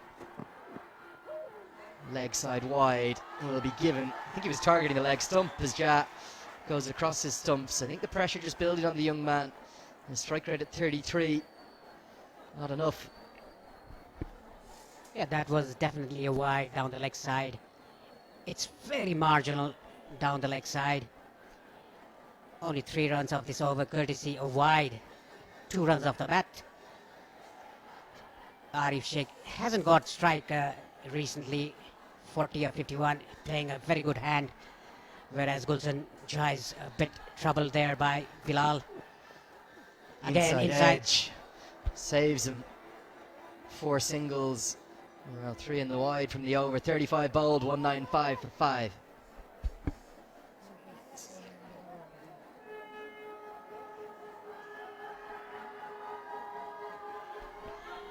Yeah, definitely dark and muggy.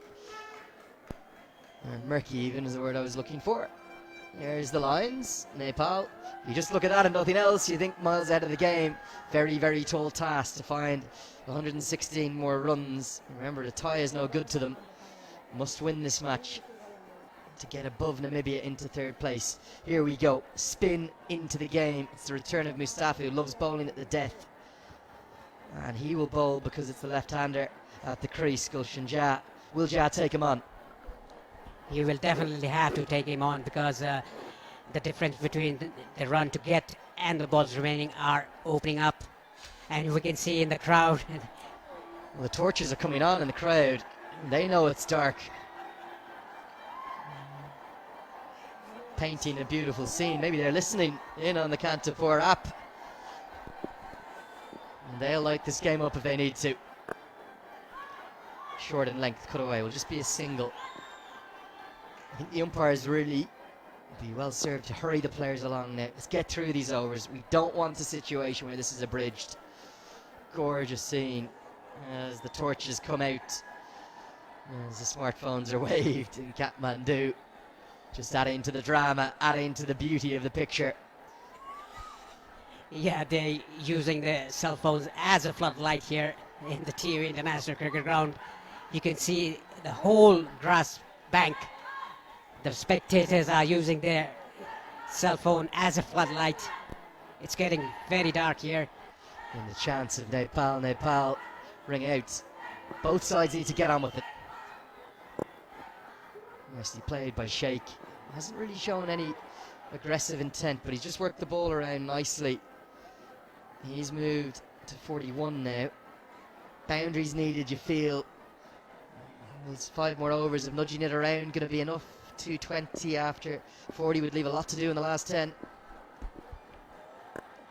Nicely played into the gap. That's nicely played by Gulshan Jha. That's 200 up for Nepal. Beautifully done, getting that gap to perfection, Gulshan Jha.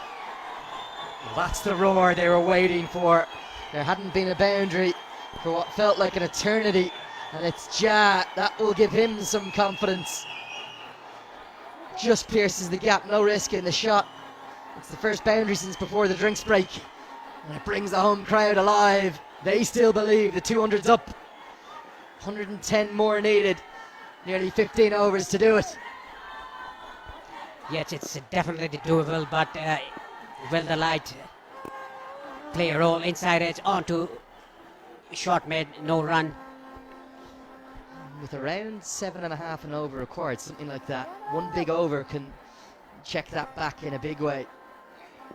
Can they get an over with 2, maybe 3 boundaries in it? Tries to repeat the dose. Has he got enough of this? Not quite. The man there. They'll take on the arm. They get back for 2. Good running. Yes, that's good running by Gulshan Jha and Arif Sheikh. Ayan Khan, the fielder there, the youngster, could stop the 2. Mustafa not happy. Look at him. He's still protesting with his fielder, saying that should have been a single. Better over. 8 from it. More like what they need. Both sides will be best served getting through the game now. Come on, let's play cricket. Let's get this to the conclusion. Haven't waited 126 games to go off. Beats him outside the off stump. 8 runs it is from the 36th. 203 for 5.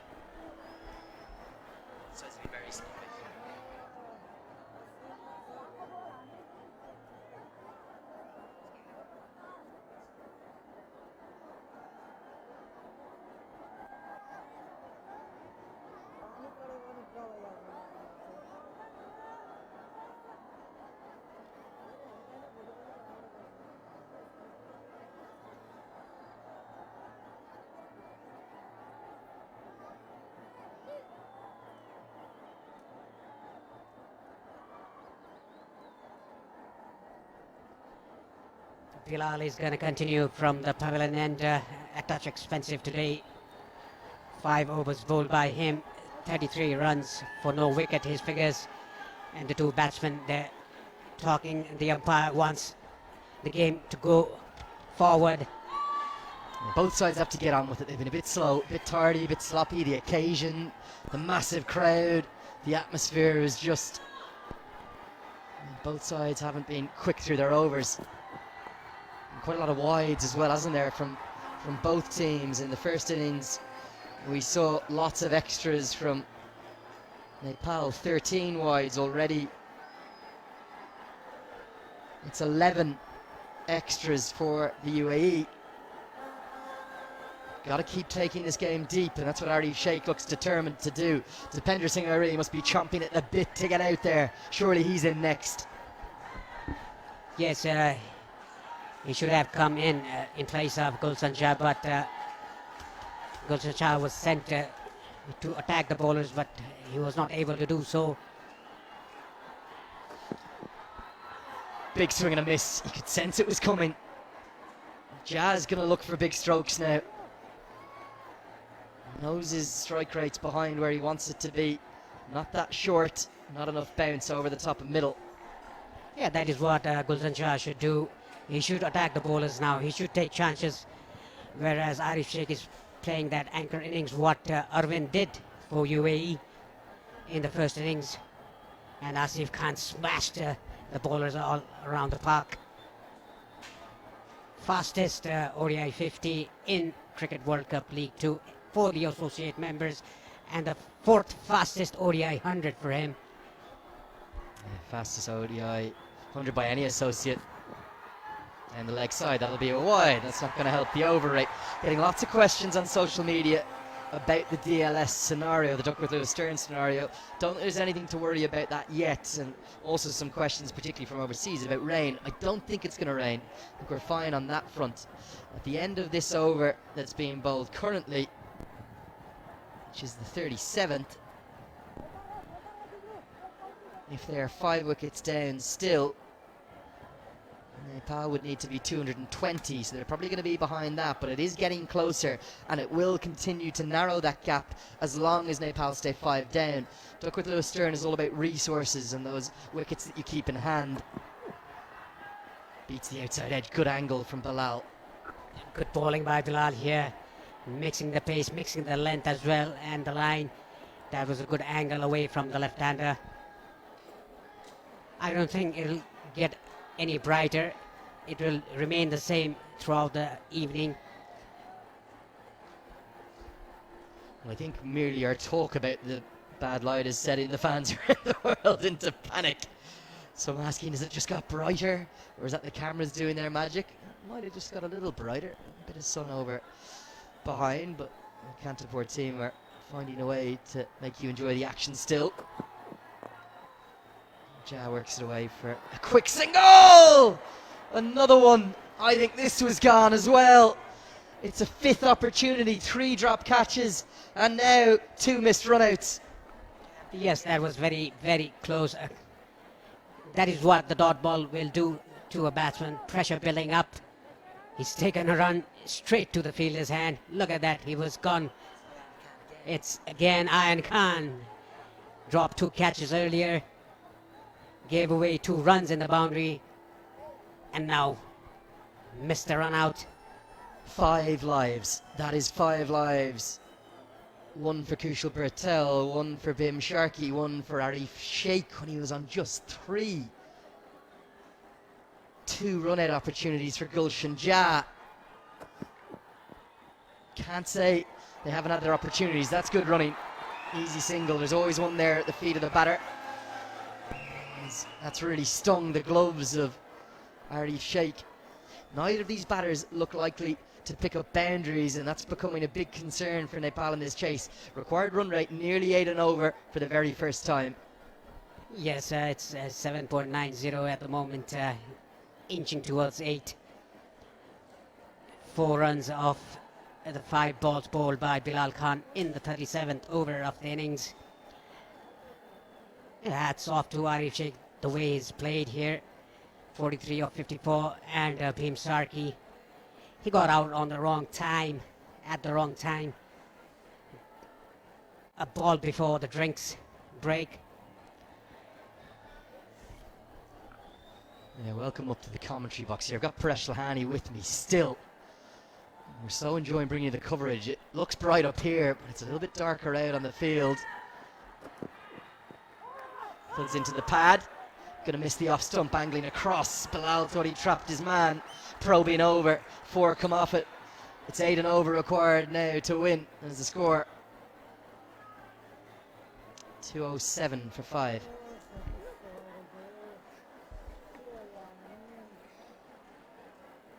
So let's just take a look at the state of play here. Up in the commentary box with me, Andrew Leonard. Thanks so much for joining us. The 126th and final match of ICC Men's Cricket World Cup League 2. Come on, Paresh. Who's taking this match? Well, definitely UAE right on top. 8 runs per over required for Nepal to win this match. It's getting darker here. Someone just says in my ear, I think it's my producer, Nepal win by 3 wickets. They're still believing. What about you at home, or where you're watching from around the world? Who are you cheering on, UAE or Nepal? Obviously, it's the Nepal fans messaging in their thousands coming in. But they've got it all to do. It's 8 and over required from here. And they stayed in the game thanks to Arif Sheikh's innings. The problem's been Gulshan Ja, 13 off 25, or excuse me, 14 off 25. Mustafa to continue. The big question is, can Ja find a few boundaries? Yeah, it's pretty hazy out there.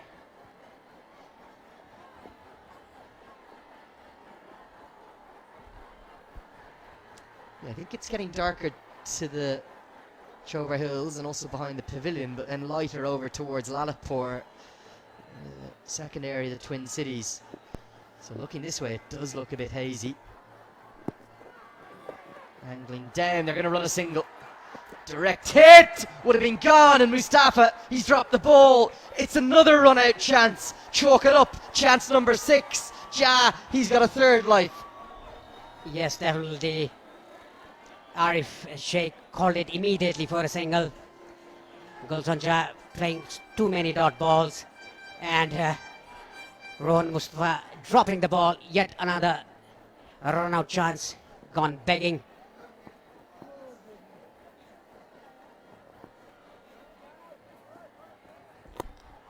Nice hit down the ground. Nicely fielded by Arvind, just for a single. That was a good effort by Vritti Arvind down in the boundary line at long on. Now Arif Sheikh slowly opening his arms. Have to start to find the boundaries. 12 remain after this. Is this the boundary? The crowd say yes, it is 6 all the way. There's the power that Jah possesses, and they're back dancing in the stands. Yeah, Gulsanjah deposited that into the crowd. A much needed boundary for Nepal. A massive 6. Look at this on the slot. Full throttle given by Gulsanjah into the crowd. This is why they're bowling pace to Gulshan. He loves spin, he murders spin, and strike rate flies up. He could have been run out 3 different times. Is he going to make them pay for that? The maximum's followed up by the single. Mustafa, he doesn't look happy. Yeah, this is good batting by Gulsanjah. After playing so many dot balls, he hit his 6 and just guided that down to short third for a single. Arif Sheikh running good between the wickets. Is this the momentum that Nepal needed?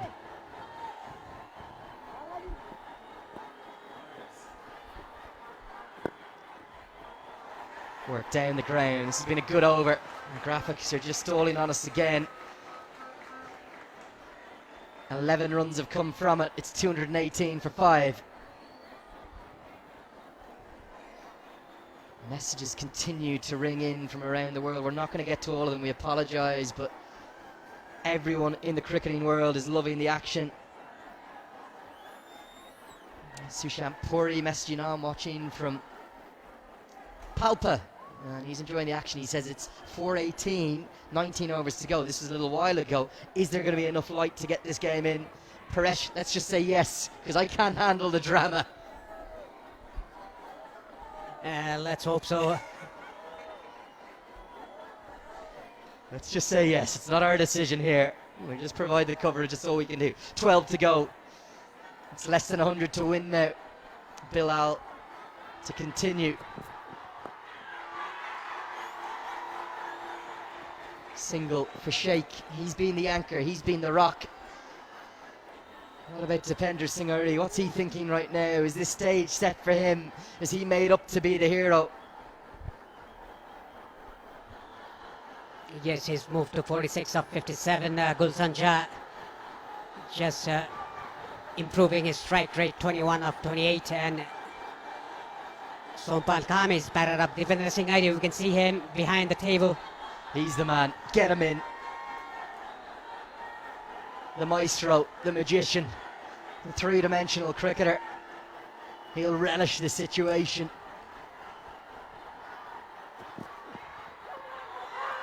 Floods into the pad. Oh, that's very full, and that's very straight. The umpire gives leg byes. He thinks it's pitched outside leg. The replay is going to make for interesting viewing. Jah, he's living a charmed life out there. Yes, it was definitely pitched outside leg stump. Good decision by the umpire.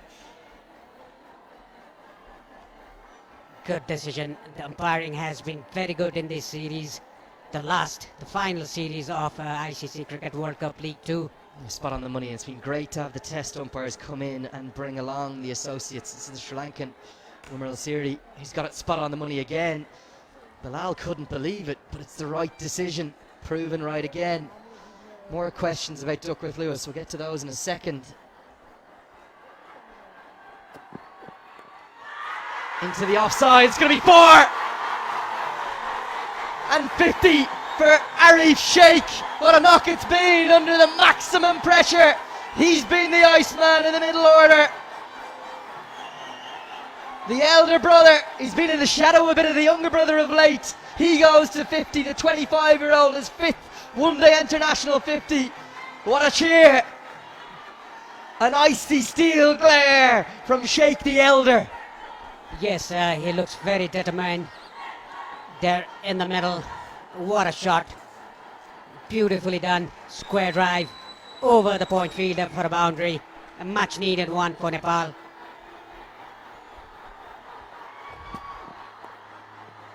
Who writes these scripts? Paresh, who writes them for Nepali cricket?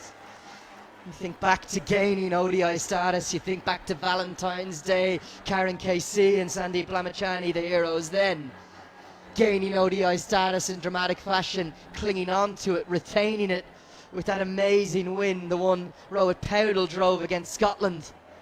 Who writes these scripts? Where is the game going? Bilal now limping, more drama.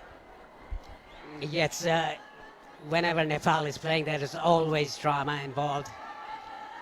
With all the spectators around, I think they are just killing the time here. It's getting darker.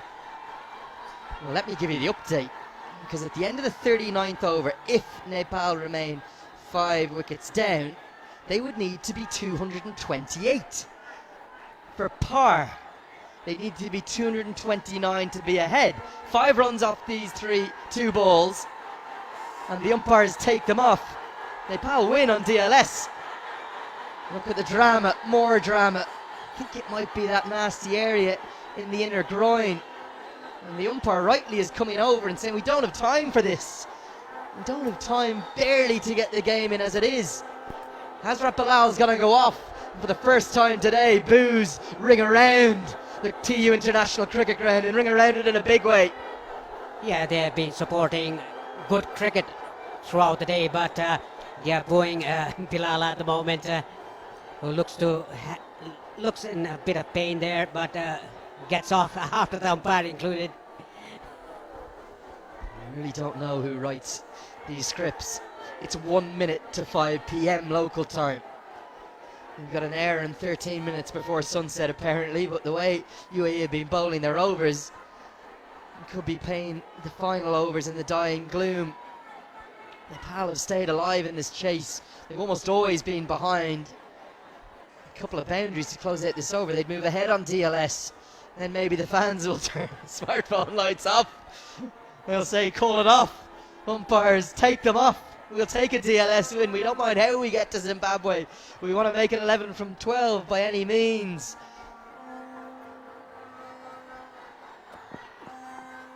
Right on the money, despite the awkward run-up.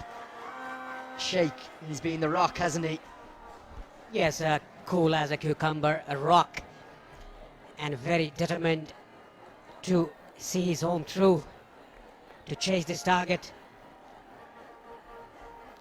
A good knock by Kushal Bhurtel in the earliest stages, and then Bhim Sarki, who played a very good role in chasing now.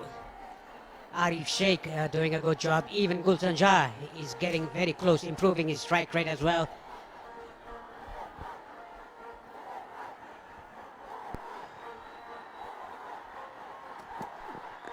Yorker, well kept out by Jah. Nepal behind by 3 on Duckworth Lewis at the end of that over. 39 ball, 2-2-5 for 5. And I think Hazrat Bilal's going to limp off the pitch here. We're going to see a subfielder brought on surely. Physio's being gestured to come on by Mohammad Wasim, but I don't think he's going to be allowed. So on comes our Fareed. There's the runworm. They are ahead. But that blitz at the end, the final 6 overs went for 102. And the physio is going to give a helping hand to Big Hazrat, who's limping off. I don't think we'll see him bowl again. There's a seam bowling option that's taken away from the UAE. Let's have a look at the bowling options that remain as Pratish GC hairs onto the pitch. Here are the bowling options. Sadiq and Khan, the 2 gun star bowlers, they've got 5 left between them. But who will bowl the remaining 6? Hard to say. For the moment, you'd think probably Rohan Mustafa, but here comes the captain with the wild card. He's going to go to himself. He doesn't want to bowl spin to either of these 2, so he's going to bowl his right arm medium pace. What a move this is, Mohammad Wasim. Some captains underbowl themselves, some over. Which is he going to be? And just as we say that, no, it's not going to be Wasim. He's going to take his hat back. More drama here. Wasim thought about bowling. Maybe he's going to bowl the other end. It's going to be Zohar Khan instead. Very hard to get across the drama. Every fan in the crowd now, they're standing. They're on their feet. They can't contain their nervousness. And I don't think I can either. I'm on my feet too. 11 remain. It all comes down to this. Game 1-2-6. Can Nepal get to Zimbabwe? Or are Namibia going to cling on? 86 required with 11 to go. Fielders running everywhere. There's ground staff around the boundary. I just don't know how to describe what's happening. Umpire Wimal Siri at square leg is imploring Zohar Khan to get on with it. It's after 5 o'clock now. Look at the Chobar Hills to the right, getting ever darker. Yes, I think UAE, they are just killing time here. The umpires are doing a good job telling them to get on with the game. I'm not sure they're aware of the Duckworth Lewis Stern situation, and to add to the drama, the ground staff have been sent for the covers. He's picked him out. Juggled! Taken! That could be the game! Viridia Aravind, he barely saw it. But Zohar Khan brought back, has got them ahead on DLS, as Sheikh looked for the big hit, and he couldn't get it over the head of long on. Yes, tried to go over long on. There was a juggle by Arvind, almost dropping that catch. Look at the 1, 2, and grabs 3. Oh, grabs it in the 4th attempt. What drama. The ground staff who know the weather conditions are now at the covers. DLS is looking more and more likely to come into play. Look at them in the background there. Sheikh, he's gone for a well-made 52. But that wicket is going to hurt the Duckworth Lewis Stern situation. As right now, Nepal are certainly behind. It's 2-2-5 for 6.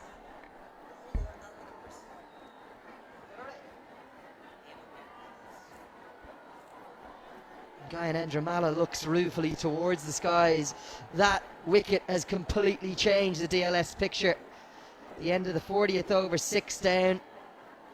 They'd need to be 243, 18 behind now instead of being just 3 behind. That is how much wickets hurt in DLS. And somehow,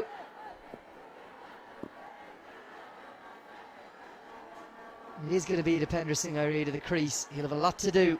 86 more needed if these 65 balls can be bowled. Good start from Airi. He gets a single. Could pick up an overthrow. He won't. The ground staff are looking certain that they're going to be called into action. They're not just at the covers. They have the covers ready to sprint on with. If this game ends here and they are called into action, they're well behind unless Ja and Irie can script something quickly. Yeah, 4 balls remaining in this over. Can they get the runs that is required at the end of the 40 overs to get them above in the DL method? That wicket is just so devastating. Duckworth Lewis Stern, you've got to keep your wickets in hand. You would have only needed 7 off this over to get ahead. UAE have to get on with the game here. The crowd, they're rightly screaming their discontent at this. The umpires need to hurry them on, get on with the game. Khan taking an eternity to bowl every ball. Changes in the field aplenty. Ground staff still stand with the covers in the hands. There's a restlessness in the crowd. Chancer building up. Can Goshen Jah hold his nerve? Right into the block hole, angling down the leg side. Interesting to see the signal here, giving us runs, some bat involved. Yeah, Zohar Khan doing a good job bowling that Yorkers and to Gulsen Jah. He's a Yorker specialist in the death overs. He's doing it in the middle overs here. Still 84 required of 63 balls if there's time to bowl the whole 63 balls. They need to be 243 at the end of 40 overs in the DLS method. Well, the ground staff are looking ever more concerned. They know the local weather better than anyone. 84 to win off 63. Struck firmly. Well fielded at mid-off. Irie has looked full of intent since he's got to the crease. Only 2 balls he's faced. He's the all-action man, maybe, to nudge Nepal ahead of DLS. They might have to think they'll only get 4 overs in here. This was the moment. 1, 2, 3, and 4. The left hand of the man who's usually got the gloves on. If he puts that down, Nepal could have been ahead at the end of this over in DLS. Instead, they're well behind. Every over is taking 6-7 minutes at the moment. It's bordering on the ludicrous now, to be honest.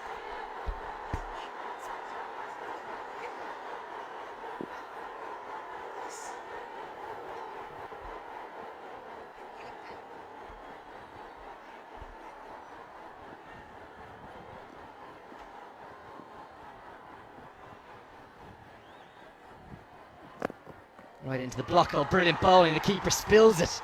He could have run away for 4. Going to be given as a bye. Not had the greatest day with the gloves, the youngster Ashwant Valthapa, including 1 drop. Yeah, he was all over the place yesterday as well, Valthapa, but did a very good job yesterday. Today he hasn't been good. He's dropped a catch. He's given byes as well. And look at the UAE fielders, they are taking their time. And the spectators are not happy with it. Well, I can understand their frustration, I have to say. Fielders walking between their positions. Yes, there's a left and right hander in. Batter's ready. Bowler should be bowling.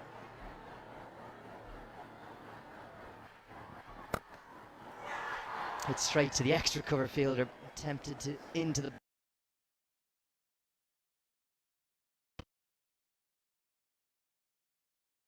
play. It's 229 for 6.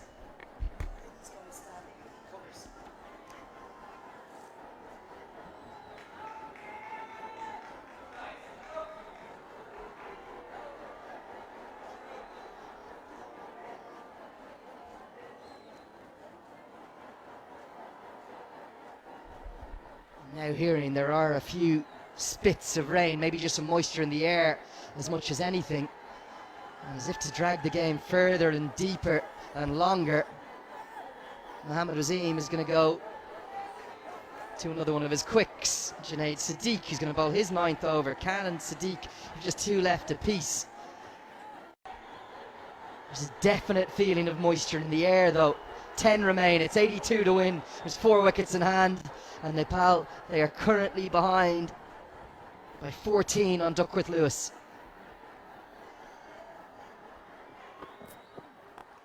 Clubbed away into the offside, but there's a man at deep point. He's going to keep it to just a single, Aryan Lakra. Yes, that was nicely played, but straight to the fielder at deep backward point. A good placement by Mohammad Wasim behind square. Look at the spectators. Well, they're all booing and jeering because the UAE are taking an eternity to bowl every delivery. I think they probably know they're ahead on DLS, but who knows how this works. 4 good overs here from Irie and Jaff. They're still out there. They could then be behind on Duckworth Lewis UAE. It could count against them. 2 big old veteran fast bowlers taking a long time to bowl each over here. Where he guides that straight to the man. They're going to take him on. Such as his pace, he'll almost walk the single. Yes, exactly, Larry. Because Devendra Singh is so quick in between the wickets, he can just walk to the non-strikers. And now Gulshan Shah, he needs to get 1 or 2 lusty blows out of the ground to get closer, to get above in the DLS method.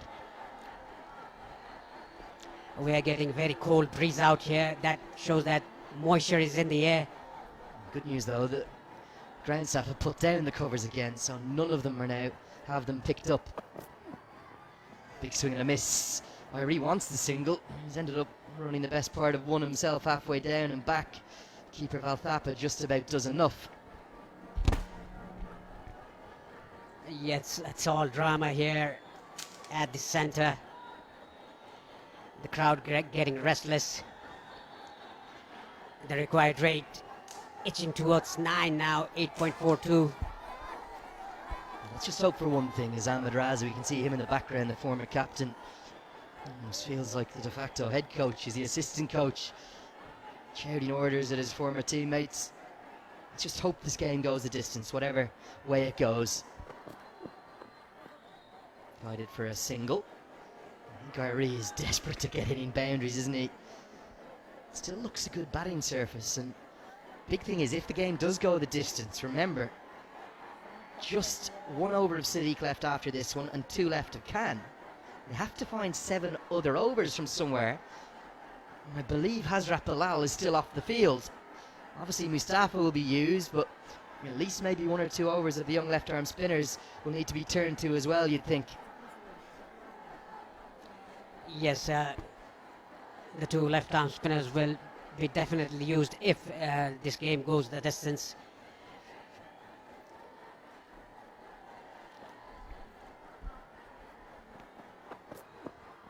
Wide, well outside the off stump. Fans enjoy that. At the end of the 41st over, we'll try and keep you updated with DLS every over. Nepal would need to be 246 for 6 to be par, so they're currently 13 runs behind. If they keep those 4 wickets intact though, they don't have to do too much more. By the end of the 45th they need to be 266. Mohammad Wasim is warming up.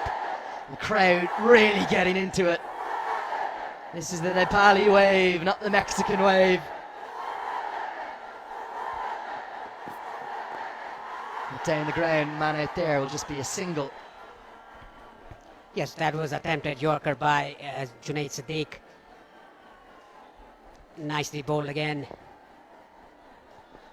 Maybe just a sign things getting a little bit brighter over the last minutes. That area over towards Lalitpur as we look out from the pavilion and the media centre. I have to say, I love this Nepali wave. It's completely different to the Mexican one. And this script for me, it's perfect for Dipendra Singh Airi. He's still there at the death. I think Nepal will win. Cutter, nicely played towards backward point. They're going to think about the second and they'll turn it down. So it's 6 runs from that over. 2-3-5 for 6.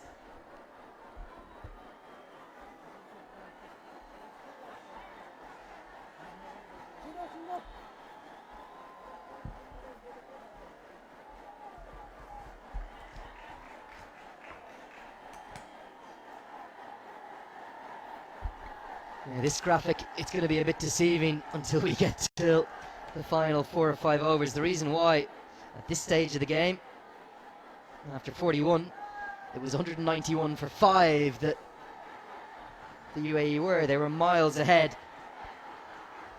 But with 102 runs coming off the final 6 overs, yes, you heard me right, it means that Nepal have to get well ahead or surge at the death. Now, here is the wild card, the joker in the deck. The captain's going to bring himself in to bowl. Did bowl at the T20 World Cup, remember? Just bowls these right arm medium. Fielders running everywhere. Nepal, the chance. Pointing from the crowd, gestures. Is this the over they should go after? Mohammad Wasim bringing himself in. He doesn't trust his spinners because there's a left-hander on strike. Gulshan Jha, he doesn't trust his left-arm orthodox Ayan Khan and Aryan Lakra, the 2 youngsters. Hazrat Bilal, he's injured. I think it's an inner groin injury for him. He's off the field. 5 fielders in the deep cover and long off on the offside, and long on, deep mid-wicket and deep backward square on the leg side. So both third and fine leg up in the circle. And the ramp or the scoop is on, but that's not something that Jha really does. Pretty round arm slung in and thuds into the thigh pad. Dot ball. Gulshan Jha will definitely eye Mohammad Wasim. Yeah, he's going to target him. He's a military medium. Mohammad Wasim just angling into the left-hander. There's a deep mid-wicket, a long on, and a deep square leg in the leg side. The boundary riders. Just as we say, that long off now comes up. Rohan Mustafa has run 35, 40 yards to tell his captain something. And I think umpire Buddy Pradhan is saying, let's get on with the game.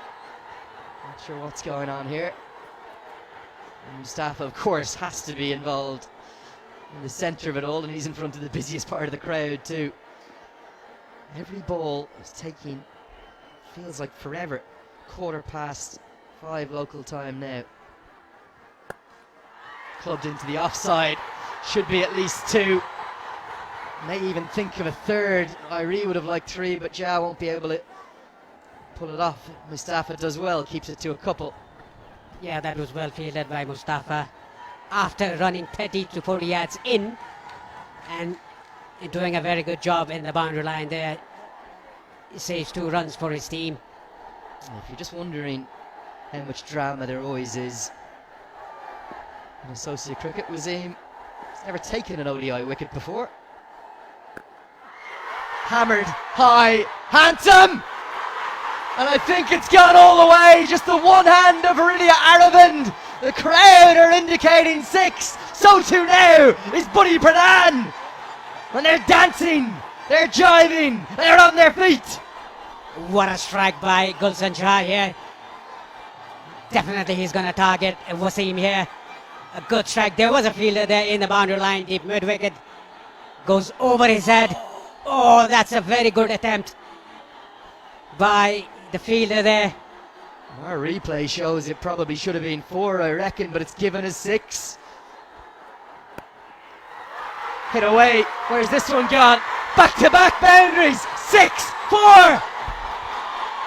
Listen to that noise. My oh my, this gamble of Wasim. It's not paying off. And Nepal could sneak ahead of DLS now.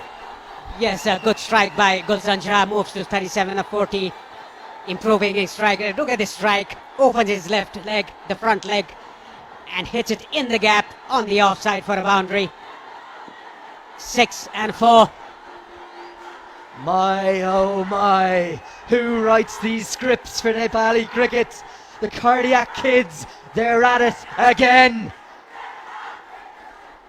The crowd getting right on top of UAE. 64 more to win, 50 deliveries remain. If the game goes the distance, if at the end of this over they need to be 250. A boundary puts Nepal ahead on DLS from these 2 deliveries. That's why you're dicing with fire if you time waste. It is going to be a boundary, surely. It's going to be 4 more. They're ahead on DLS. The 250's up. It's all happening in Kathmandu. The roof about to come off the place. Look at the chant. Look at the roar of the crowd. I cannot hear Lenny. I cannot hear myself here in the commentary box. What a strike by Gulshan Shah. 6, 4 and 4. Well, it's a pretty tame effort, I have to say, from Zawar Farid. He'd snuck in. I think even the riot police are dancing up there. What an occasion. They're ahead on Duckworth Lewis, 6 down by 1 if this is a dot ball at the end of the over. Keeps going. Gets it straight down to Mustafa. Oh! Look at the roar! The over's gone for 20. Nepal 255 for 6, and Mustafa has had a calamity at long off. Yes, this is what the crowd pressured onto Mustafa earlier in the over. He saved 2 runs for his team. Now a misfield. Look at this. It went between his legs. It's all because of the pressure of the crowd. Ja moves to 45. He's hit 20 himself off that over. He's striking at more than a run of ball now. And now that equation, it's 56 off 48, and Mustafa, the occasion, may be getting the better of him. The former captain, CP Rizwan, asking what's going on.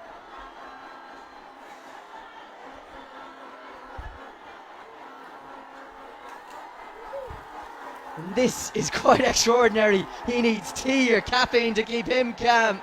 I've been on my feet the last 3 overs.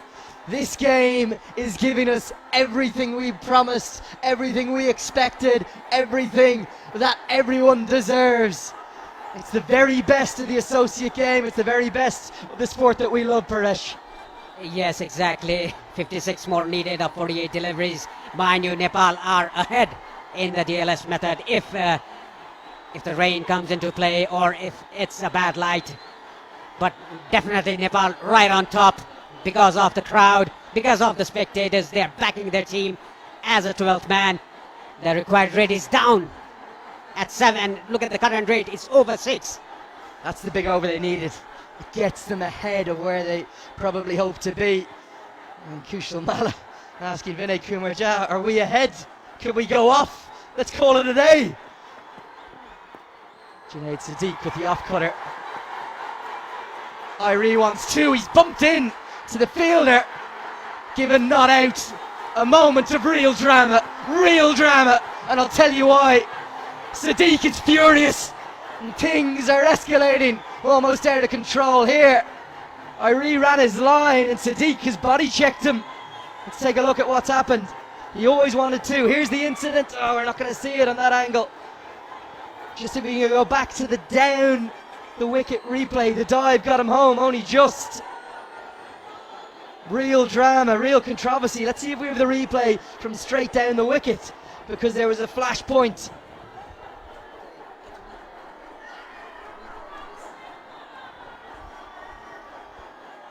Here it is. Just watch this.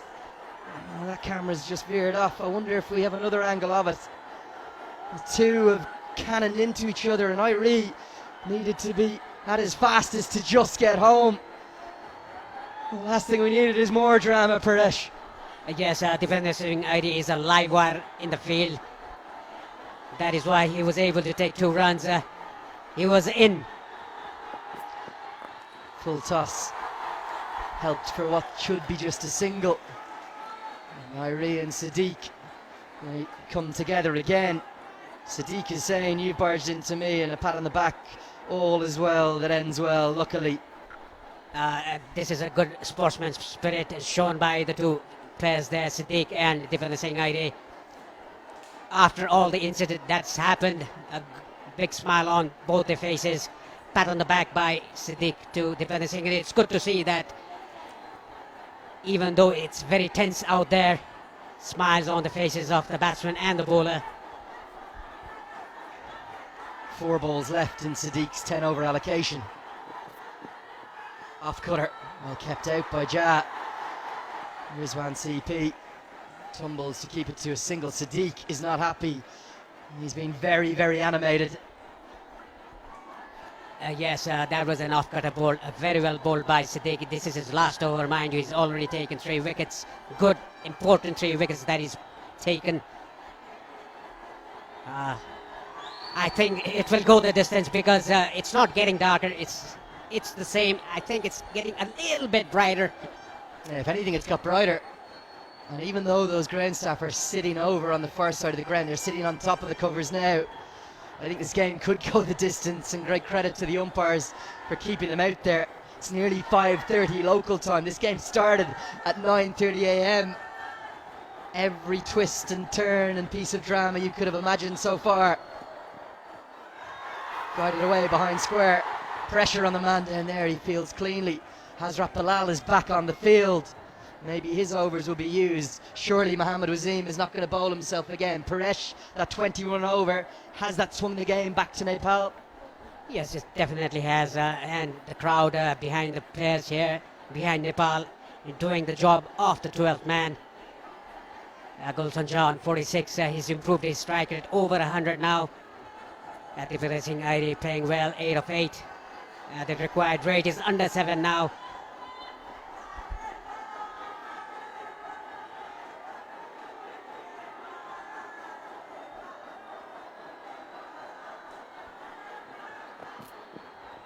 Off cutter, nicely played. And even though Rizwan had been sent further behind square, can't cut off the single. Runs from every ball in this over. I know Irie has only made 8 or 9 runs. It's just the intent he brings, the running between the wickets, the energy to the crease. And he's been a big part of this partnership, despite Jah taking that 20 runs, plundering off the part-time seam of Mohammad Wasim. Yeah, that was well fielded by CP Rizwan at backward point. Even though there was a third man fielder there, he dived to stop the 2 runs if it passed him. Defender Singh ID on strike. 6 runs off 5 balls of this over. The last ball of Siddique's spell. Off cutter beats Irie. Holds a hand up and says well bowled, and he's been the big threat today. He's going to finish with 3 for 51. The score now 261 for 6.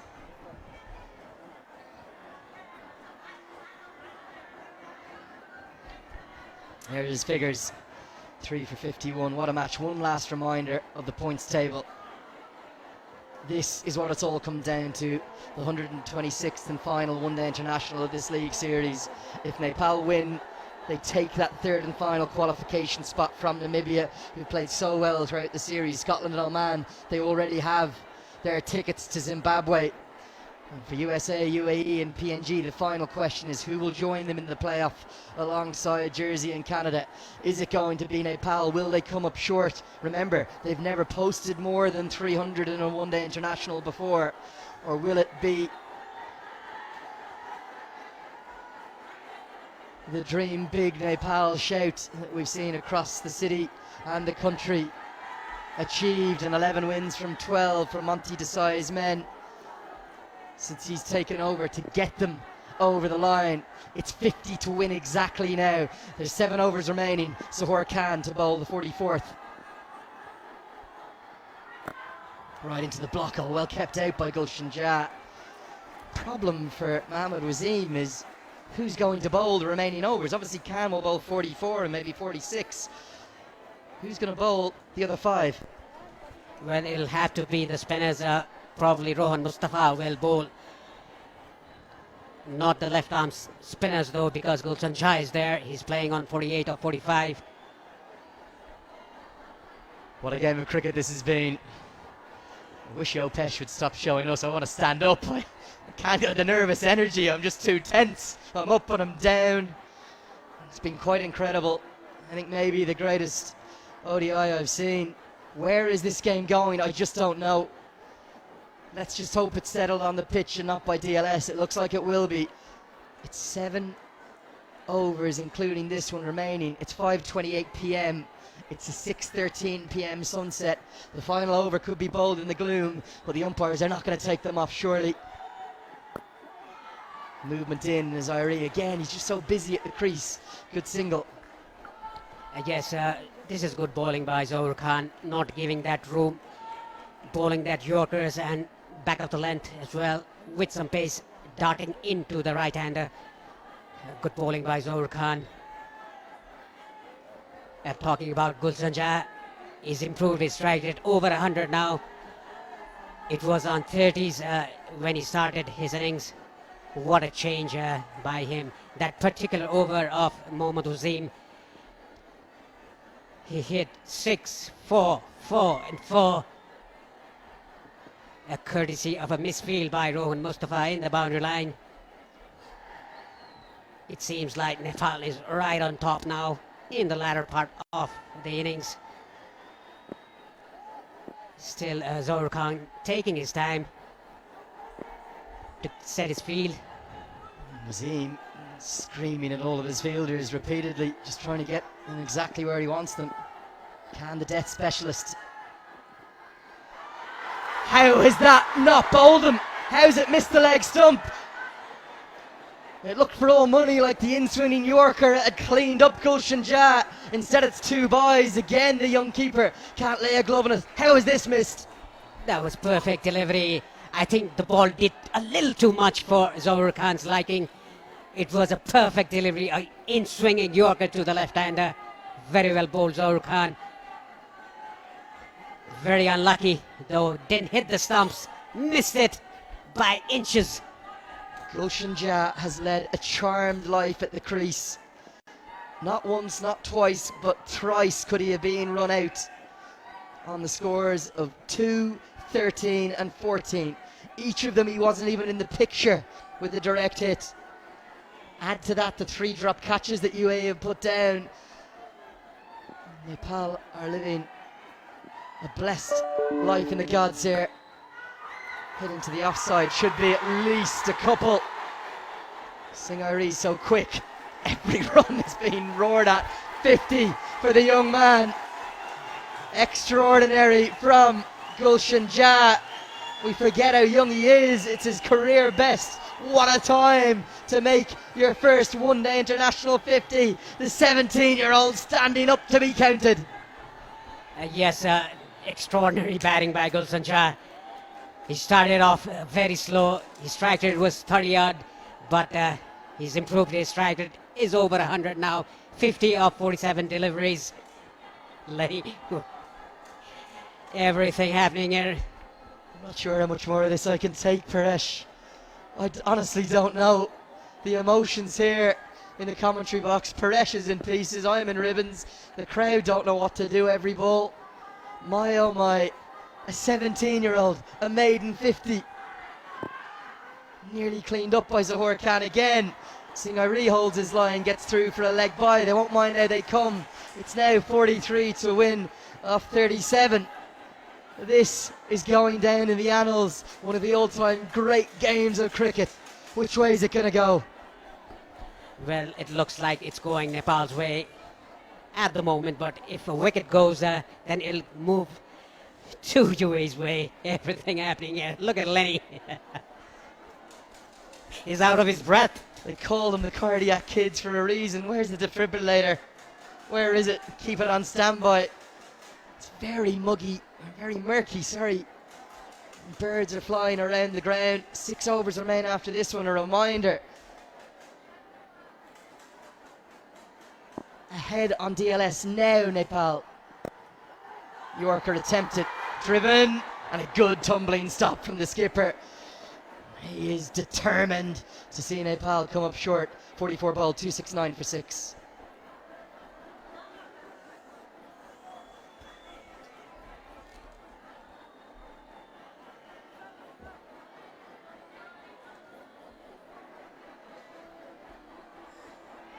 Well, well, well. I don't think anybody, even here in the land of the gods, or on the roof of the world, aren't we, up in beautiful Nepal, could have scripted this. That is a very, very misleading graphic. It makes it look like Nepal are going to do this easy. They're 6 down. They've still got plenty of runs to get. They need 42 off the final 36. As Asif Khan's century still looks like it could be the match-winning innings. Mohammad Wasim is again getting spoken to by Wimal Osira. He's pointing at the watch. He's saying, you are behind your time. He's being asked, oh, this is drama now. It's Hazrat Bilal who wants to bowl. Take the graphic down. Come back to this game here. He's being told he can't bowl Hazrat Bilal because he's been off for too long. You have to spend the same amount of time on the pitch that you did off the pitch if you were injured. And that's exactly what's happened. Wasim can't bowl him. And Wimal Osira, I think he's merely implementing the laws of the game. And someone is going to have to bowl this over. Yes, that is what the umpires are signaling to the captain, Mohammad Wasim. He has to spend as much as time in the pitch, that is, spend the time off the pitch. That is well said by Lenny. Hazrat Bilal cannot bowl. Now, who's going to bowl the over? I think it's going to be Aryan Lakra to bowl from the pavilion end, the 45th over of the innings. This is the right call by the umpires. The rule says you have to spend as much of time in the pitch, the time you've spent off the pitch. This is like a novel, isn't it? Every chapter just gets ever more intriguing. Every turn of the book adds to the intrigue, to the drama. I think this could be a good thing for the UAE. I think they've underbowled both Lakra and particularly young Ayan Khan. 6 overs remain, 42 to win. I think for the UAE to win, they need to find a breakthrough in the 45th or the 46th over. So getting the spinner in might not be the worst thing. The problem will be for Aryan Lakra, the 21-year-old. He won't want to bowl to Gulshan Jah, who loves that slog sweep. And we'll get to hit with the spin. Let's take a look at the field. Deep cover and long off. In place, another break in play. Long on, deep mid-wicket, deep backward square. The umpires coming together. Well, what's going to happen here? My oh my, they are going off. And I'm not sure if the crowd know it. And we're going to check. We are going to check. I think this could be the moment. They're sprinting on. They know they're ahead on DLS. This is extraordinary. Mahmoud Wasim is protesting. The crowd think they're going to Zimbabwe. Paresh, what are we witnessing? Have Nepal done enough? They think they have. They're roaring to the heavens. They're ahead. There's hugs. There's confusion. But Buddy Pradhan and umpire Wimal Sira are saying, no, enough is enough. It's 5:37 p.m. It's too dark to continue, despite the fact the spinner was about to bowl. And maybe, just maybe, Dipender Singh Airi and Gulshan Jah have done enough to take Nepal to Zimbabwe. What a dramatic end to the ICC Men's Cricket World Cup League 2. Nepal is on its way to Zimbabwe to play the qualifiers, and look at the spectators. What a dramatic end to the series. We are going to wait for official confirmation, but one thing I can tell you for certain, I have the Duckworth-Lewis Stern sheet here at the end of the 44th over. Listen carefully at home. With 6 wickets down at the end of 44, Nepal needed to be 260 for 6.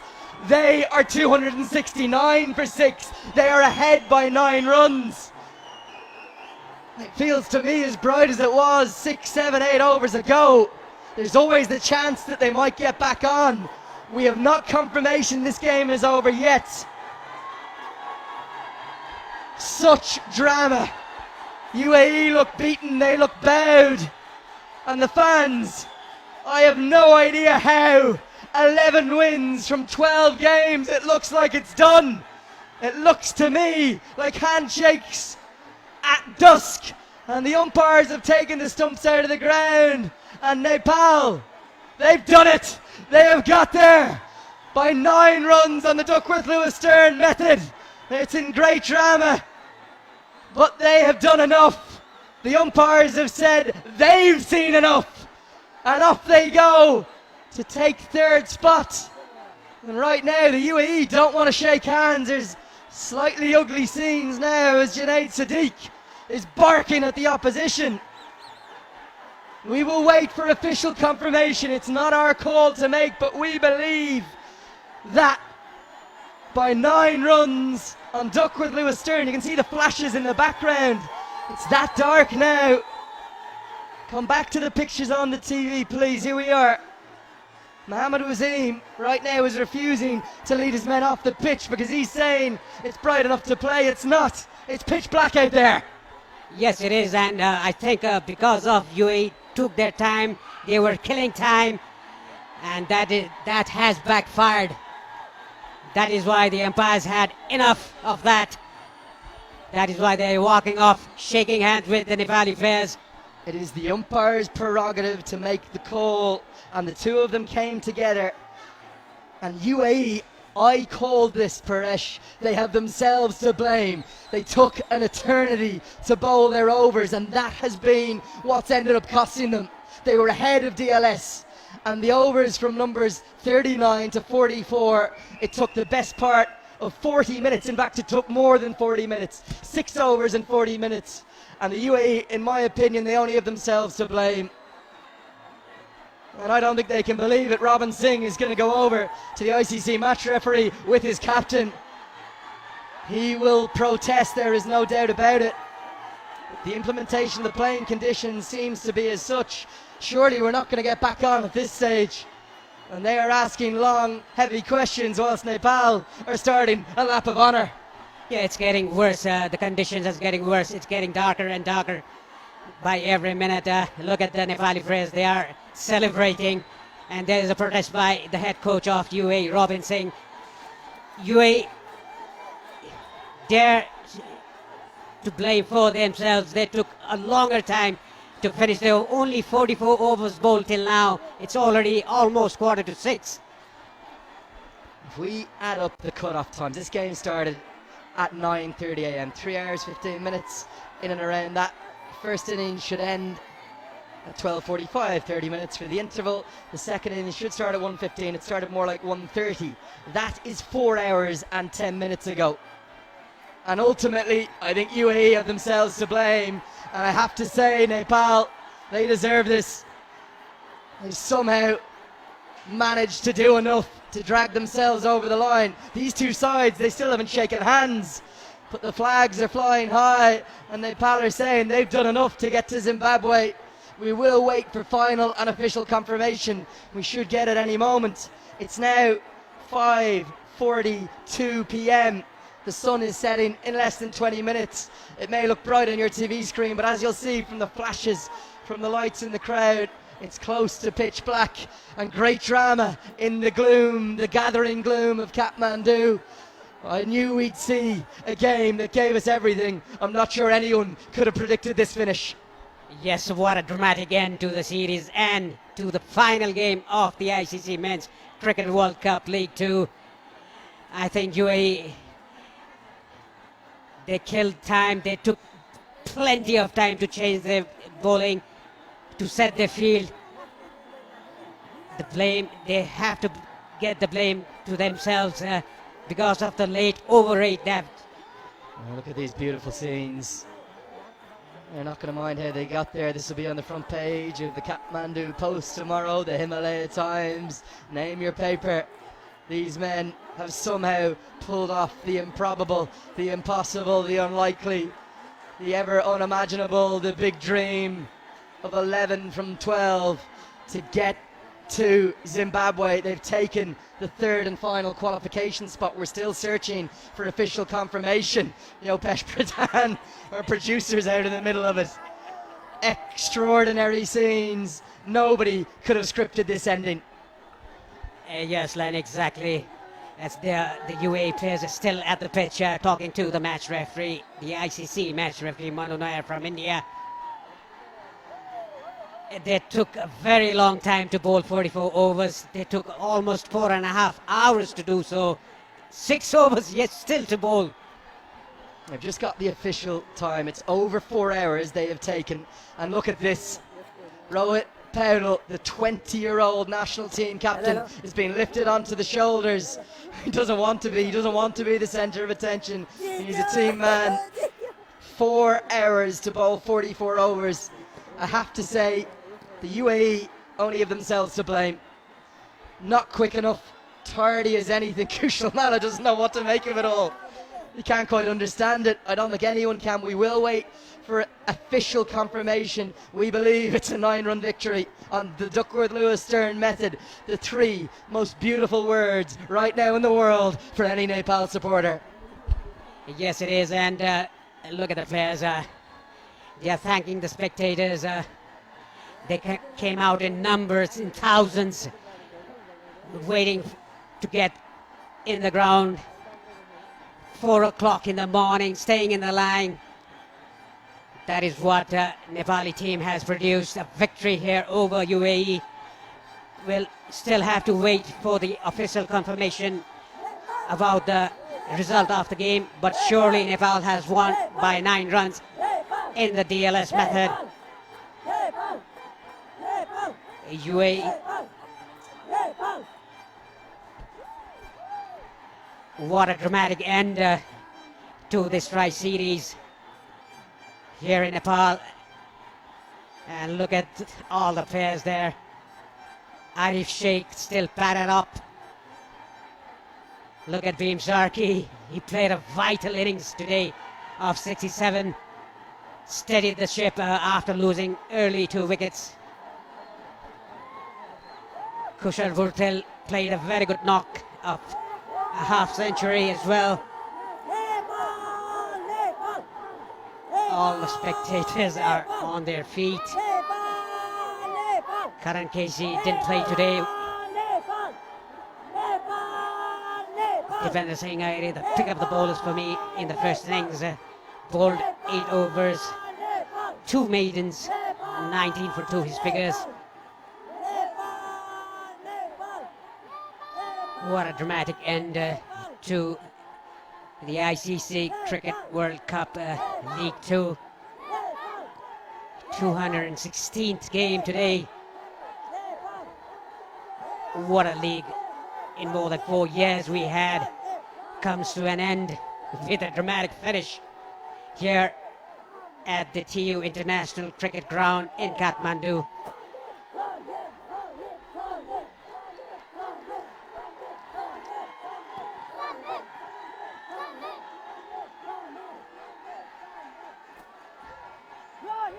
What a scene. Not even a single spectator has left the ground. They are in numbers outside the ground as well. What an end to a dramatic match.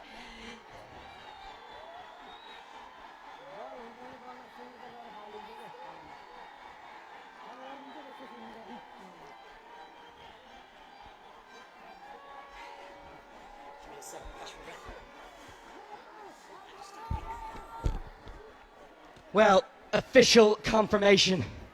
I've just spoken to the ICC match referee, Mr. Manu Nair.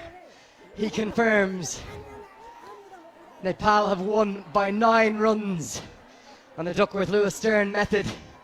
They have taken this win, and the points table now confirms that Nepal are going to Zimbabwe. They have taken the third and final qualification spot in the most dramatic of circumstances. Never quite seen anything like it. And out of breath, out of petrol, out of gas, use whatever analogy you want. That game, it should have gone the distance. It's had it all though. And also at confirmation, the second innings, it began at 1:45 p.m. So it was very nearly 4 hours that the UAE have taken to bowl 44 overs. We've said it a couple of times now, but they really only have themselves to blame, and they are still yet to shake hands with the opposition. They refuse to leave the pitch. Andrew Leonard here with you. Incredible scenes, quite extraordinary. The UAE are yet to shake hands with their opposition. Azim and his team are on the boundary edge. And there's Guy and Endramala. They're going to come right by us, right in front of our commentary position. And every single person wants a piece of this team because they pulled off the impossible. They pulled off the unimaginable. As every one of them smiles, even Paresh Lahani's going to the window to have a wave. And a lovely moment for